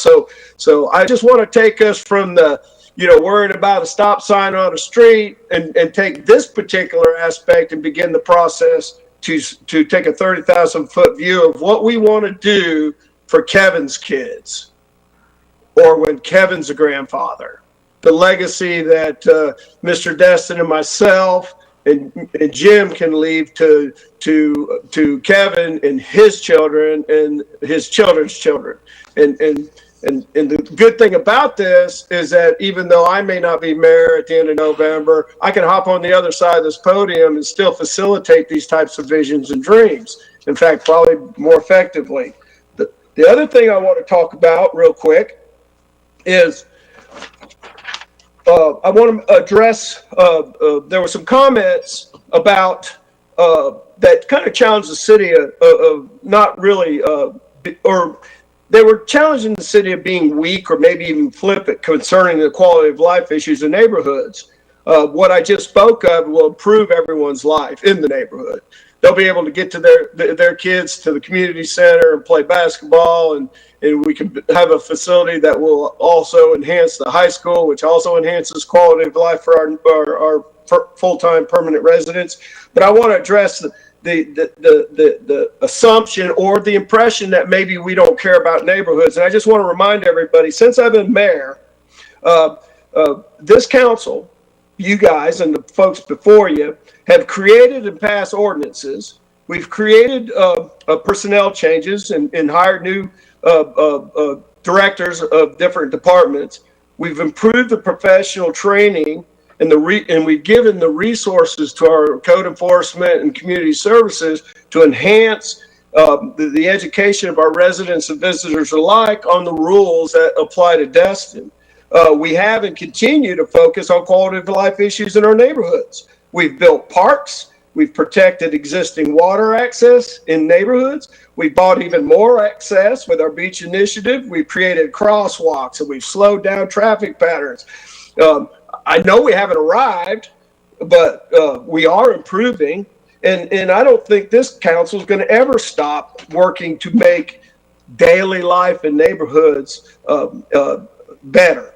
I've asked our attorney and land use attorney and our department heads to look at our ordinances, to address abatements, to deal with nuisance properties, nuisance businesses, and to do it from an ordinance perspective. And I think those are some of the things that we're going to bring up before this council in 2022 is how can we, through ordinance and commitment to residents and the people that live here, to make our quality of life better. So I just wanted to answer to that particular, some of those public comments, that the discussion about the increase in serious crime, maybe we need to look at redefining what a festive marketplace is supposed to be.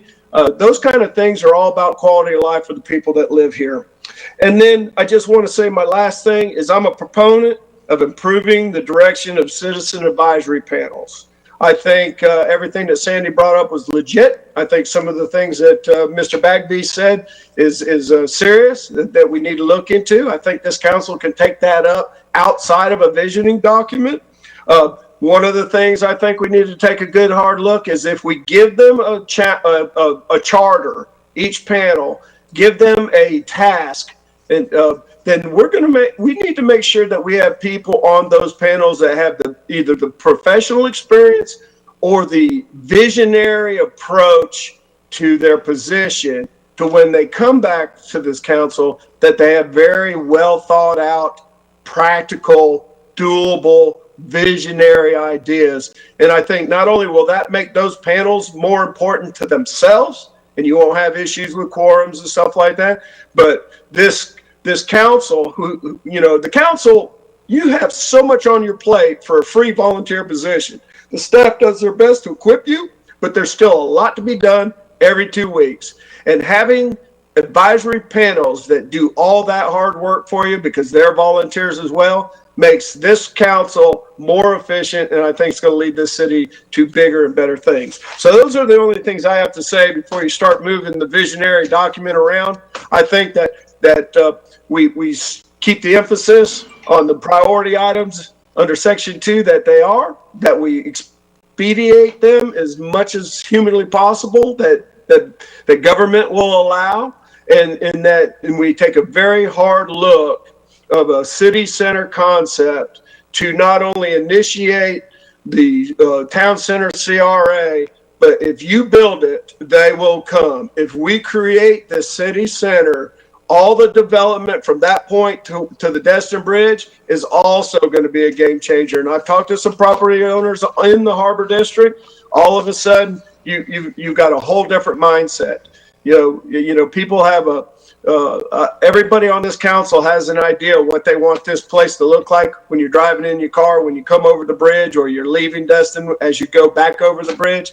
And I think the concept of a city center and good, smart redevelopment will be a generational impact on our community, one that all of us that are sitting in the room and hearing me talk now could be proud of. Thank you. That's all I have.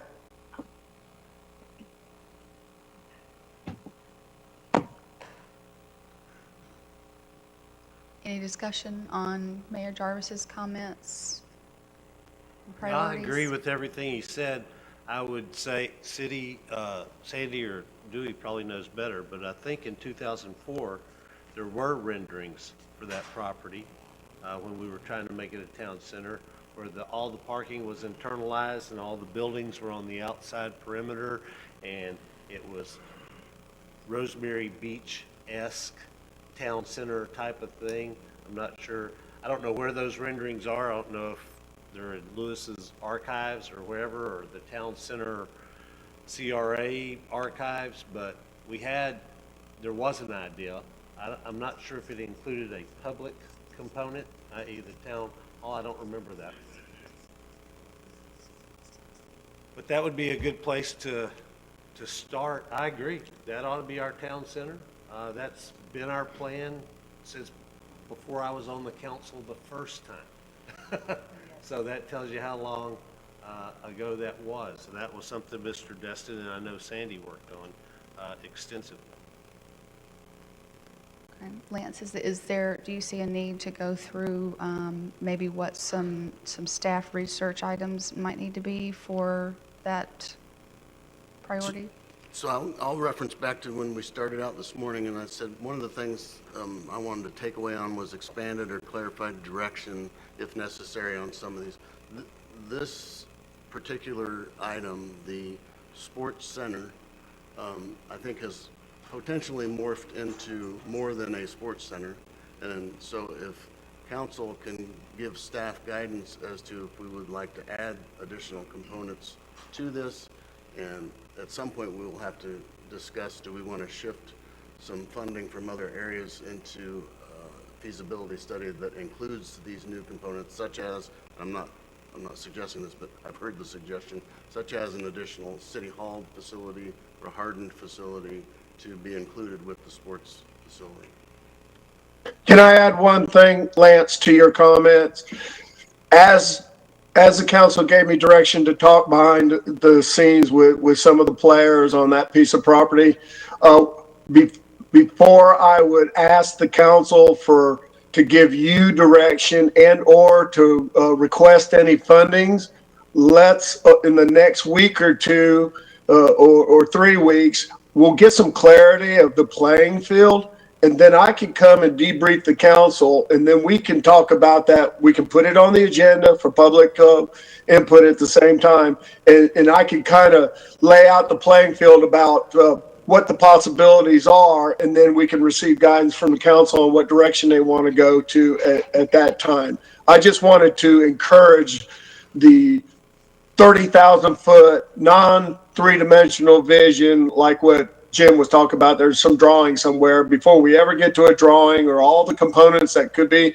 I just want to see if we can't tidy up the playing field a little bit, and I will come back before this council and give them a full briefing on everything that we know up to date, and then we can get some guidance from the council on how much the staff needs, what direction they need to look in, and what kind of monies we think that will be needed to begin a feasibility study and stuff like that.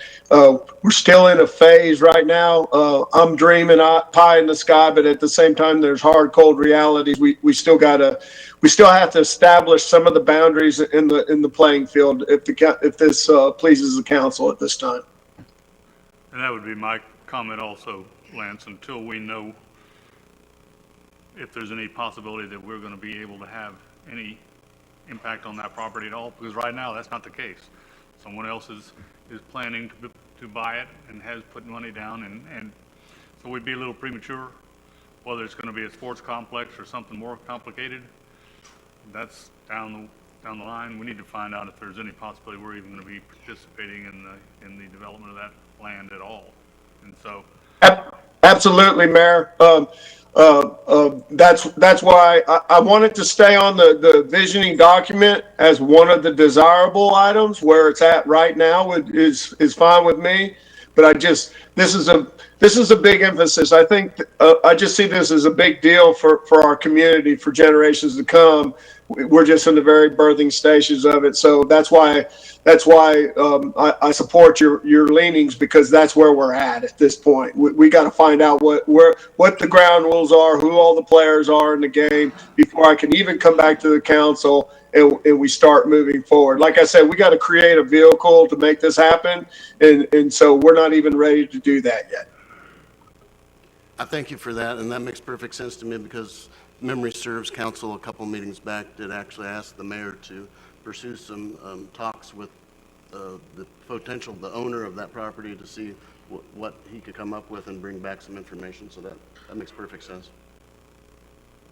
I have a quick question, and this is, could be construed as somewhat critical, but this was, one of our main council objectives last year was to look into the purchase of the property at hand, that was not under contract. There was no money changed hands. None of that had happened 1 year ago. And now we're, fast forward a year later, we've missed the boat on that, and now it's gonna fall into somebody else's hands. I disagree, Johnny. The boat hasn't left the dock yet. Say that one more time, I'm sorry. Yes, the boat hasn't left the dock. You know, I mean, you're in the business. Until there's money changing hands, a contract's a contract. There hasn't, as far as we know, there hasn't been any change of hands. But if there is a change, if money does change hands, and that's a large piece of property, there will be development all around that property. And all I'm asking is that we try to formulate a vision and carry that vision to the people, whoever it is, and see if they want to be willing partners in it. You know, private property rights are private property rights, but some companies, especially the one that has a contract on it right now, is very involved with what happens in their communities where they do business. So, you know, you can't, I don't want to cry over spilt milk. I just want to find out what our parameters are, and we'll take it from here. You know, whether it's too late or too sorry. I think this entire council doesn't want to see somebody coming here with a project of another apartment complex or just a plain shopping center like what's across the street. I mean, so I believe I don't have a problem picking a bat up and taking a swing at this. I think we'll do a disservice if we don't. You've already pointed out that we probably missed one opportunity. I darn sure don't want to miss a second. If I could provide just a little bit of clarification too, because I understand where Johnny is coming from on this, and he's correct that during the visioning session last year, this topic was talked about for sure. It absolutely was. But it was not until July of 2021 when council actually adopted that plan to proceed forward as of October 1st. And it wasn't until September of last year when council actually appropriated the funds to do the study. So it's hard, it's a challenge because most of the stuff that comes out of today's meeting is really dealing with 2023, and that's just the nature of the beast with strategic planning. So I just wanted to throw that out there. Can I comment on what you just said? And then this might be this norm, but you said we didn't adopt it till July, and it's end of January. So can that timetable not be moved up? Because it seems like a short amount of time that we adopt something and then now we're changing it 6 months later. It really cannot. It's all about budgeting for the next fiscal year. So the budgeted funds didn't even go into effect until October 1 of 2021. So we're that far out in advance, and really in previous years we weren't very good about planning that far out in advance. So I agree with everything all y'all have said, but the reason I think I mentioned to Laura, I was still good keeping the 75,000 in for where it was, okay, at the community center, that area, looking at the, although I don't agree with the convention center necessarily, I agree with keeping the 75,000 in for this year just to see what it can be, because we're talking two different things. You know, that history museum needs to be down close to the harbor, not in the town center, and it needs to be expanded. And I don't care if we build over Stallman, I don't care, what we do, but there's a lot of things, and Kevin probably has, at least listening to him, I think he probably has a lot of great ideas too, probably all do, of what all that land up there that we have can become, absent a convention center, but, an enlarged community center, where we have an enlarged fishing museum, where we have parking garage, where we have all these different things that we can do on that land. That is separate. That 75,000 is for that area in my mind. That's what we've approved. What the mayor's talking about is an opportunity. that may move in parallel. And oh, by the way, we could do some things. If we move the city hall and the annex to the town center, the new town center, that's great. You know, with probably some grants. We might have to sell this or keep part of this and sell part of this to some developer so that we could get the money, because it's not going to be cheap building a hardened emergency operations center and a new city hall that houses everybody that's in this building and that building and all these other buildings over there. So it's opportunities. Yeah, we could put more fields and stuff where the city hall is, but I don't see them as the same thing. I see them as two distinct things that may merge down the pipe, and that's fine, but they're not merged yet. And the $75,000 has been approved for us to do the study over by the community center, and it should be done. Whether or not we agree with the convention center or what else is envisioned there is beside the point. That's just my. Okay. So it sounds like there is a lot of agreement on at least the feasibility study for the desirable priority 1.6 that's already on the current plan to maybe move up in priority level. I know that Kevin, that was one of the things that he mentioned to me, was that he would like that 1.6 objective to be moved up to critical. Well, I don't want to get out of turn here, Mr. Mayor's plan, but I mean, kind of comment on what Jim's saying, or do you want to comment still, or are we going to just keep one person? I mean, so just keep we rolling. Can, I mean, I'm fine, but I disagree it's up to y'all. with what Jim's saying, because I think it's putting the cart before the horse that we do a $75,000 feasibility study on an area about a convention sports community center that's never going to hold a convention community sports center where the current community center is. It's never going to happen there. I am in favor of keeping that money, because if we end up doing a town center off Main Street that has a new community center, we're going to need to study what we're going to replace the current community center with. So I think 1.6 not only needs to move up, but it needs to be more, because we don't need to study a convention community sports center. We need to wait, like the mayor is saying, to get the presentation about the town center. But ideally, if we're using this town center as a way to also implement a community center or a hardened facility, the study we don't need to have a study on a community center. I mean, that's part of the partnership that we're going to be having at the new potential town center, I guess. So I'm just, study money's there, but. You're assuming, though. I am, but I'm just saying I don't want to keep it as is all I'm saying. I don't want to just keep it 1.6 as is, because, it needs to move up, but I think it needs to be restructured to take into consideration the possibility of what could be at the town center, but, type of situation. But, Well, can we table that until Yeah, the mayor sorry. has this week to do what he's talking about doing? sure. I was just adding, I'll wait. I think Kevin's probably on the right track until we know what's going to happen with that other, to shift money around, and that's pretty premature. Because the folks that are in that business that I've spoken to were not real supportive or encouraging about what we might be able to work out with the folks that think they're going to go forward with that project. Until we find out, it's really speculative. But we do need to pursue and keep trying to find out so we can have an answer.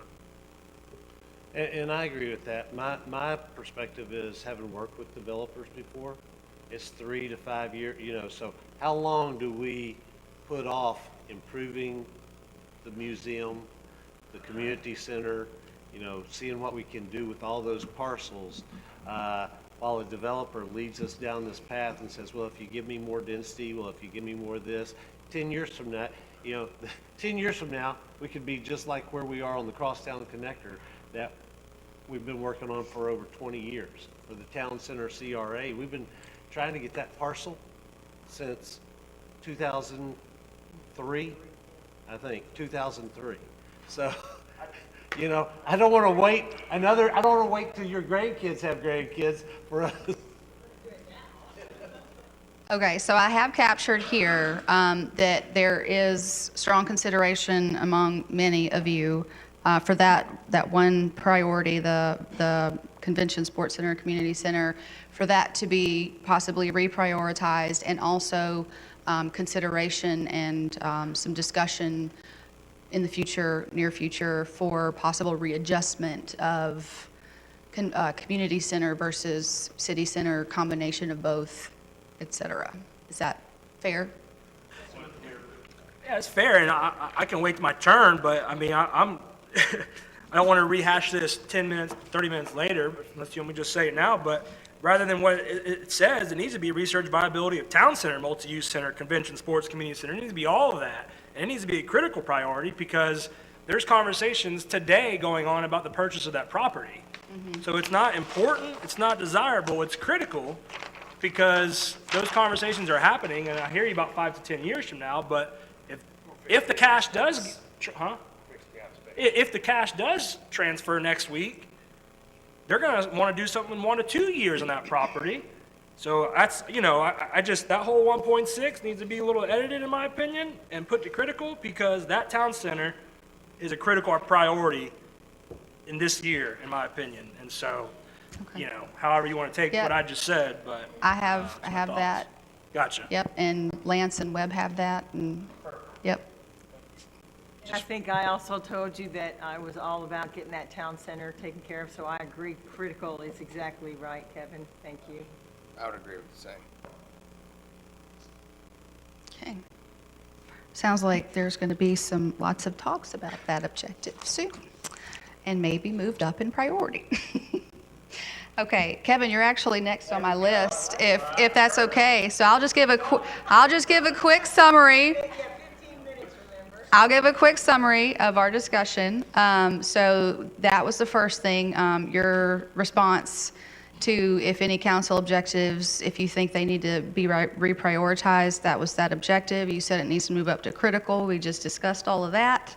As far as future projects that you would like staff to research prior to FY23 budget process to be included in consideration for FY23, you said you'd like to see a citywide street safety, safer streets project, making the street safer for pedestrians, cyclists, motorists, et cetera. And as far as any other projects or initiatives, focusing on, you'd like to see the fee schedules changed or finished soon. Clement Taylor Park renovation, you'd like to push to get started on that. And you mentioned you'd like to focus on management objectives 2.4, develop and implement processes for consistent and streamlined application of codes and procedures, streamline livery vessel regulations, all of that. And then your comment on the contract project manager consultant position, you'd like to see some progress on getting somebody hired for that position. Did I miss anything? No, you didn't, and most of those are things that I know Lewis talked about and are being worked on, and it's already a priority, so I'm glad to hear that, and they're continuing it.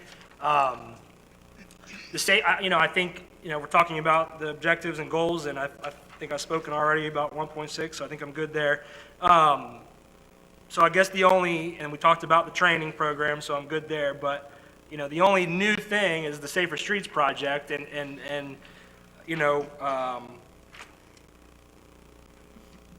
it needs to, I want it to be added as a focus, as an important focus, or, on somewhere.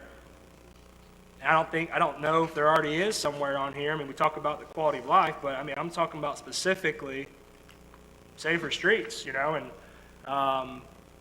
like I spoke with the sheriffs earlier, when we were talking, it's not just about what happens after 10 p.m. in the city of Destin, because that doesn't necessarily impact our residents all the time. It's what happens in the morning, the afternoon, and the evenings around here on the back roads and streets. And, I personally feel that, I forget what the engineer's name was that we had, Don. Don stepped up here and presented something to us, or maybe he never presented it to us, but he was working on a safety program or something, and I don't know if That's going to be continued on, but I mean, in my opinion, whatever he was working on, I think we might need to put it back on the table to continue it, because it's kind of along the lines of what I'm discussing. And, you know, we talk about the Crosstown connector. You know, we already, I know Mr. Moody, and they don't like saying we already have a Crosstown connector, but, you know, we're about to funnel them all in to a strip of 2 lanes. It was 4, whether people agree or disagree with that. It was, you know, 2 lanes. All these cars are going to be continuing to use now 1 road, which is better than what they're using now. GPS takes tourists and locals off 98 to residential back roads constantly.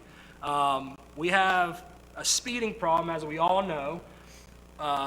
You know, I got pictures of the sign on Indian Trail. I was walking my dogs, and people were hitting 40 plus on Indian Trail, and they live in those neighborhoods, and they're driving that speed. And that's personal responsibility that people need to take on their own. I get it, but that's happening everywhere in Destin if you talk to your friends and constituents. So, you know, I just feel like a project or an objective needs to be added as at least an important or critical idea somewhere that aligns with our strategic goals, as Mr. Todd was saying. It aligns with our comp plan and LDC and everything else. But, you know, do we need more stop signs on the east-west corridors and roads along Destin? Slow people down. Are they going to roll through them? Maybe they will, but at least they're going to have to somewhat stop. You know, I mean, I see so many people like,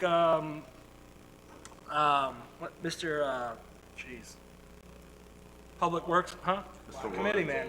Mr. Wood got hit by a car. I know exactly what he's talking about. When people are turning, I do it myself sometimes as well. You only look in one direction. You know, you only look in one direction, where the car is coming from. You don't ever take into consideration everything else. And the AOC stop sign, it helps. People still roll through it. Every stop sign.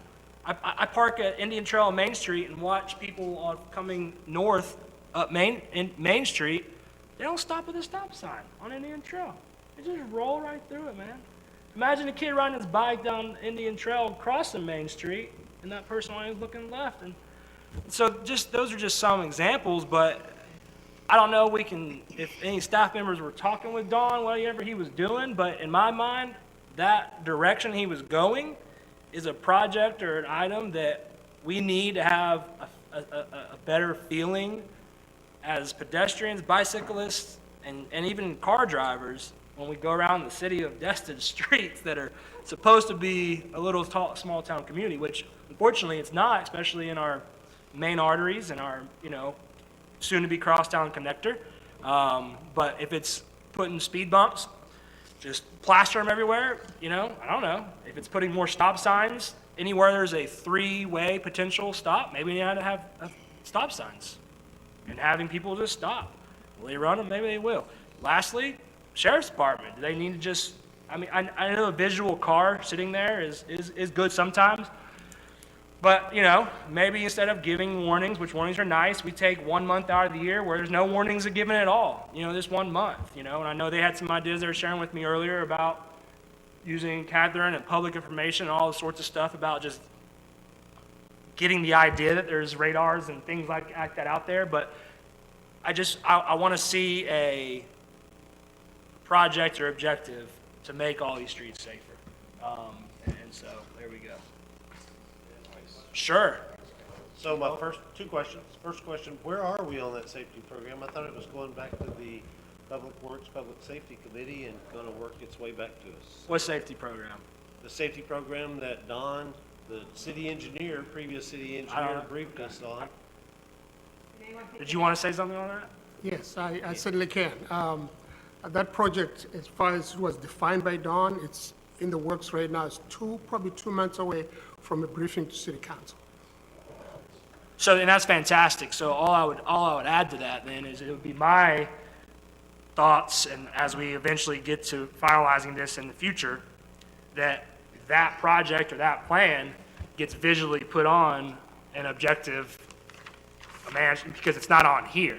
And I think that whatever that project is going to be that we'll see in 2 months should be implemented, in my opinion, somewhere on our strategic plan for the future. That would just be my thoughts and wishes, but that's. Are you saying for FY '23 or somehow in? Yeah, Okay. yeah, the next strategic plan that we're drafting, working on right now, I get we're gonna see something in 2 months from community development, which is fantastic, but I wanna stay ahead of it and just still put it out as a priority. So that way, after they present it to us, it's like, well, it's not one of our priorities this year. So, working with them, already knowing that they're working on it's fantastic, but as a council, I'm hoping we can all say, figure out a way to make our streets safer. And you want to as a be the priority. legislative sponsor for that, right? Put my name on it, go ahead. That's it.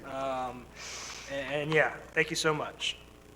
I would be supportive of that also. I know there are a number of ways. Fort Walton Beach actually narrowed the lanes on 98 as it went through to calm the traffic. The stop signs that Kevin spoke about, there are a number of ways we can slow the traffic down, which is the key to this whole thing.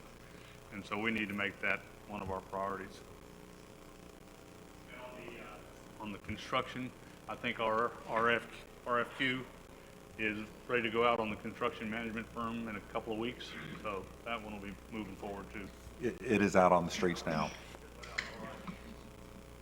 See, I just like to think of things and then they're already taken care of like that, and it's perfect, right? So my objective, you can just check the box right now, Ms. Laura. There we go. All right. Are Yeah, you? And then my other thing is, my first question, when it comes back before us, is what did the Public Works, Public Safety Committee have to say about it? I'd like to see that chair beside you when y'all present that to the council. Sure, that's why we're taking the 2 months to make sure we vet it through. Okay. Kevin? All good? Okay. Bobby, you were next on my list. So just a summary of our discussion. You wanted to see some importance on getting some short-term wins so citizens can see progress made. You emphasized importance of mobility, specifically sidewalks, making it easier to stay on the sidewalks. You also made a comment about focusing on cleaning up what we have before there's any new development, with that whole theme of responsible development continuing. You did mention that you would like to bump up the underground utilities objective to be a critical priority for the current plan. And then as far as future items or increased focus, expansion on the underground project, but also considering the aesthetic implications, landscaping, laying 5G fiber when those utilities are being buried at the same time to maximize while all of that is exposed, and considering environmental aesthetics, landscaping, beautification. And then the third question, you emphasized connectability, mobility, making it easier to get around the city, and being able to identify some smaller wins to make some quick progress. And then you also mentioned recycling rates, green initiatives. I'm not sure if that specific topic was covered or clarified further maybe when we had the update from that department, but it is up here. Cleaning up of the harbor and waterways, specifically mentioned city staff or funding allocated for that to be done. And then the objective on annexation of unincorporated enclaves, you would like to see that objective moved up in focus priority.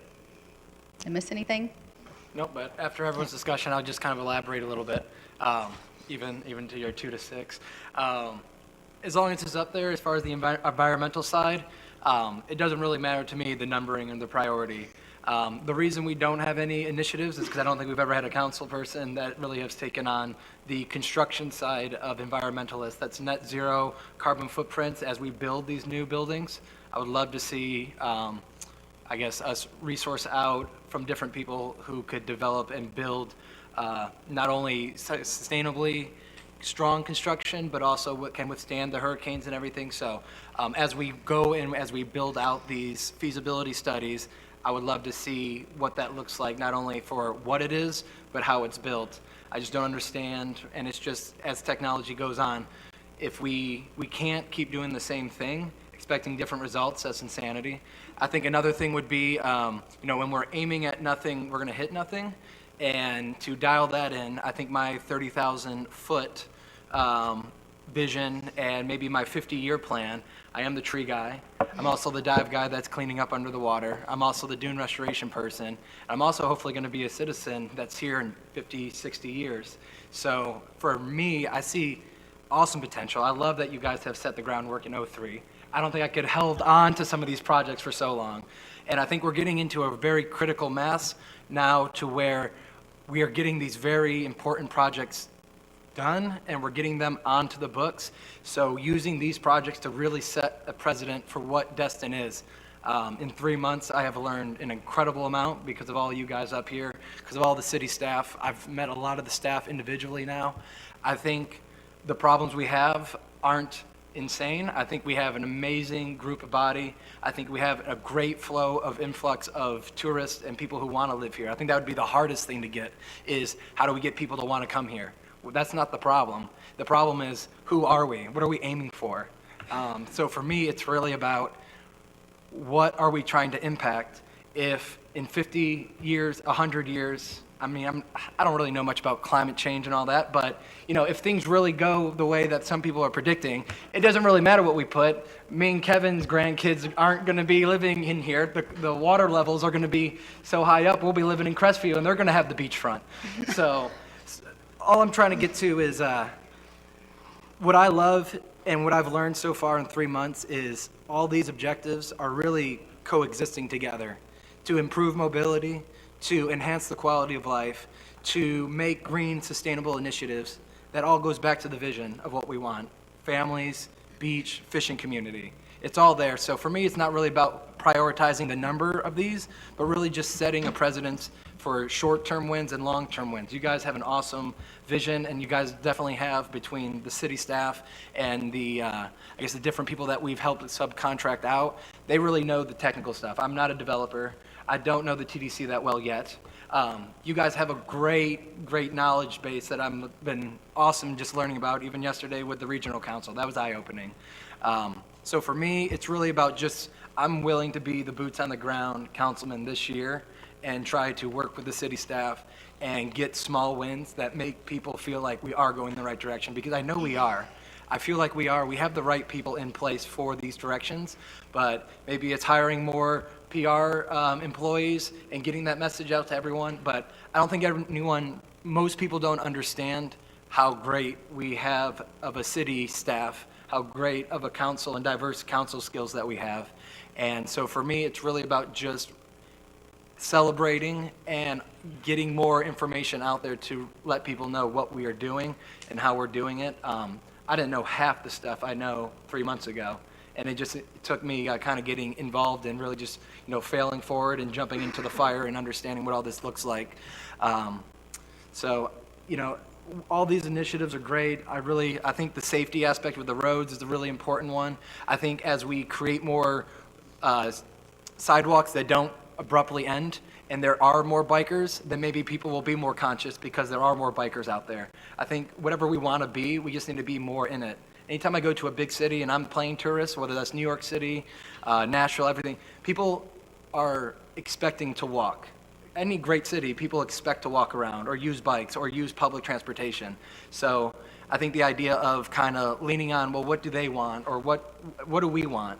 What do we need as a citizen? I love the idea of keeping it citizen first, because that is really the precedent for all this.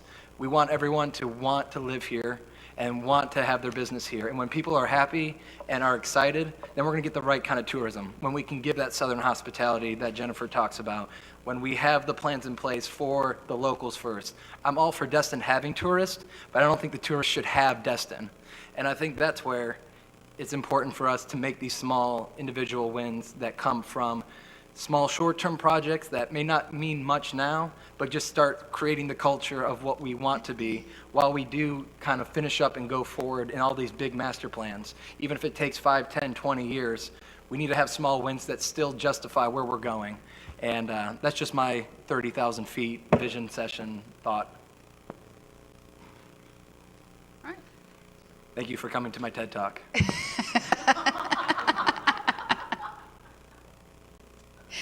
Any discussion or questions on his items? If I can add just like a practical thing, I think from, new construction going forward, I think practical stuff would be going into the codes of building and getting them net zero, whether that's just building from a stronger material and more insulation. Again, I would love to have, when we do spend $75,000 on these feasibility studies, to have more options of what other people have been doing to be more future-proof. I think all the buildings that are now 20-plus years have done a great job. So as we think in line of what we're going to do to build buildings that will hopefully last longer, that it's more not only just serving the needs of today, as we've been talking about, but serving the needs of the future. And the future also involves keeping a carbon footprint low, keeping things that are more technology-based, and having a better just understanding of what these things impact. Everyone comes here because of our natural resources, yet I don't think we have the urgency of what I see when I go diving at the harbor, or when we're out on the dunes, or whatever these small little things are. They might not feel big, they might be out of sight, out of mind, but when you're diving the harbor, you can tell where you're at without ever looking up. And that's not just from any restaurant's fault, that's not from any tourist's fault, that's not from any mechanic working on a boat on the side of the harbor fault. It's all down there. From cages to oil to, soy sauce bottles to plastic forks, it's all down there. It's all of our problem. And I think it should be our solution that we come up with to, not just give money away and not have a measurement, but there needs to be a protection towards what people are coming here for. Bobby, I'll just commend you and agree with everything you're saying. And I'll add that, I don't know when the last time when's the last time we've had a city building built? It was, this building used to be a church, this is our newest building that we've came into, and it was not even new really. But I'll just add that the sustainability and net zero and all that stuff, we have a huge opportunity with some of these things that we're potentially talking about, partnering with other people, private, public, wherever, for our next city building that might be built. Maybe it will. And with that, imagine the initiative that the city of Destin could do on these new buildings possibly. I can only imagine that it's up your ballpark, but I can only assume a new building allows us to do these things that you're talking about. Yeah, So definitely that's above my awesome. pay grade. I'm not any of that. Sure. I'm just an advocate. Exciting. But to Baggy's point of we've never done green, we have all these new initiatives coming out, and we have the opportunity to become green. Well, I'd like would, to thank Bobby for the comments he just made. And this is one of my favorite days of the year, because I get inspired by what's being set up here, and it reminds me of things that we were working on, because things can get cloudy the other 51 weeks of the year because of all the things coming at you. But I do appreciate it. And Mr. Bagby pointed out that we really don't have anything listed under the green and sustainable, and that's true. And I just want the public to know, and the people that are watching, that it's not that we're not doing things, but we're not celebrating it because it's not on that list. If council approves the retrofitting of the LED lights at Morgan Sports Center, that's absolutely green and sustainable. The upcoming project at Joe's Bayou, where they're going to restore the living shoreline, that's absolutely in there, and we're not celebrating it. So I appreciate you guys bringing that up, so that we can get those on the list so people know that we're doing it. Well, Lance, I was going to say what you just said, because being the chairwoman for Parks and Recreation for, 6-7 years prior to coming on the council, there was a lot of things that we did as a city that we didn't celebrate. There were the parks. Sure, we got grants and we opened up these beautiful parks and we celebrated the opening of them, but we didn't talk about how much was put into the thought of what that longevity is of that park, of that location for families for generations to come. And, I appreciate that you're passionate and that, you've only been on this for 3 months with the rest of us, a year or whatever longer. And it's great that you are involved in a lot of the green aspects of cleaning the harbor and doing the dunes and stuff like that. Those are things that we need more of our citizens to jump in and be volunteers. When I go do the beach cleanups with the Destinites, you see visitors are in these piles and you're like, where are our residents? So I'm happy that you brought up what you have and what you've put on the list, and I'm tickled to death that you have as much passion as I do, but, it's great to see that, we do have a very caring board, and I think we're definitely moving in the right direction. So thank you for all you brought forward. I would like to add something to those comments, Go ahead. if you don't mind.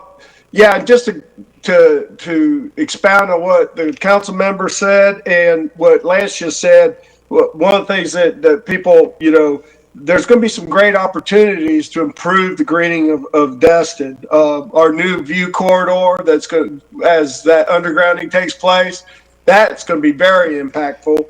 We got the greening of our entire community as we redevelop. That could become a big time priority, and that could be a work in progress. And then you just look at the restorations of our ecology on all the Bayside parks that have been built. And now that we're doing this Gulf buyback program, buying Gulf Beach access, we've made a total commitment to restore the dunes. So there's, the greening of Destin is actually in place now, and having a council member like Bobby on there is just going to enhance that, because that's his bread and butter. So as I've got a passion for the heritage of my fishing fleet, Bobby's got a passion for the greening and the heritage of our future community and what it looks like. And I think we're all on the right path. As far as the underground utilities, one of Bobby's comments was that should be moved to critical.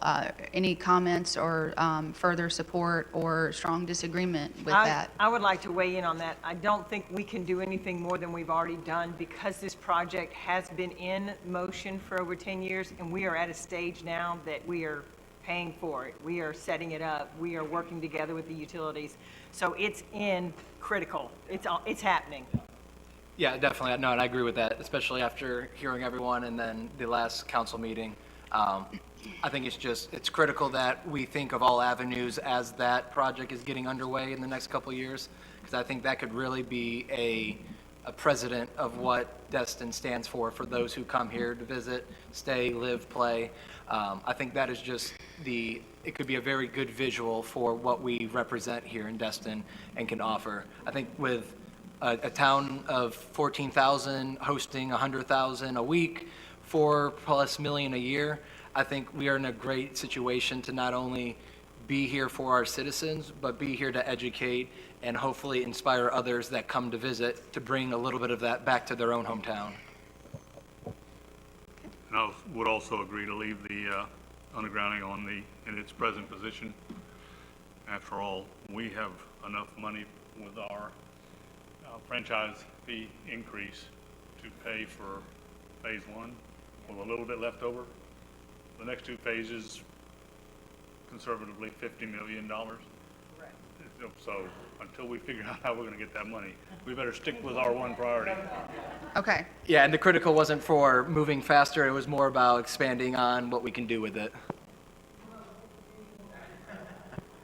I'll change jobs if I can. But in that vein, two things. Hopefully we will achieve 1.1 this year. Now there will be a sustainment cost, okay? But it won't be critical probably this time next year. It will be in sustainment mode. Once we get the staff up to where they should be, then something else has to be our number one priority. Obviously, taking care of the people always is number one priority, but in the task of what our budget. So I would say we need to be thinking, and maybe it's the town center that the mayor's talking about will be number one next year. And the city has always tried to be at the vanguard. We were on the Zuryscaping bus, golly, 16 years ago. We were on the Zuryscaping bus before anybody could spell it. We tried to get the compressed natural gas vehicles a couple of times. We didn't do solar panels, but I don't know, that's a more recent thing. But the city has always tried, it's always had visionary people, both up here and in the community that, and I mean, just this, not every city goes through a visioning process. You know, not every city goes and reviews their strategic plan every single year. So I agree with exactly what you're saying, but there's been work done, or there's been work attempted. I'm just glad you're up here, because I do know you have a passion for that, and that you will keep us on point, and maybe that becomes a critical priority next year. The next person I spoke with was Ms. Teresa Hebert. And basically, the summary of the comments that I got from you, ma'am, that you are happy with things are right now. You just want to focus on continuing to work towards what the current efforts are, and no real desired changes as far as reprioritization, mainly because you don't want to disrupt the progress that is already ongoing. And when there's shifting of priorities, that can throw a wrench into projects and planning and current efforts. And I'll turn it over to you for anything further. Yes, ma'am. That pretty much sums up the conversation, in that, because I was in the Navy for 20 years and I was on an aircraft carrier, and it is a very slow turn. And as I told her, I feel like when we give this, the city our vision and our priorities, to just flip-flop things around, if they're already in the process of making things happen, and then you go, oh, we need to move this to priority number 1, we need to move this up, then it's like, okay, well, what do we do with these? Where does this fall out? So things end up getting lost that we really needed to keep in focus. So with my fellow council that have spoken so far today, the changes or the additions, I agree with all of those, because nothing is like something that's so big that they're having to shift and move things out.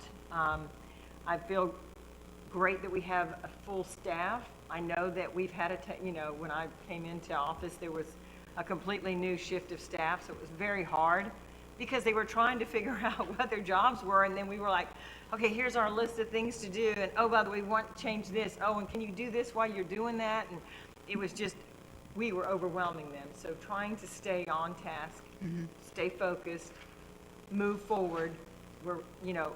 My biggest goal was to start getting the beaches back, which was what we were working on as I was chair for Parks and Rec, for that to be in a continuation, and we have newer opportunities in that area coming open.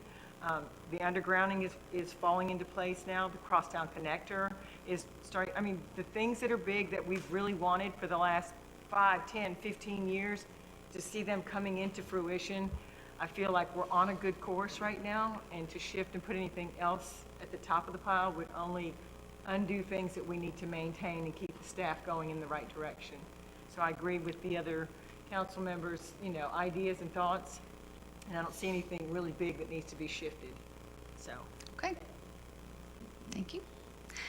And Mr. Dustin, when you and I talked, it was pretty much the same summary. You didn't have any requests for reprioritization, and nothing else specifically mentioned. So I'll turn it over to you now for your comments. And I basically agreed with Ms. Hebert. We're on a course right now that I think we need to stay on. I did, since I spoke to you, give some thoughts to green projects. And after listening to Mr. Wagner, I would bring up that I would suggest that we try to put into our capital projects some charging stations for electric cars.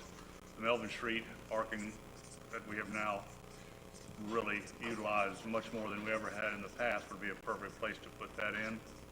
And then we could move forward with that, but that's something that's fairly doable. That would be a clear support of the green initiatives. And a lot of electric cars are around now. The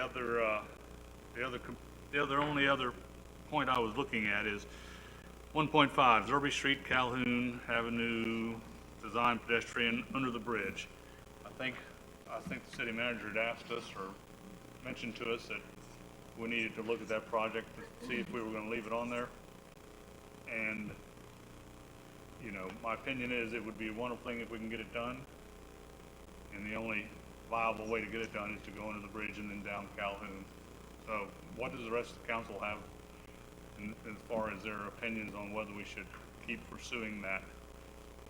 I would say that where it is right now, which is, you know, an important priority, is probably appropriate. And so, even though I do not have complete consensus with some of my neighbors in that neighborhood, I would still like to see it. So, what do the rest of you guys think? I agree with you. I know we've talked about it. We had I think our engineer brought us the 3 different designs of which way it was going to go, and looked at, did it go under the water, under the bridge, should it go down the waterfront and then come out through, driveways? It was like all 3 of the designs had their pros and cons to them, the elevation, and, if you've got ADA capabilities.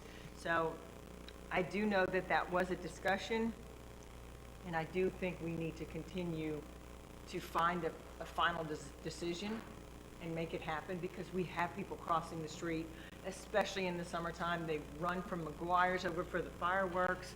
So I really feel like that is something we should pursue. And I know that it's in the important zone. So I agree with Mr. Dustin that we need to find out where it's at, what's the stage, and if we could move forward with that. Yep, I think we finally settled on the one alternative, which went under the bridge, up the property there by 98 and down Calhoun was the only feasible way we were going to go forward. But I've not heard anything more about talking to the folks that have that piece of property. Now, I think we have enough right-of-way there to do it, but as we explored that option, that we narrowed down to at all since the discussion? I'll chime in, and I apologize, but I don't recall exactly. I don't think we did narrow down to an option. I'm not sure if we necessarily tabled it or what we did. My recollection of that presentation, it was very confusing, and I was really confused on what the overall objective of that was, being the first time I've seen it. So I personally need a better understanding of maybe the history of why we're wanting to do it, as well as the future of what we're looking to achieve from it. And now at the same time, to throw in there I know these are all, this is the vision session, right? But, the community center parcel, there's lots potentially going on around that area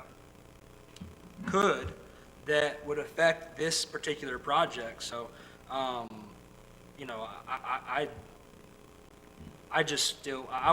didn't really understand it when we got presented, and so I'd be happy to, keep it on there. But I know we have a study going on at Stallman, I think, Stallman in 98, or so, it's potential for a pedestrian thing. So, we have that, we have this potential one, and then let's just say something happens with a town center or not, or community center, then that's a piece of it that's going to be near Stallman rather than near the bridge. It's near the bridge, but you know what I'm saying, it's connected to Stallman. So, I'm not opposed to leaving it on, but I still I'm not, I guess, leave it as an important priority, because to me, it's just kind of, there's a lot of other balls in the air potentially to juggle with that area, I think, right now. So. And that's all I'm suggesting, is just leave it Just on leave for it the time on. being. Yeah, I don't want to, I personally don't want to execute an RFP to go do a study on one of these plans right now. No. Me personally. Yeah. Keep it where it is. Because I'm a little bit where Kevin is. Sandy will tell you, my original idea was 3 tunnels underneath 98. I'm to connect to the parking. And everybody had a million reasons why tunnels underneath 98 shouldn't be done, couldn't be done, or whatever. I tell you what, go out to 30 Avenue in the east end of 90, or the east end of 38 and 98, where they're putting in a tunnel underneath there, and you're going to see that's probably going to be one of the most used tunnels in Northwest Florida. It is going to be fabulous. And there was a time, maybe there would be another time, where we could have had that here connecting our parking over to the harbor side. and it's something to behold. But the whole thing for the last 10 years is connecting our parking to the festive marketplace. And so we've debated 3 or 4 different issues, and I think where we finally landed was underneath the bridge going, and I'm okay with that. We got to connect that parking to the harbor. And I mean, I got to ask about that at my chiropractor last week. Where are y'all on that? Well, it came up, but we're working on it.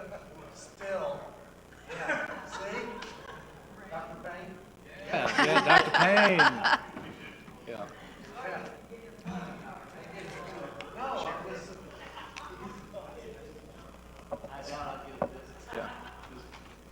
Yeah, definitely. As someone who works out of Rosemary, I would echo that. I mean, I think if we're going to solve the problem is not having them cross a different street. Because, I mean, I go up Zybird there, and then if you're going to go Fort Walton, that's a weird angle to even pull out anyways, and now to have pedestrian, I think the only solution that really would solve anything is some type of tunnel, whether that's to the south or that's to the east, and we burrow it into the phase 2 versus going underneath the ground. But I think the tunnel would be the only one, but I think there's a lot more important matters that should get the RFP first. I don't want to get us off track, but I do want to provide information to the newer members to the council that the previous council had instructed the staff to look at options at Stallman Avenue, whether it be going over the top or underneath. And those options were looked at, and we have some information on those that will be given to FDOT when they ask us for our ideas during their PD&E study that should be taking place anytime now, from Airport Road all the way to the bridge. So Stallman Avenue could be an option. We don't know yet for a crossing, for a safe crossing. But I'm glad to hear that we're at least leaving the other one on as an option for now. Mr. Dustin, was that all you had for right now? Okay. Mr. King. Rodney's going after me. Well, I apologize for the scheduling conflicts, not being able to. I'm one of the ones who wasn't able to connect as well. I'm very much in support of staying the course. I think, like Kevin said, there's a lot of balls in the air. There's a lot of stuff going on. We've got a lot of work to do on the things that, on the objectives and what we have going on. I think it would be unwise to put anything at this moment what we have going on. Throw a little bit of a wrench in. I think I would like to see us focus in on our priorities. I think, I'll probably catch some hell for this, but I think keeping visually, in every way, keeping locals first. I hear it every week. People feeling like we're being. You're gonna love me. I talk in bullet points, so you're gonna love. No, feeling like we're being. It feels like to me, and just to kind of. It feels like we're being. And I know a lot of people agree with this, but it feels like we're being forced out of the town center. It feels like we're being forced out of the harbor district, being forced out of a lot of the areas where we like to spend time, and we're being confined to our neighborhoods. In the summertime, we don't leave the house. I don't leave the house. If I'm going to work, I go to work. But more often than not, I spend time at people's homes and not out on the town because I don't want to deal with what we got going on. It feels like it feels like the TDD is doing everything we can to force people into town, and may not be the popular opinion, but it feels like we're getting the back seat. And that's not my opinion. That's what I'm hearing from a lot of people around town.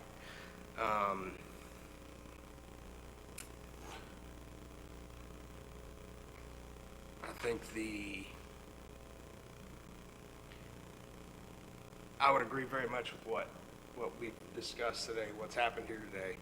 It feels like I know this isn't necessarily, it may not be along the lines of planning and visioning, but I've had multiple people tell me that it feels like the Destin Fort Walton brand feels a lot like the Walmart of tourist destinations.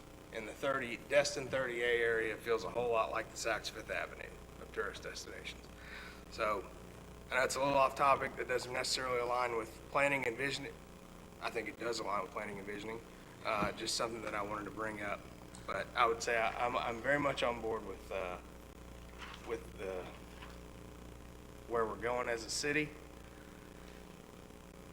That's pretty well what I have. Thank you.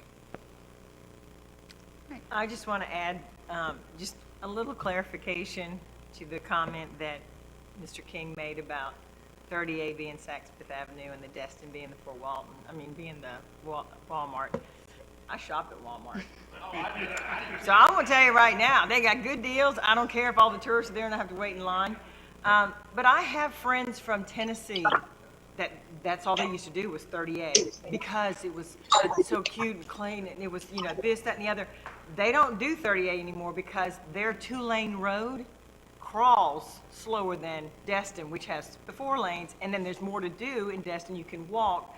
So I would beg to differ that in the last couple of years, with the growth in Florida because of the pandemic, good, bad, or indifferent, I feel like Destin, from Walton County to the other side of, our Okaloosa County towards Mary Esther, all the way up to Crestview, we stay full because what we offer, and we may feel like traffic is bad, but these people that are coming to see us and see our city, we are a well-organized, well-oiled machine, and 30A wasn't ready for the big, and they literally have come to a cog. So I feel very proud of our Walmart brand, if you want to call it, because people can afford to stay here. They can afford to enjoy themselves. There's a lot of really cool things. And we are, at the TDC level, trying to involve families that live here. That's why they're spreading this little adventures into 20 weeks, because we want our kids, when they get out of school, to go down and do some pin fishing, to go down and do some, wakeboarding. I feel like we have a lot going on here, and sometimes because we get frustrated, as some of us that live in the Destin proper, old Destin area, we get kind of like crammed in because there's so much coming and going. But I feel like we have a lot of success in our city, and we have a lot of growth and a lot of money because we are a great place to visit. We're an awesome town to come to. There's so much to do here. There's so much fishing to do here. So I don't want our locals to feel like we, as their council, don't value our locals. We want them to feel like this is all about y'all first and then the tourists second, because we do want the locals to enjoy living here, and we want the locals to enjoy having visitors come and help pay for some of the things we want to do to improve, to make our city better. So, I didn't have my 15 minutes, so I'm just trying to make sure I get in my time here so that those that are citizens that have put us up here, our goal is just to help our city do better, do well, and to continue to grow. You're not going to be able to put a cork on this bottle. Florida stayed open when the pandemic shut down the rest of the nation, and everybody, I'm talking New Yorkers and Californians, will come to Florida. Don't bring your big city problem attitude. Come and enjoy why you came here. And people are living here now. They're staying because it's a great place, whether it's right here on the Panhandle or it's over in Fort Walton Beach or it's up in Crestview. We have a great place to come to. We have a great city. We have a lot of things that everybody, local or visitors, can do. So I'm glad we had this visioning session because there's some things that we can, get going a little bit more, but there are things that are in the process in the last 10 or 15 years that are now coming to fruition, and I think it's going to be a benefit to everybody involved. So that's all I wanted to say. Sorry, John. I'll not echo, but what Johnny's points, and I don't want to put words in his mouth, but, maybe a similar feeling or a marching order as maybe closing comments, as I know we're coming up to an end, I guess, since we've all talked, is that I would hope that, as Johnny stated earlier, and I agree with sometimes, is our prioritization of our key customer groups, of citizens being number 1, and the visitors being number 3, that yes, I think we all know, and I understand that number 3 is the reason why most of us are here. It's what fuels the majority of our economy here. So it's hard to say they're number 3 when, it's what puts money in a lot of people's pockets. But at the same time, as Johnny said, it's on paper that number 1 is year-round citizens, and I would encourage Lance, you and your staff, to, as you looking at management projects and priorities and objectives. I would ask, and just my hope is that y'all really take it into the consideration of these priorities and projects, and who are they, majority-wise, focusing in on. So visually, perspective, if I were to look at, or my neighbor were to look at our strategic plan, they would agree that they are the number one key customer group in the city of Destin, and not just on paper. So I don't know that's not exactly what you were saying, but I feel that way sometimes as well. But I do remember, and I know that number 3 is a very important piece of what we do around here. But they're number 3 then. They're still number 3. And if we're going to say number 1 is not who number 1 is, I think it's important that our critical and important updates actively reflect number 1 more so than number 3 the majority of time. Just my 2 cents. And I appreciate the time today, so thank you. I'll end it at that. Yeah, and I appreciate that, Kevin. I think we're probably getting some eye rolls here as far as talking about the order of importance and priorities, and I think I've said this since the beginning of my time here, is that if you can make a wonderful quality of life for locals, it will make a wonderful quality of life for local business, and all that filters out into visitors coming here. So, it's like in our strategic goals. Number 4, I know these aren't in numerical order, but the visual of it is number 4 is enhanced quality of life and safety for families. Number 1 thing, the number 1 objective is for us to keep everything safe. Well, all that falls in line with financially sound city providing service excellence. That covers the safety, the connectivity, the mobility, the environment, the development, revitalization. That is the fuel for all those things. So that has to happen first, figuratively. So I don't know. I listen to my constituents and my peers and people around me, and that's the number 1 concern I've found.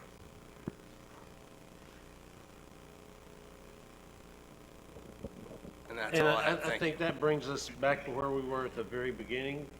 We are the experience of our Destin experience. We all have a different Destin experience, and we all talk to different people. Because I can tell you, the people in Crystal Beach, Johnny, agree with you 110%. We think it's inverted. Yes, we know it's important, but we want to make sure that number 1, and it's things that we haven't even talked about today. Is our code reactive? Is it complaint driven, or is it proactive? And how does it work with the sheriff's office? Because most of the complaints I get are either, last year they've been about the helicopters, which we haven't even talked about, because now there's only one place for helicopters to take off, and it's right out by Crystal Beach, and it goes right over their houses, okay, and it goes right in front of their houses. And we haven't talked about, you want to talk about a quality of life? Y'all understand? You had helicopters going over here. Okay, well, guess what? We still have helicopters going over. Not as many this time of the year. And we haven't talked about code, which normally we usually go, but that's quality of life. Where are we, what are we doing? We've increased the size of code, so that should make the, quality of life. But you talk about underground utilities, removing the visual clutter from the harbor center. Guess what? The billboards should have been gone. I can't remember, Mr. Dustin, I think, was in his first term 30-something years ago when they said, you can maintain them, but in 30 years they got to be gone, and they're still there. So you want to get rid of some of the visual clutter, like we're doing with the underground utilities. It all plays together on improving the quality of life. So we're making progress. We can probably make more. I'm sure there'll be other things with the town center that we discussed. But I've enjoyed today. I've learned a lot, and I look forward to supporting almost all of them. Okay, so it sounds like, I've got all of your comments up here on the flip charts from today and in writing that I've already provided to Lance and Webb during our phone calls. Sounds like that we kind of kept on point, that there was no sweeping changes to the existing plan, which was what we were hoping for, and then just some minor tweaks here and there, some refocusing, re-emphasizing some things and getting movement on certain initiatives, and then the new items for FY23 brought up, and the desire for the further discussion about either reprioritization or adjustment or both for the community center feasibility study / city center. So Lance, did you want to close it out with just giving some comments on what you are going to do with what has occurred today and the comments and inputs? Absolutely. First of all, thank you, Laura, for facilitating the meeting. Appreciate it. I think you did a great job. And like I said at the very beginning, I appreciate everyone out here coming and sharing in this process, because without the public input, I mean, I don't know what kind of information we're getting. We have to have the public input and the partner input to form a good plan and keep the plan moving forward. Most of all, thanks to council for taking a day off to come in here and spend your time doing this. I think it's extremely important, and we are a minority because most folks are not taking the time to do these types of meetings. Seriously helps staff know which direction to go, and we will be bringing back suggestions as we interpreted them from today, as well as doing research for potential budget items for fiscal year 23, and even a couple, I believe, potential swaps of the current budget to get some things rolling that we can get rolling before the 100 days of summer. So I appreciate you all doing that and taking the time to come out. And I know sometimes, and this is up to the chair, but they will sometimes want to ask if the public has any more comments. We are actually 20 minutes ahead of schedule, so